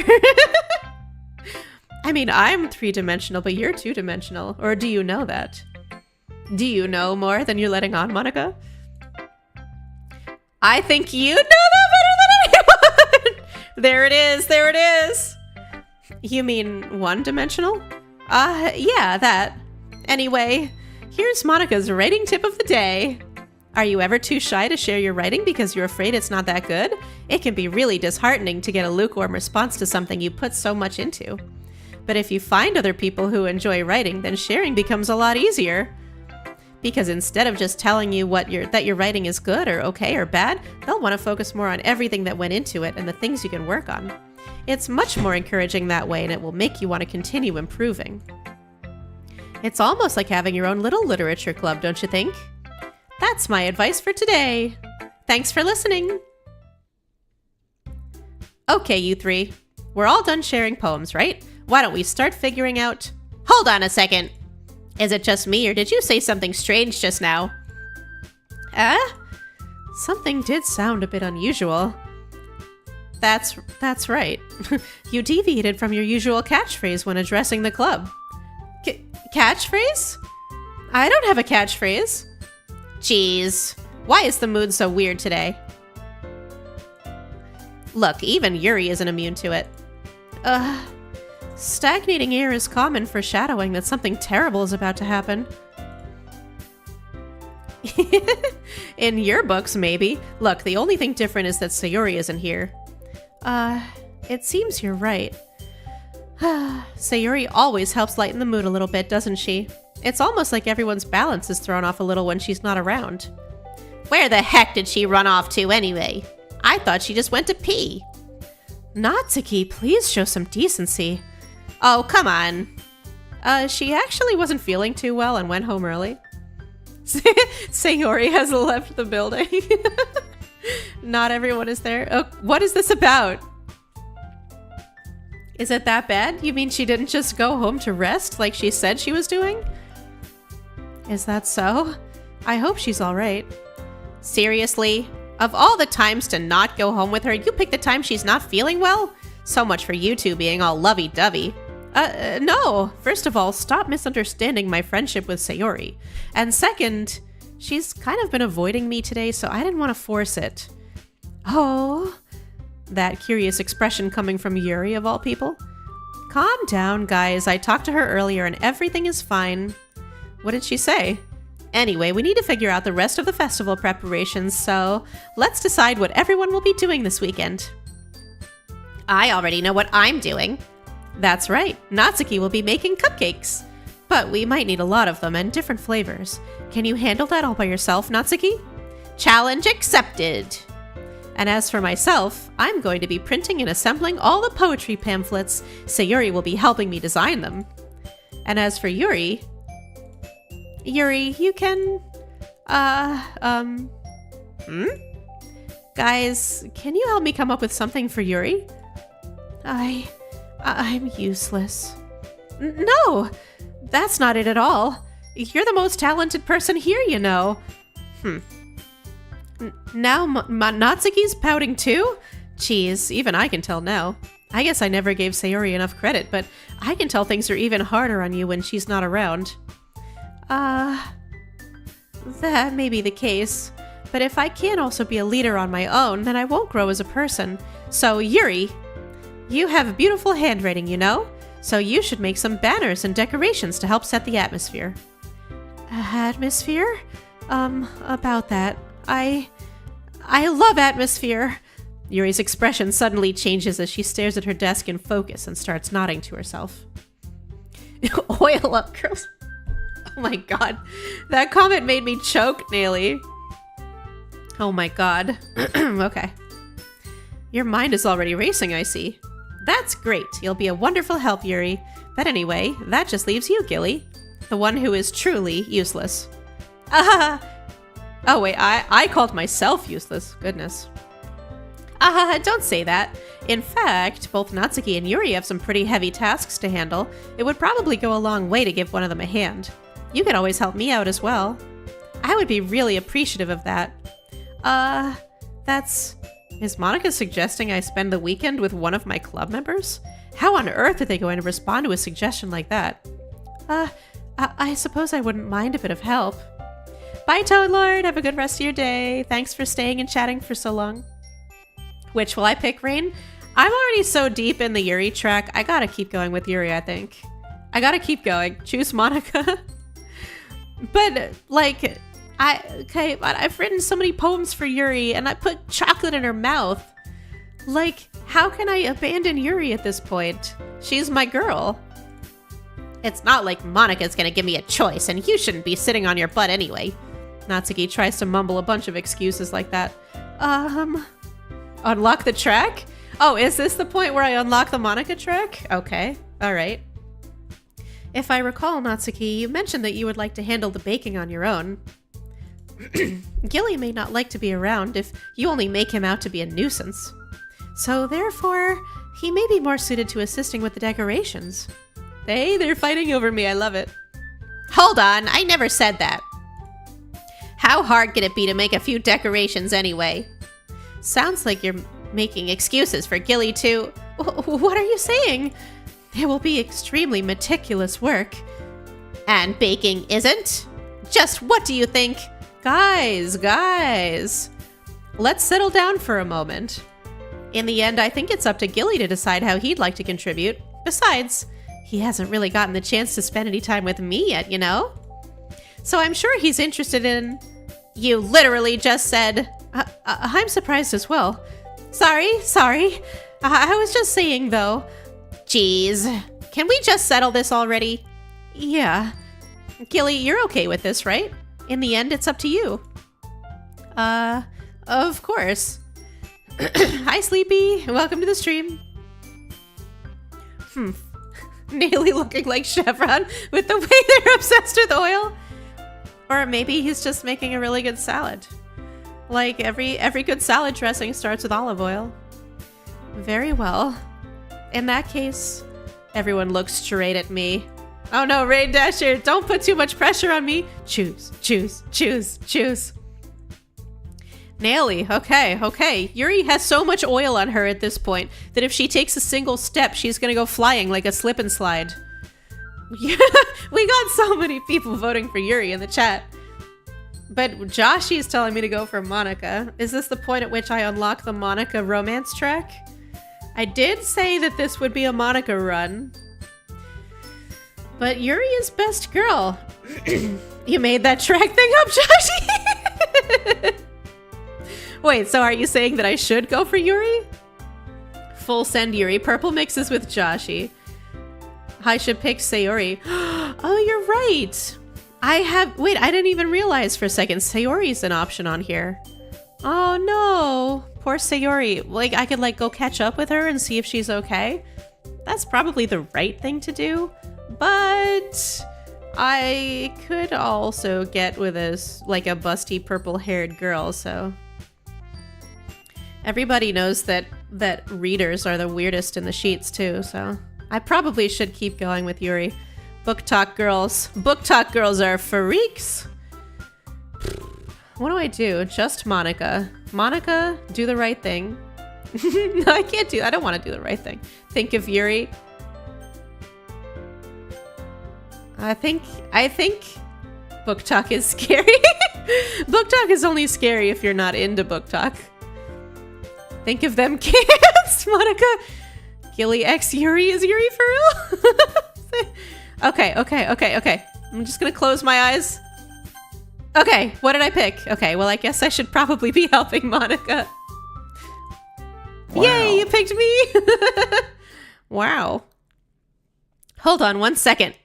Yeah. Monica, you're the one who needs the least help out of all of us. But I agree with Natsuki. Not only is your work already most suitable for one person, but you already have Sayori as well. But Gilly is the one who... That doesn't matter. You were the one who scared him into picking you in the first place. You're the club president, Monica. You're supposed to make responsible decisions for the club. Oh no, she's getting in so much trouble. Monica, you shouldn't let any ulterior motives interfere with this decision. Ulterior motives? What are you saying, Yuri?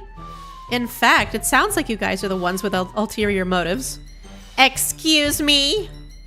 Otherwise, this wouldn't have been made into such a big deal in the first place. That's completely false, Monica. Yeah, we have a lot of work to do, you know. Oh no, they're so bad. We won't do as good of a job if you make us work alone. Maybe that's true. Think of the club, Monica. If we want our event to succeed, then we need to appropriately distribute our resources. So are you going to do the right thing, President?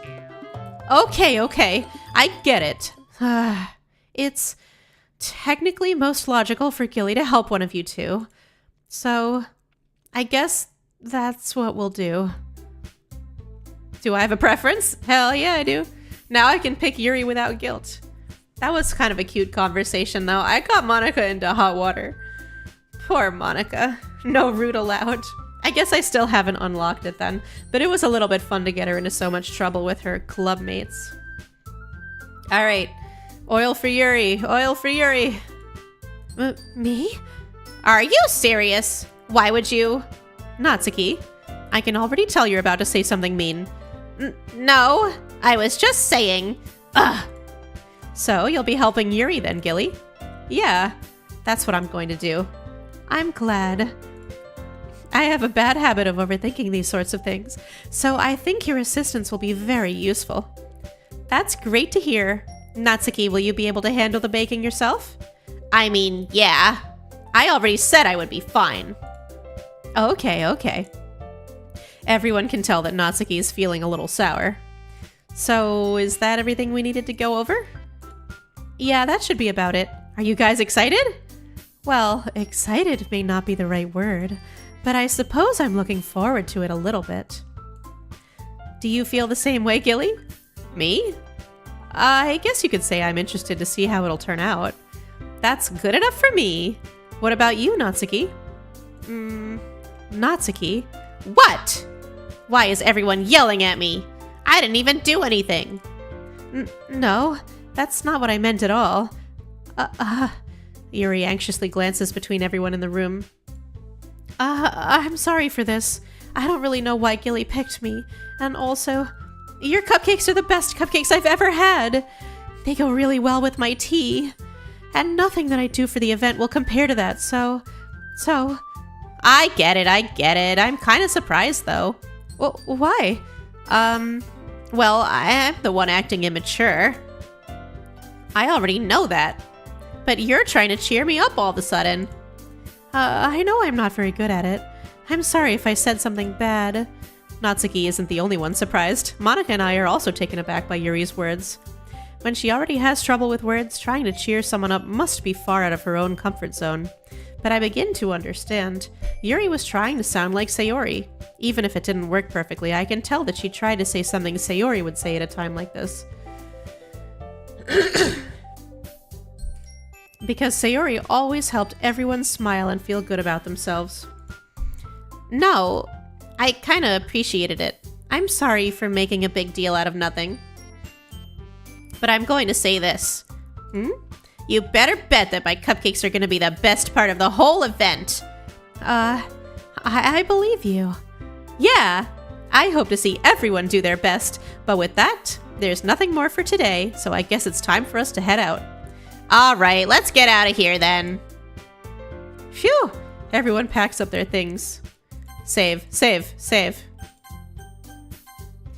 I start to follow Monica and Natsuki out the door as they chat between each other. I turn around. Sorry, I realized that I don't have any way of contacting you this weekend. Oh, you're right.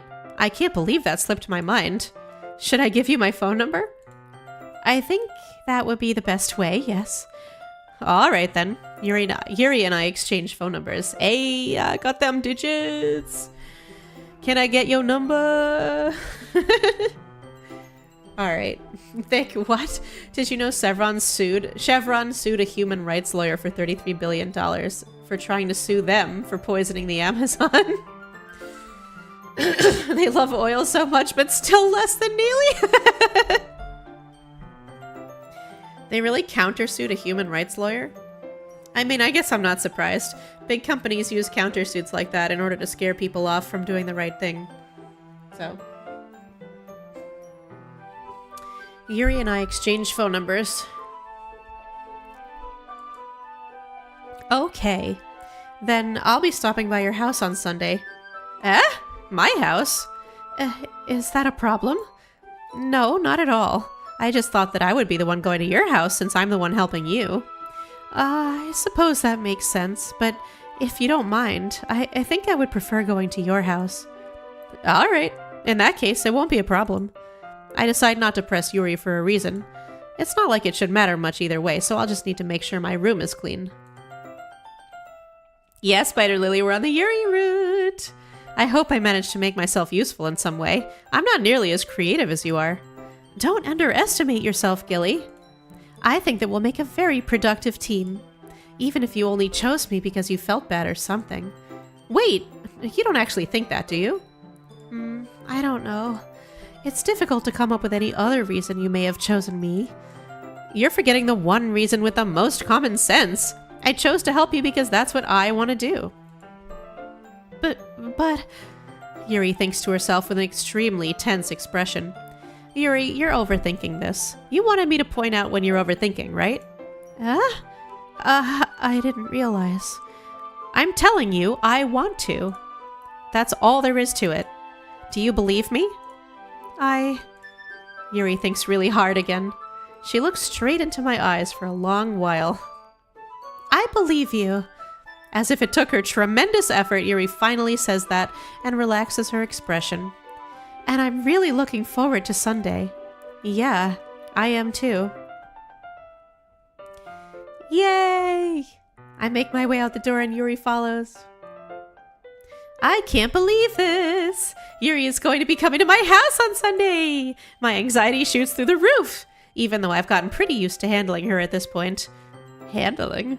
There's no telling what might end up happening when we're outside of school.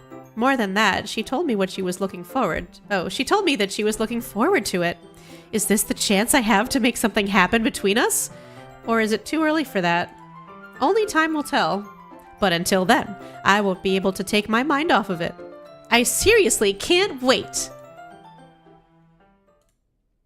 Oh boy, oh boy. It's already Sunday. I've been getting increasingly anxious about Yuri's upcoming visit. Pause ads, Joshi. I think I'm gonna keep it rolling. I have to get through the dialogue. Okay. You want me to pause? Okay, fine.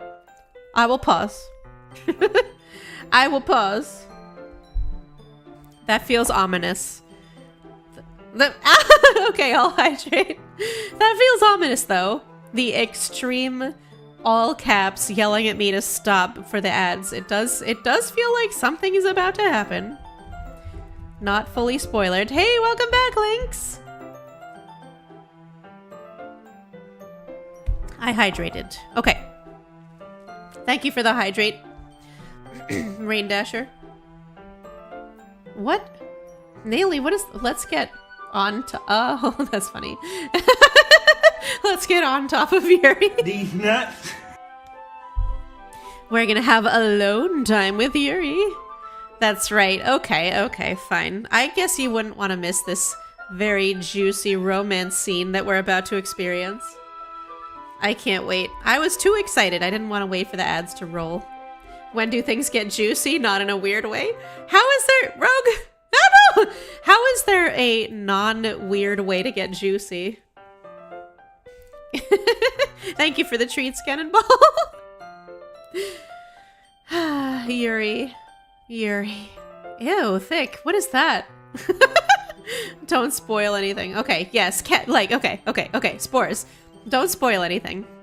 We're about to get romantic, okay? She's coming over to my room. I cleaned it. I picked up all the underwear and crusty socks. I cleaned everything.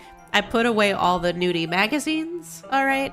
I made it very girl appropriate. And now a beautiful girl is coming over to my house to make posters and stuff. We're gonna have such a good and romantic time together. It's going to be perfect, Spores. Nothing could possibly ruin this romantic afternoon with my beau.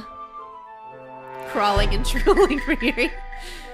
Yes, accurate. I am crawling and drooling for Yuri. It's true, even the magazines, Peaches. I even put away the magazines so that she would feel completely comfortable. And the crusty socks read on, that's right.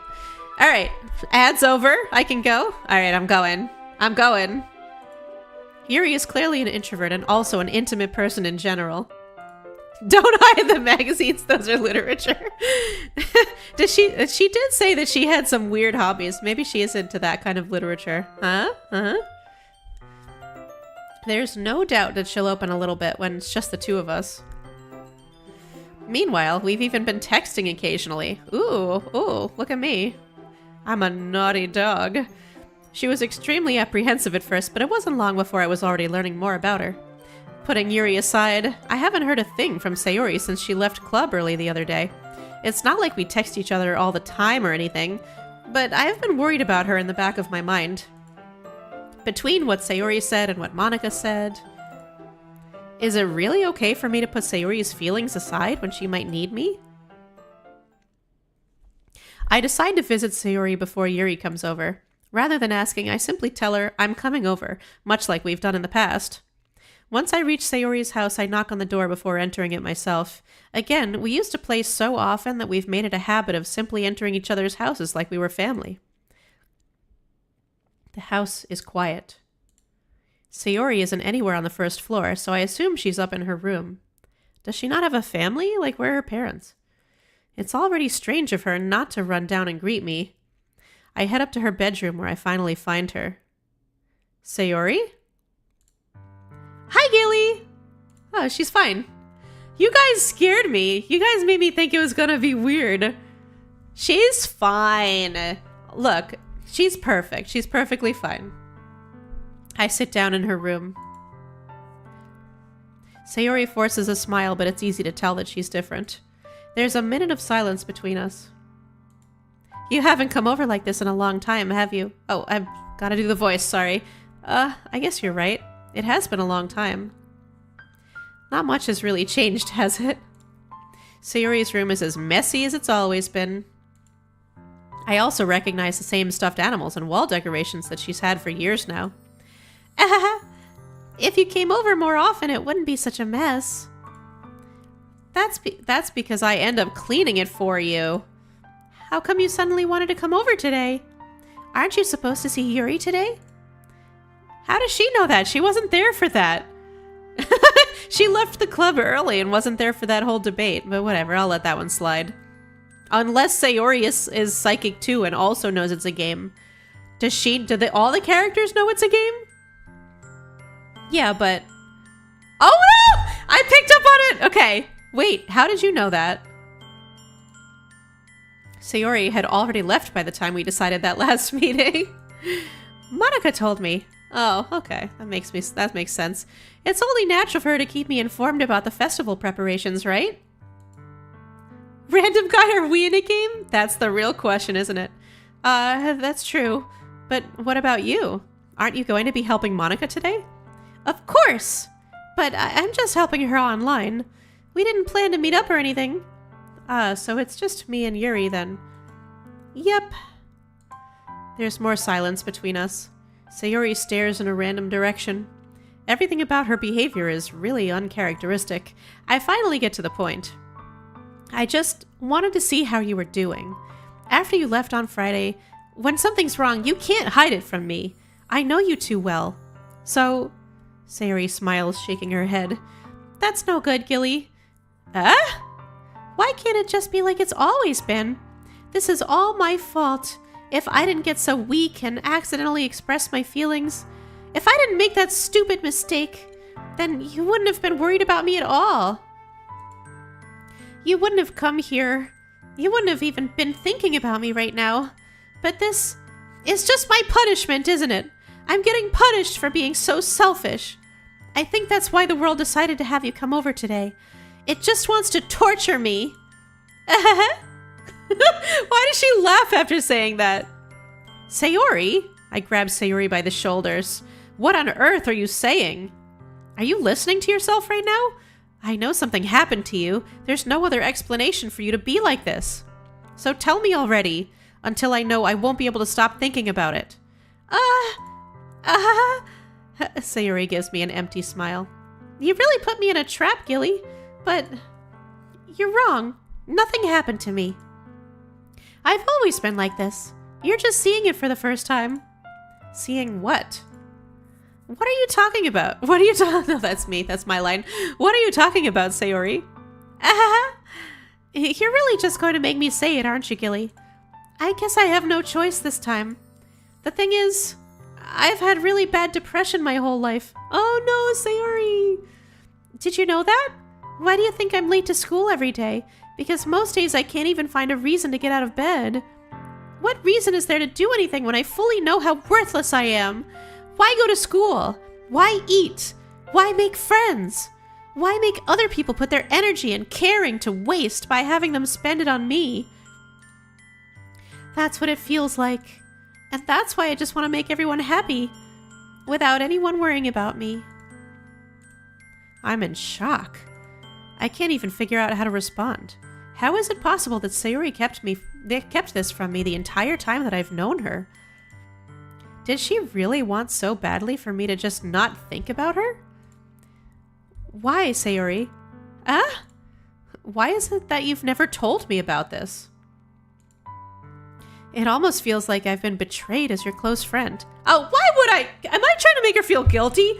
What? Okay, I have the opposite of Riz right now. I have the zir. Because if I knew, I would have done everything I could to support you. Even if there's only so much I could do. I would have tried a little bit harder to make every day a little bit better for you. That's why I'm your friend. All you had to do was tell me. You don't understand at all, Gilly. Why do you think I didn't tell you? Because if I told you, then you would have to waste effort caring about me instead of doing important things. The MC got anti-Riz negative aura. I do have negative aura right now. I don't want to be cared about. It's bittersweet when people try to care about me. It feels nice sometimes, but it also feels like a bat being swung against my head. The little laugh is like killing me. That's why I wanted so badly for you to make friends with everyone else. Helping everyone be happy together is the best thing for me. But then I discovered something else too. Seeing you make friends and get closer with everyone in the club, it feels like a spear going through my heart. So that's why. That's why I decided the world just wants to torture me. Every path leads to nothing but hurt. That feels like foreshadowing. Does she get hurt in like every single romance track? You're right that I don't understand. I don't understand your feelings at all, Sayori. But I don't need to understand. Whatever it takes for me to help you stop hurting, that's what I'll do. No, Gilly.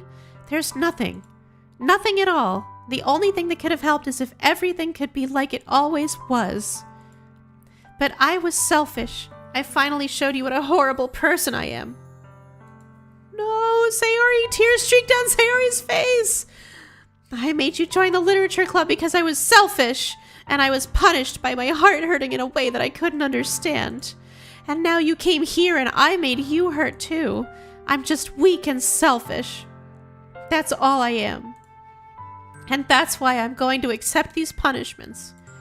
Because I deserve every last one. Without thinking, I once again grab Sayori's shoulders. This time I pull her into a tight embrace. Gilly. Sayori. I don't care if you feel selfish. I'm really happy that you convinced me to join the club. Seeing you every day makes it worthwhile enough. If I make friends with everyone else, then that's just a bonus. But please, never underestimate how much I care about you. I wouldn't have it any other way. Gilly. Gilly! Sayori isn't hugging me back. Despite my arms being wrapped around her, Sayori's arms remain at her sides. She starts sobbing next to my ear. No, don't do this to me. Please don't do this. Gilly, Sayori barely manages to speak between her sobs. I don't know if I'm doing the right thing, but all I want is for her to know that I care. If you have it in you to call yourself selfish, then you have to let me be selfish too. No matter what it takes, I'll figure out what needs to change. I'll make these feelings go away, and if there's anything that you need me to do, then you'd better tell me. I'll get mad if you don't. This is too intense. I don't know. I don't know. Gently, Sayori finally puts her arms around me in return. I don't know anything. It's all really scary. I don't understand any of my feelings, Gilly. The only time I'm not feeling nothing is when I'm feeling pain. But your hugs are so warm, and that's really scary too. Sayori lets me go. As she does, I let her go as well. The festival's tomorrow. Yeah. It's going to be fun, right? Wait, why did Thick get banned from the channel? Someone unbanned Thick! What just happened? Oh, 30 seconds. From Stream Elements? Stream Elements banned Thick. Okay, alright. I'll see you in 30 seconds, Thick. I think it's because you used that, like, subscript font. It's going to be fun, right? Yeah. How would you like for me to spend it all with you?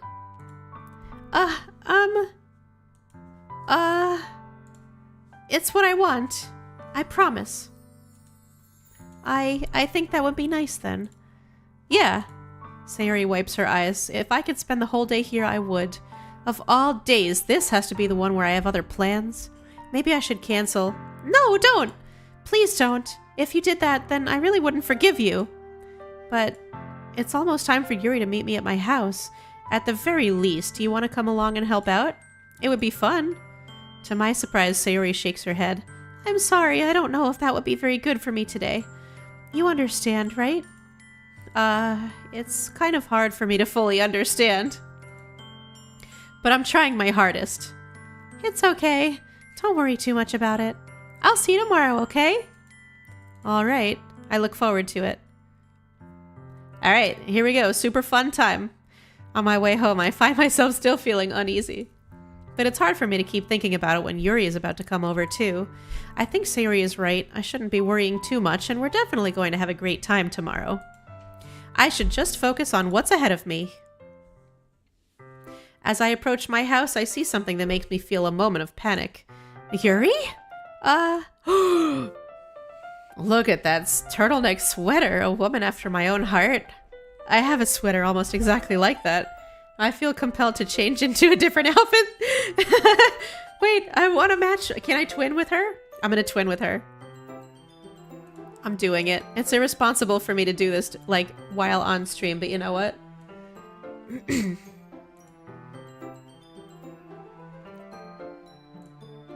Can I even switch outfits during a stream? I want to twin with her. There we go. Oh no, I don't want to wear the jacket or the sunglasses. We take those off. No jacket. No sunnies. Okay. Now we're twinning! Look at us, we're twinning! Twinsies! Okay. Alt F4 switches outfits? Wait, in the game? Really?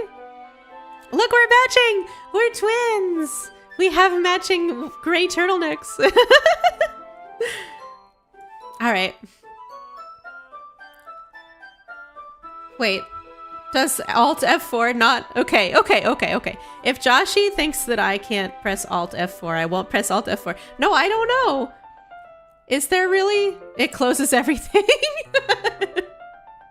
Thick.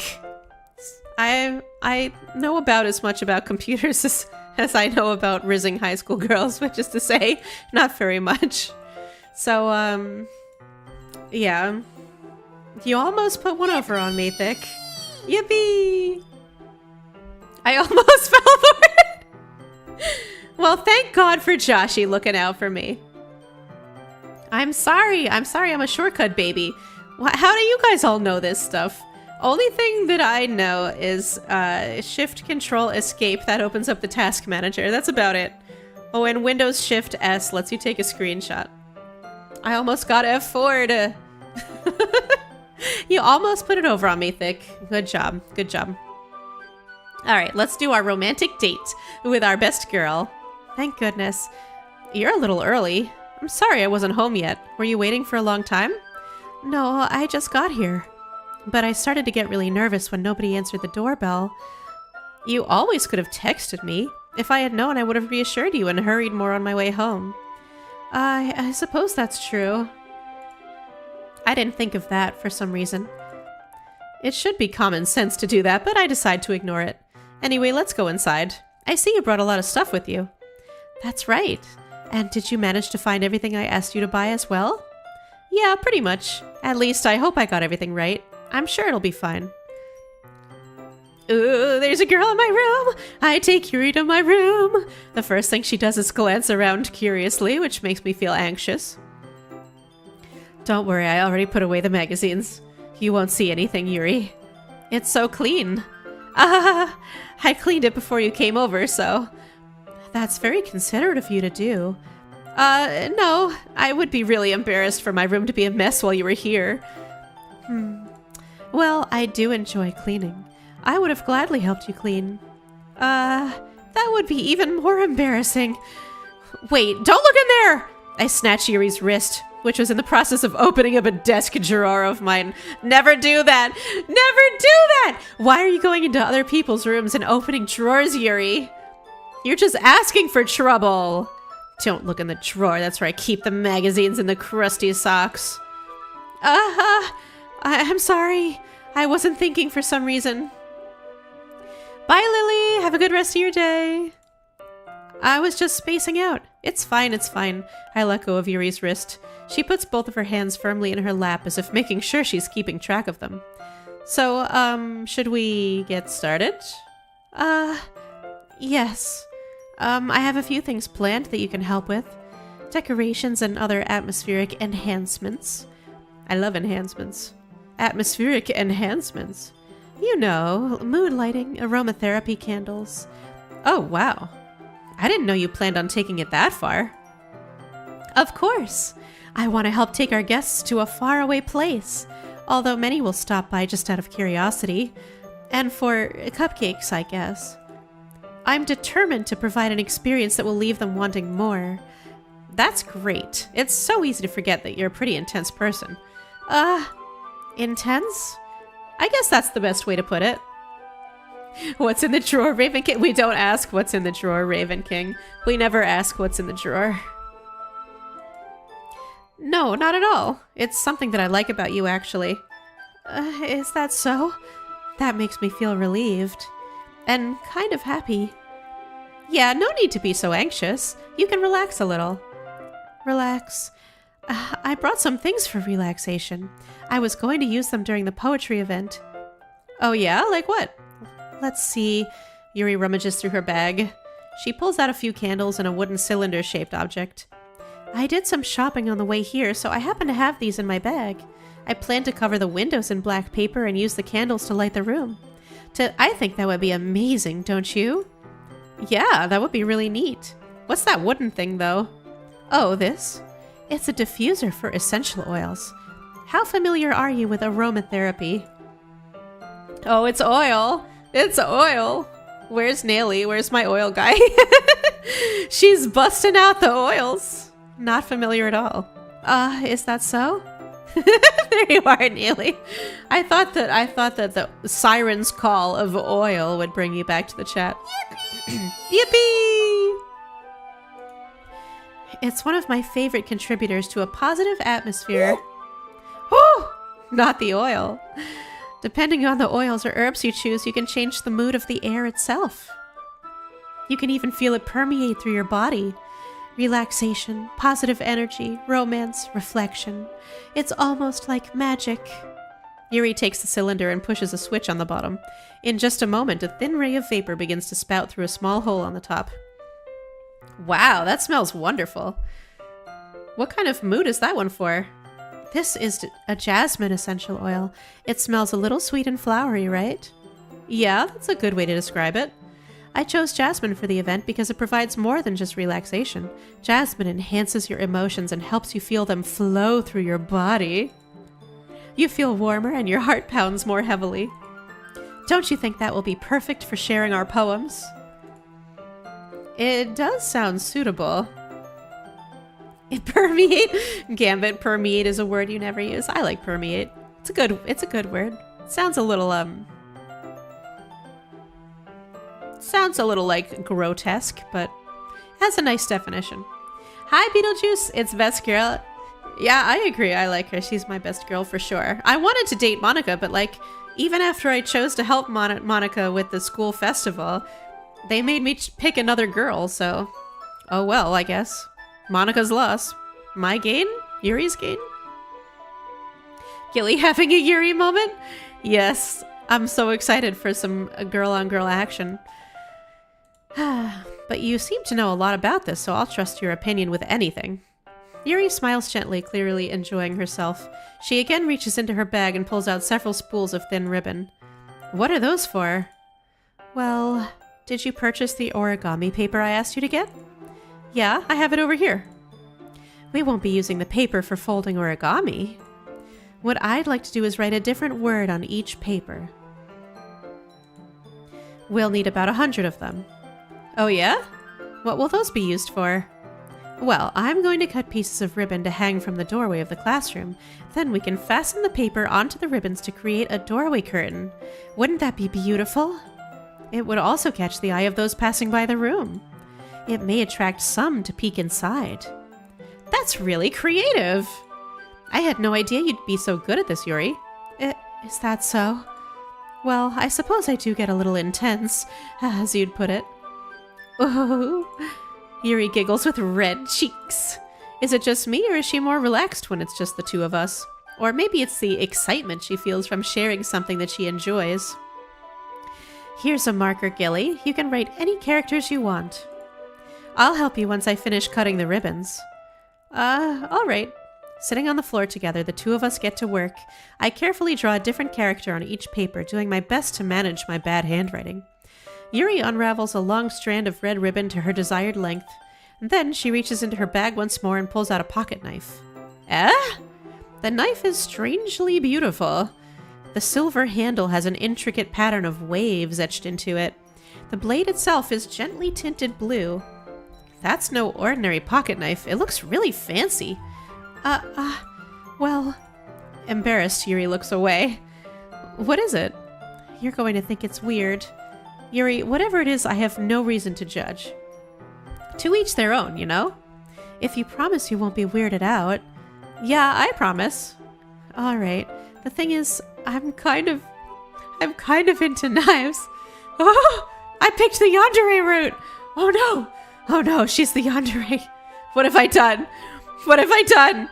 Spores, what have I done? They're just so pretty. Yippee! Don't yippee!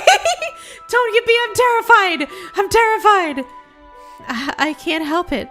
I don't know what it is. A combination of craftsmanship and feeling of danger, maybe.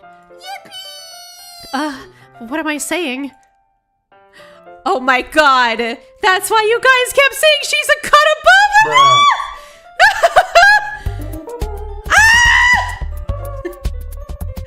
That's why you guys kept saying she's a cut above! I didn't get it. I didn't get it until now. Oh no. You guys were warning me the whole time that I was picking the yandere route. What have I done? Okay. Well, there's only one way to go, and that is forward. So, I guess I can tolerate a little bit of knife play. It's not my thing, but it's not like... I'm not one to yuck someone else's yum. So, you're laughing at me. No, I'm not laughing at you. It's just funny how nervous you got about sharing. It's, well, an interesting thing to be into, I guess. But I think it kind of suits you. Suits me? Yeah, it's kind of intense. Besides, it's a really cool looking knife. I can't deny that. It is, isn't it? Yuri relaxes her expression once again. Would you like to hold it? Sure, I'll check it out. Yuri carefully hands me the knife with the handle facing me. I take it and turn it around in my hands. It feels heavy and extremely solid. Where do you even get a knife like this? Curious of its sharpness, I feel the point of the knife with my index finger. Ow! Gilly, why did you do that? That's my friend who gave me a knife. Why did she give me a knife? She should have known not to give me a knife. I didn't expect it to be that sharp. I barely touched it at all. It's my fault. I should have warned you. This knife is extremely sharp. It can cut through skin like it's paper. Oh no. A small drop of blood trickles down the side of my finger. Why is the music still so cheerful? Plot twist, I was the yandere all along. Hi, Shali's book art. Welcome to the stream. Yuri takes my hand and gives the wound a closer look. Tell me she licks it, tell me she licks it, tell me she licks it! She stares at it and noticeably fidgets. If you're squeamish, I'll go wash it off now. Without warning? Yeah! Here we go, boys! This is what we play for! Without warning, Yuri puts my finger in her mouth and licks the wound. Yippee!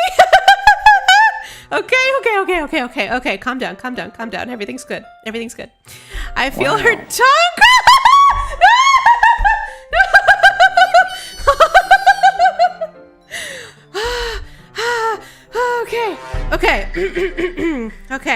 Okay. I feel her tongue curl around my finger. Startled, I instinctively pull my hand back. Please forgive me. I wasn't thinking. Yuri lowers her head, her face burning up. Yuri, that's the most embarrassing thing I've ever done. How could I do something like that? I'm sorry. Sure, it was a little weird and it took me by surprise. But I guess she was just trying to help, right? Yuri, I think you're overreacting a little. No. She's not overreacting. That was a super weird thing to do. Oh my god. Tofi, you're here? Oh my god. Okay. Yuri over here trying to get that DNA somehow. I thought she'd be getting it a different way, but that's one way, I guess. Whew, okay, deep breaths. She doesn't lift her head. What if she doesn't recover from this for the rest of the afternoon? Alright, you know what? This might be a stupid thing to do, but I do it anyway. I take Yuri's hand and lick her index finger in return. Gilly! Did you really just do that? Now we're even. Oh my god. You couldn't clip the does she lick it part gambit? Why not? Oh no. Okay, I licked her finger. Yuri just looks at me like I did something wrong. I knew that would be a bad idea. If not for the sweet aroma of the jasmine oil, the air would be extremely heavy right now.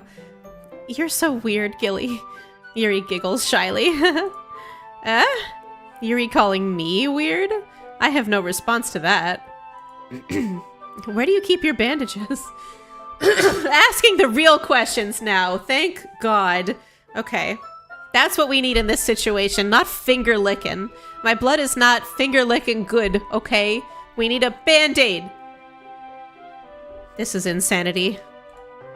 I don't think I need one, actually. It was a tiny cut. Look, it already stopped bleeding.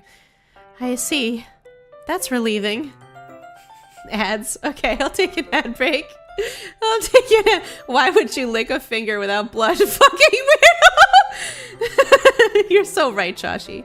You're so right. Why would you just lick a finger that has nothing on it? That is really super weird. Oh my god. Okay, 1 minute of ads. I'm gonna do a hydrate. While we have ads. This is my longest stream ever, by the way. And at some point, I probably have to end stream, but I have been... Thank you for the hydrate. At some point, I am hoping that I reach the end, or at least, like, the spooky part. Should I like discontinue at some point and then we can do a part 2? Or are we close to the spooky part? No, don't spoil anything, but like, yes, no. Are we close to the spooky part? Almost. Joshi, I'm not reaching the end, but I should keep going. No, we're not close to the spooky part. You will, oh, Rain Dasher says you will know when to stop. I don't know if that's true, but okay. I've never known when to stop before. God knows I have continued doing things that I should have stopped early. Okay. Can't say. There's more game. Okay, we're 20 minutes away from the spooky part. No, I can't do a 14-hour stream. I'm sorry. Trust me, it's noticeable, says Rain Dasher. Okay. I shall trust in Rain Dasher for now. If I get to the part where I know I should stop and make it a part 2, I will do so. But also, Joshi, if I get to the part where you think I would probably do well to take a break and start the part 2 at a later date, why don't you also just tell me, just in case I miss... Like, subtlety's not my strong point, okay? I think we all know that at this point. Thank you, Joshi. You got me, thank you. All right, I'll do a little hydrate, and then how about the ads? Are the ads over?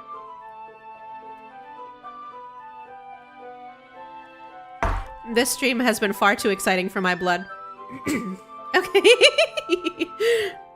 Thank you for the trick, Rain Dasher. Ask Yuri for some milk, Nelly! Nelly, you dirty dog. Okay. Goodness gracious. Okay, the tension is quickly lifted. We each resume our respective activities. I watch Yuri's knife cut through the ribbon like it's nothing but air. Meanwhile, I continue to make progress on the paper. After we finish attaching the paper to the ribbons, we lay them all out side by side. It looks better than I expected and will be very effective as a door curtain. It looks great! Good thinking coming up with this, Yuri. Thanks. It's just something I saw online, really. Are you ready to move on to the next task? Yeah, let's do it. What do you have in mind? I'd like to create a banner. That's why I asked you to buy the paint tablets. Paint tablets? What the heck are paint tablets? Ah, that's right. One of the items Yuri had asked me to buy was a kit of watercolor paint tablets. Okay. We'll need about 6 cups of water to put each of the tablets in. Do you mind fetching those for us? Of course not. 6 cups of water. I'll be right back in a minute. Thank you very much. Oh, and just a little bit of water is okay. If you fill the cups too much, it will be too diluted. Taking Yuri's advice, I decided to use small plastic bathroom cups rather than full-sized glasses. I put them on a plate to catch any paint that drips and then bring it back into my room. Yeah, right? Yuri is thirsty. Oh, goodness. I put them on a plate. Okay. Yuri? Yes? I come in to see Yuri quickly unrolling her sleeve, putting it back over her arm. Nothing. Your face is a little red. Is it too hot in here or anything? No, not at all. There's nothing wrong, so let's mix the paint. I think I know what she was doing, but like I don't want to say it. In my room though? Like in my room? Can't she just wait until she gets home? Yeah, she was having some bread, exactly. Yeah. In my room though? Yuri hurriedly dismisses me and takes it upon herself to unwrap the tablets, dropping them into the cups. So, I thought we would do something simple that would look very nice. I'd like to paint a gradient across the banner. Oh, starting with the colors for a sunrise, then daytime, then sunset and nighttime. Once it dries, I'll write an inspirational quote across the banner. We can hang it on the wall behind the podium at the front of the classroom. Ah, neat. What are you going to write? Well, it will be more fun to surprise you. Yuri smiles at me. If you say so. After rolling out the banner, Yuri and I kneel on opposite sides so we don't get in the way of each other.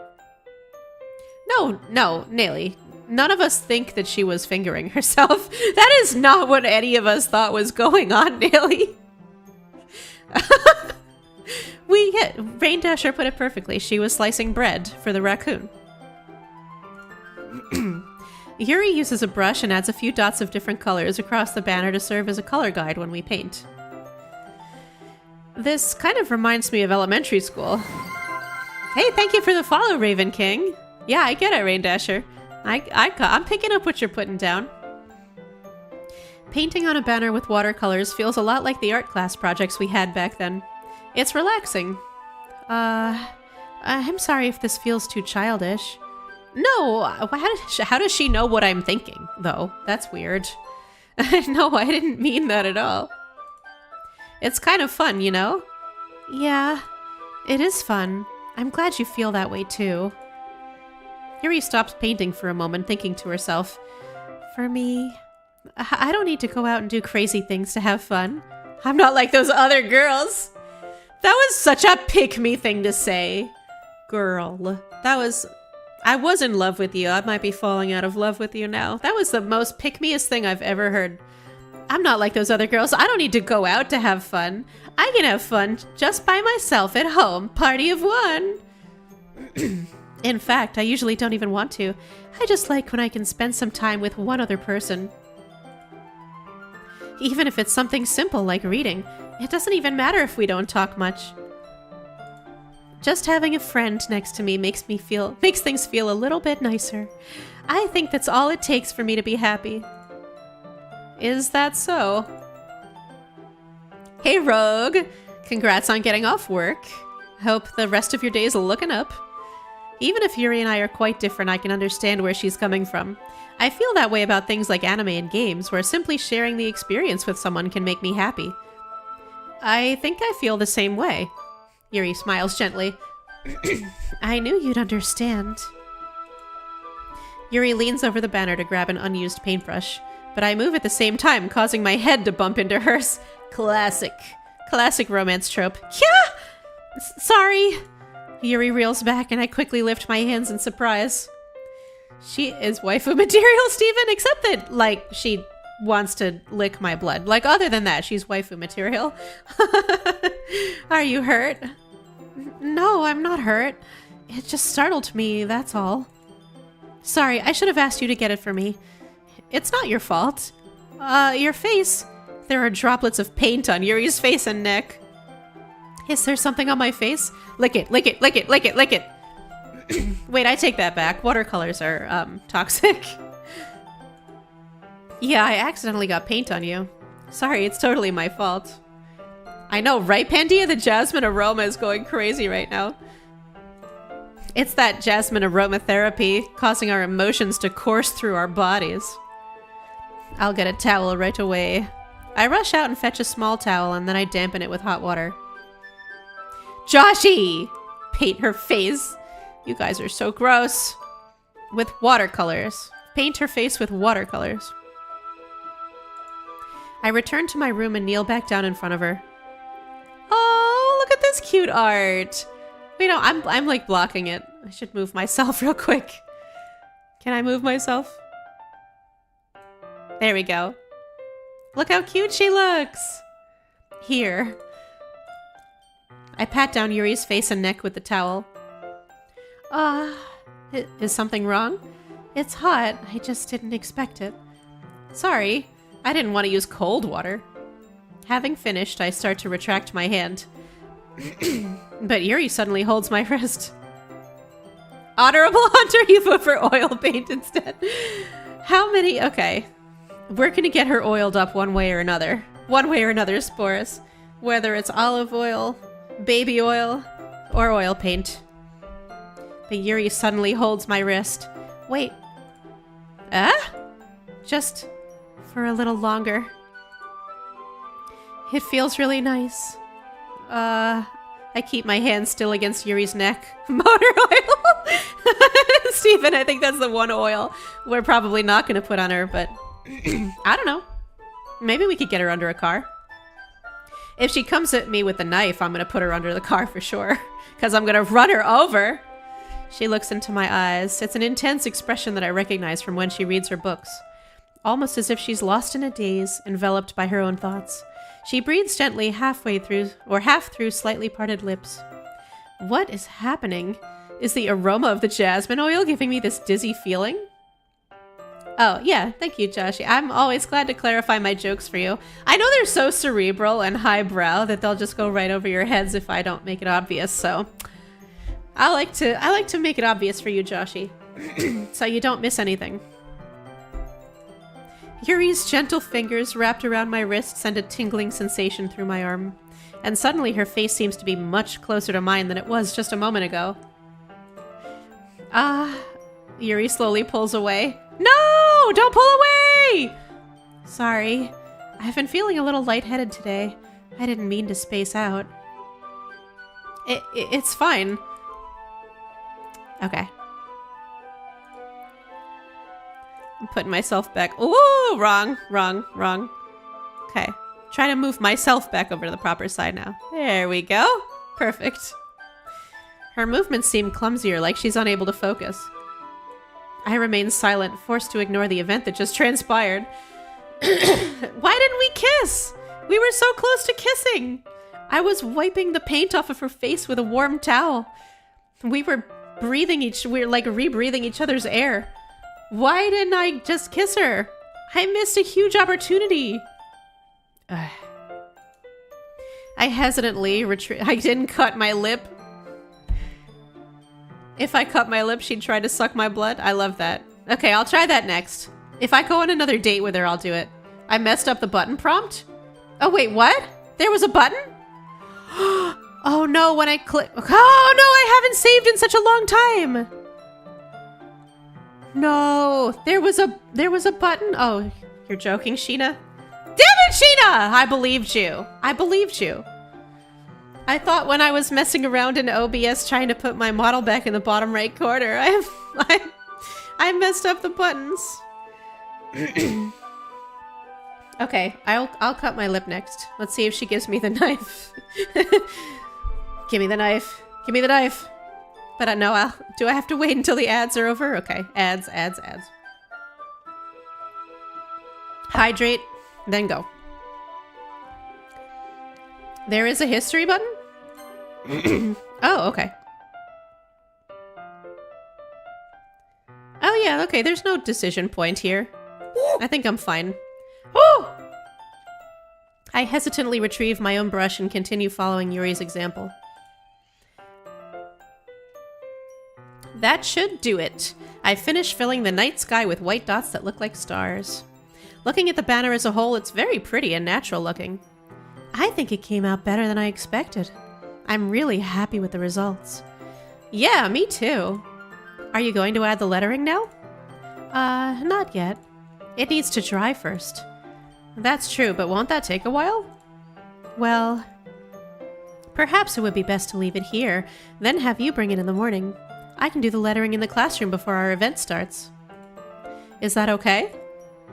That's totally fine. Wonderful.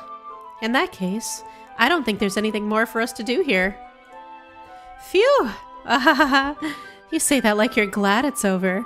Was I wrong to assume that you were at least enjoying yourself a little bit? No, it's not that. I'm just glad we managed to get everything done. I see. I am too. I was a little concerned about time. I need to start making dinner soon. So you don't have any time left?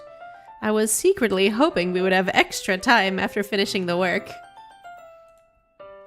Well, Yuri thinks to herself.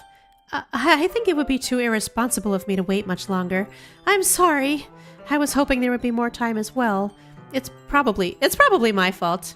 Sorry for being such a slow worker. No, it's not your fault at all. And the important thing is that we got everything done, right? Yeah. So, I shouldn't be disappointed or anything. Gathering all her things, Yuri seems to look a little downcast. I understand why. It sounded like she rarely gets the opportunity to spend time with friends in a relaxed environment. But that doesn't mean this is the last time it can happen. Once Yuri packs up, I walk her out the front door. Thank you very much for having me today. No problem, I'm glad I was able to help. Just let me know if there's anything else you need me to bring tomorrow. I will. Well then, Yuri fidgets. I guess I'll see you tomorrow? Wait. I kind of say that without thinking. Too much reading today. About today. It's fine that we didn't have as much time as we wanted, because we can do this again. Whenever you want. You can come over, or we can go out somewhere. Ooh, did I just ask her on a date? Yeah. I forgot you don't like going out much. As I stumble over my words, Yuri simply smiles bashfully. Anyway, you know what I'm trying to say, so... You're very thoughtful, Gilly. Yuri takes a step closer to me, then briefly squeezes my hand. I kind of like that about you. Well, how am I supposed to respond to that? Hey, welcome back, Tito! I changed outfits because I wanted to match sweaters. I wanted to match with Yuri because she was wearing a beige turtleneck, and I also have a beige turtleneck, so I figured we could wear them at the same time. But I don't even get a chance to as Yuri suddenly pulls back. No, don't pull back! Sayori? Hi, Gilly. Sayori, just now we weren't... It's okay, Gilly. I just stopped by to say hi.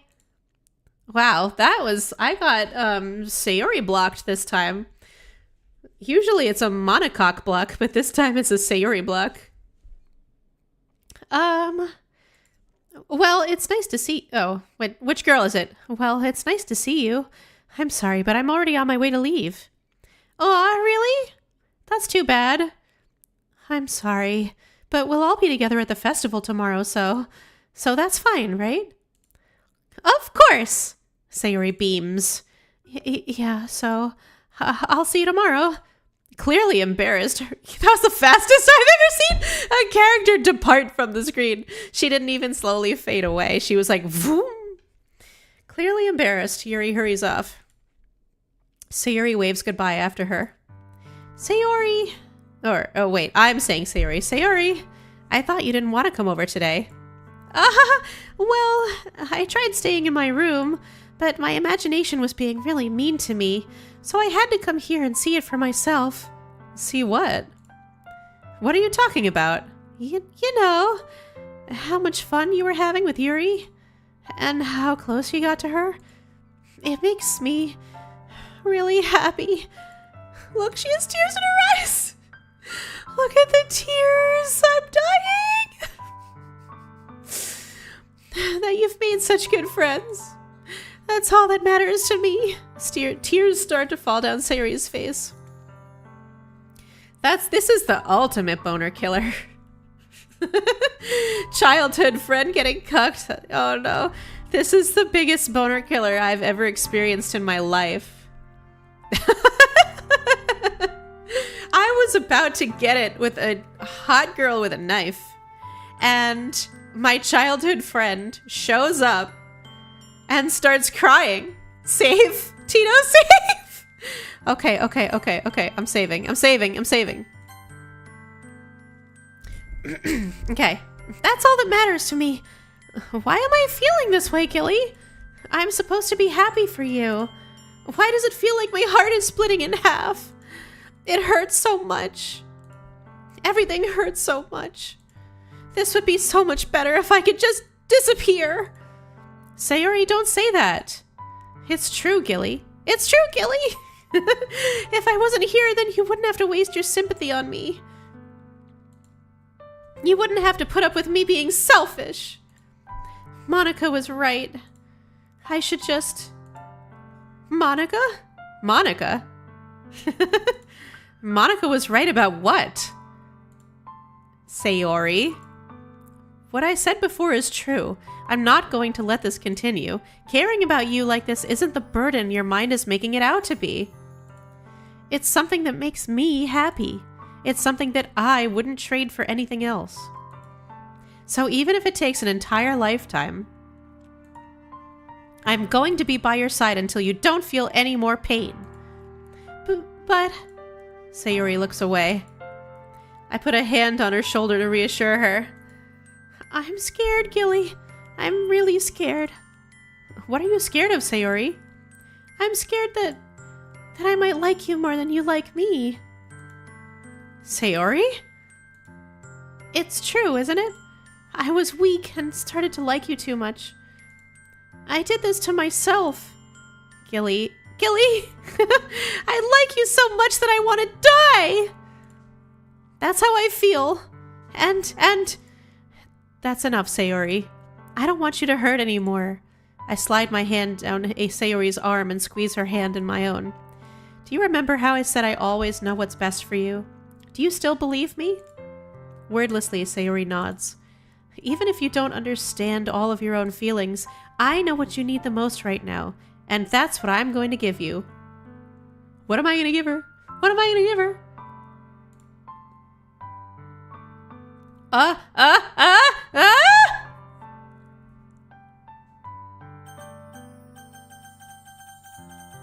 How could, what? This is the worst guilt trip I've ever experienced. What is this? This is pain. You're right, think this is just pure, unadulterated pain. Like an IV straight to the arm of pain. What is this? It's like cutting jalapeno peppers and then rubbing my eyes. Save. Okay, save.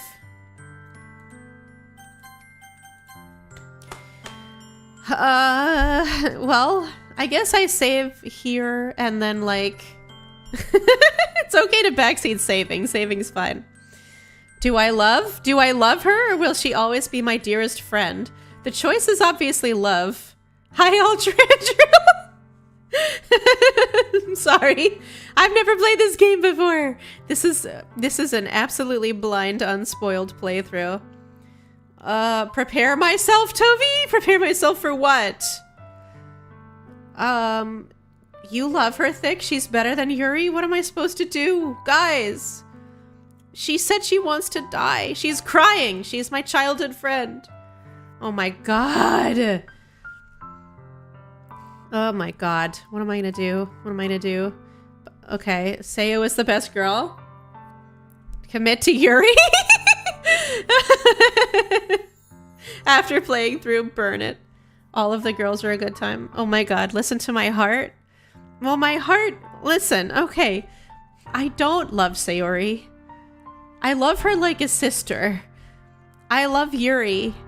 But I feel like if I don't choose Sayori, something very bad is going to happen.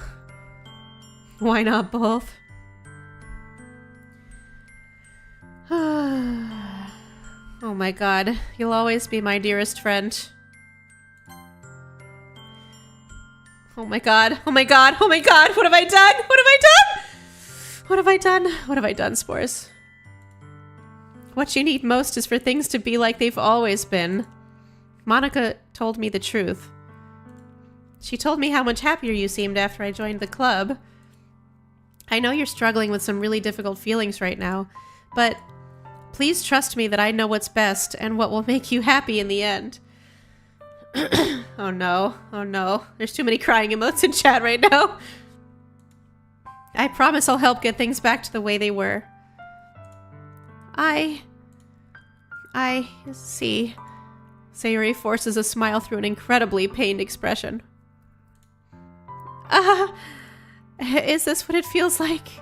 To get stabbed in the chest? I should write a poem about this. Sayori, it's okay. This is just my punishment, remember? For being so selfish. So please don't worry about these stupid feelings. I know you're right. I knew this whole time that there's no happiness down that path. There isn't. That's why I came here. Just so I could get the answer I needed to hear. And the other thing, you're also right that I just wanted it to go back to the way it was. I realize that now. You really do know me better than anyone, Gilly. I'll trust you with anything. Anything at all. So... Sayori's smile finally breaks. All of a sudden, she turns around and drops to her knees. Ah! Clutching her head with both hands, she screams as loudly as she can. I'm so shocked that I don't know how to react. Sayori looks over her shoulder and flashes me one more weak smile before turning around and running off. Why everybody's so happy about the festival? We'll have fun at the festival.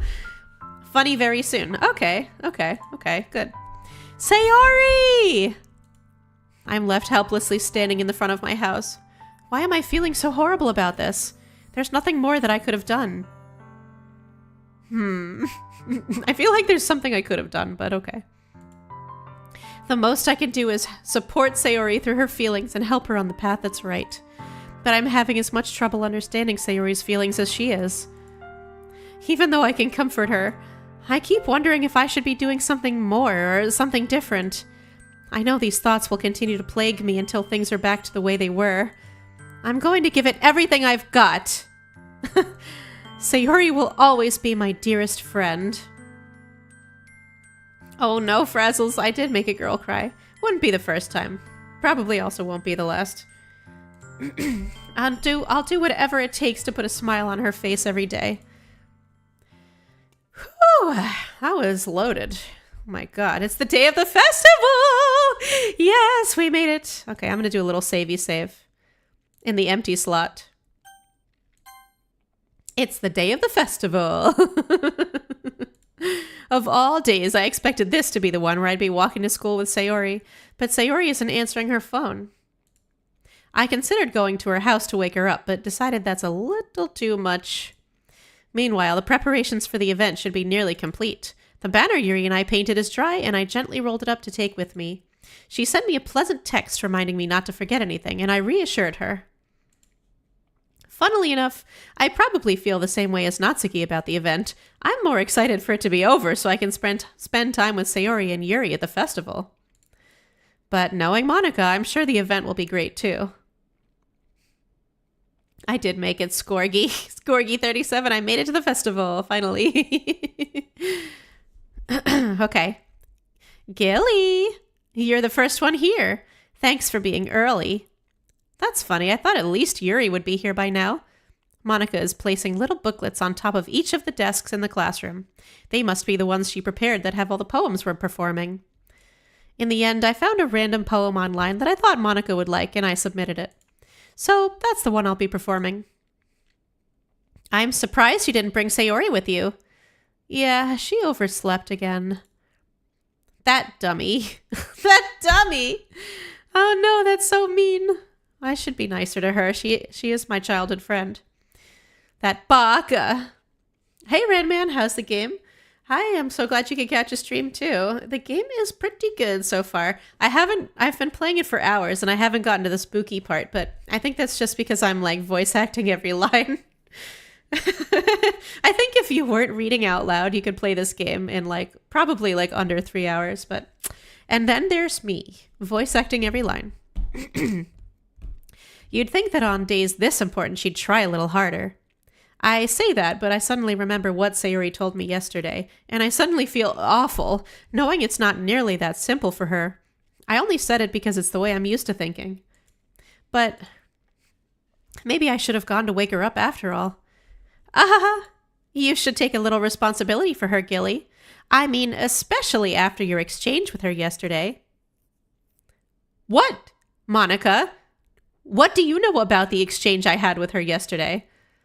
You kind of left her hanging this morning, you know? Exchange? Monika, you know about that? Of course I do. I'm the club president, after all. But, I stammer, embarrassed. Did Sayori really tell her about it that quickly? About how I basically turned down her confession? That makes me really seem like the bad guy here. But I'm the one who knows what's best for her, right? Jeez. You don't know the full story at all, so don't worry. I probably know a lot more than you think. Monika's being friendly as usual, but for some reason I felt a chill down my spine after hearing that. Hey, do you want to check out the pamphlets? They came out really nice. Yeah, sure. I grabbed one of the pamphlets laid out on the desks. Oh yeah, they really did. Something like this will definitely help people take the club more seriously. Yeah, I thought so too.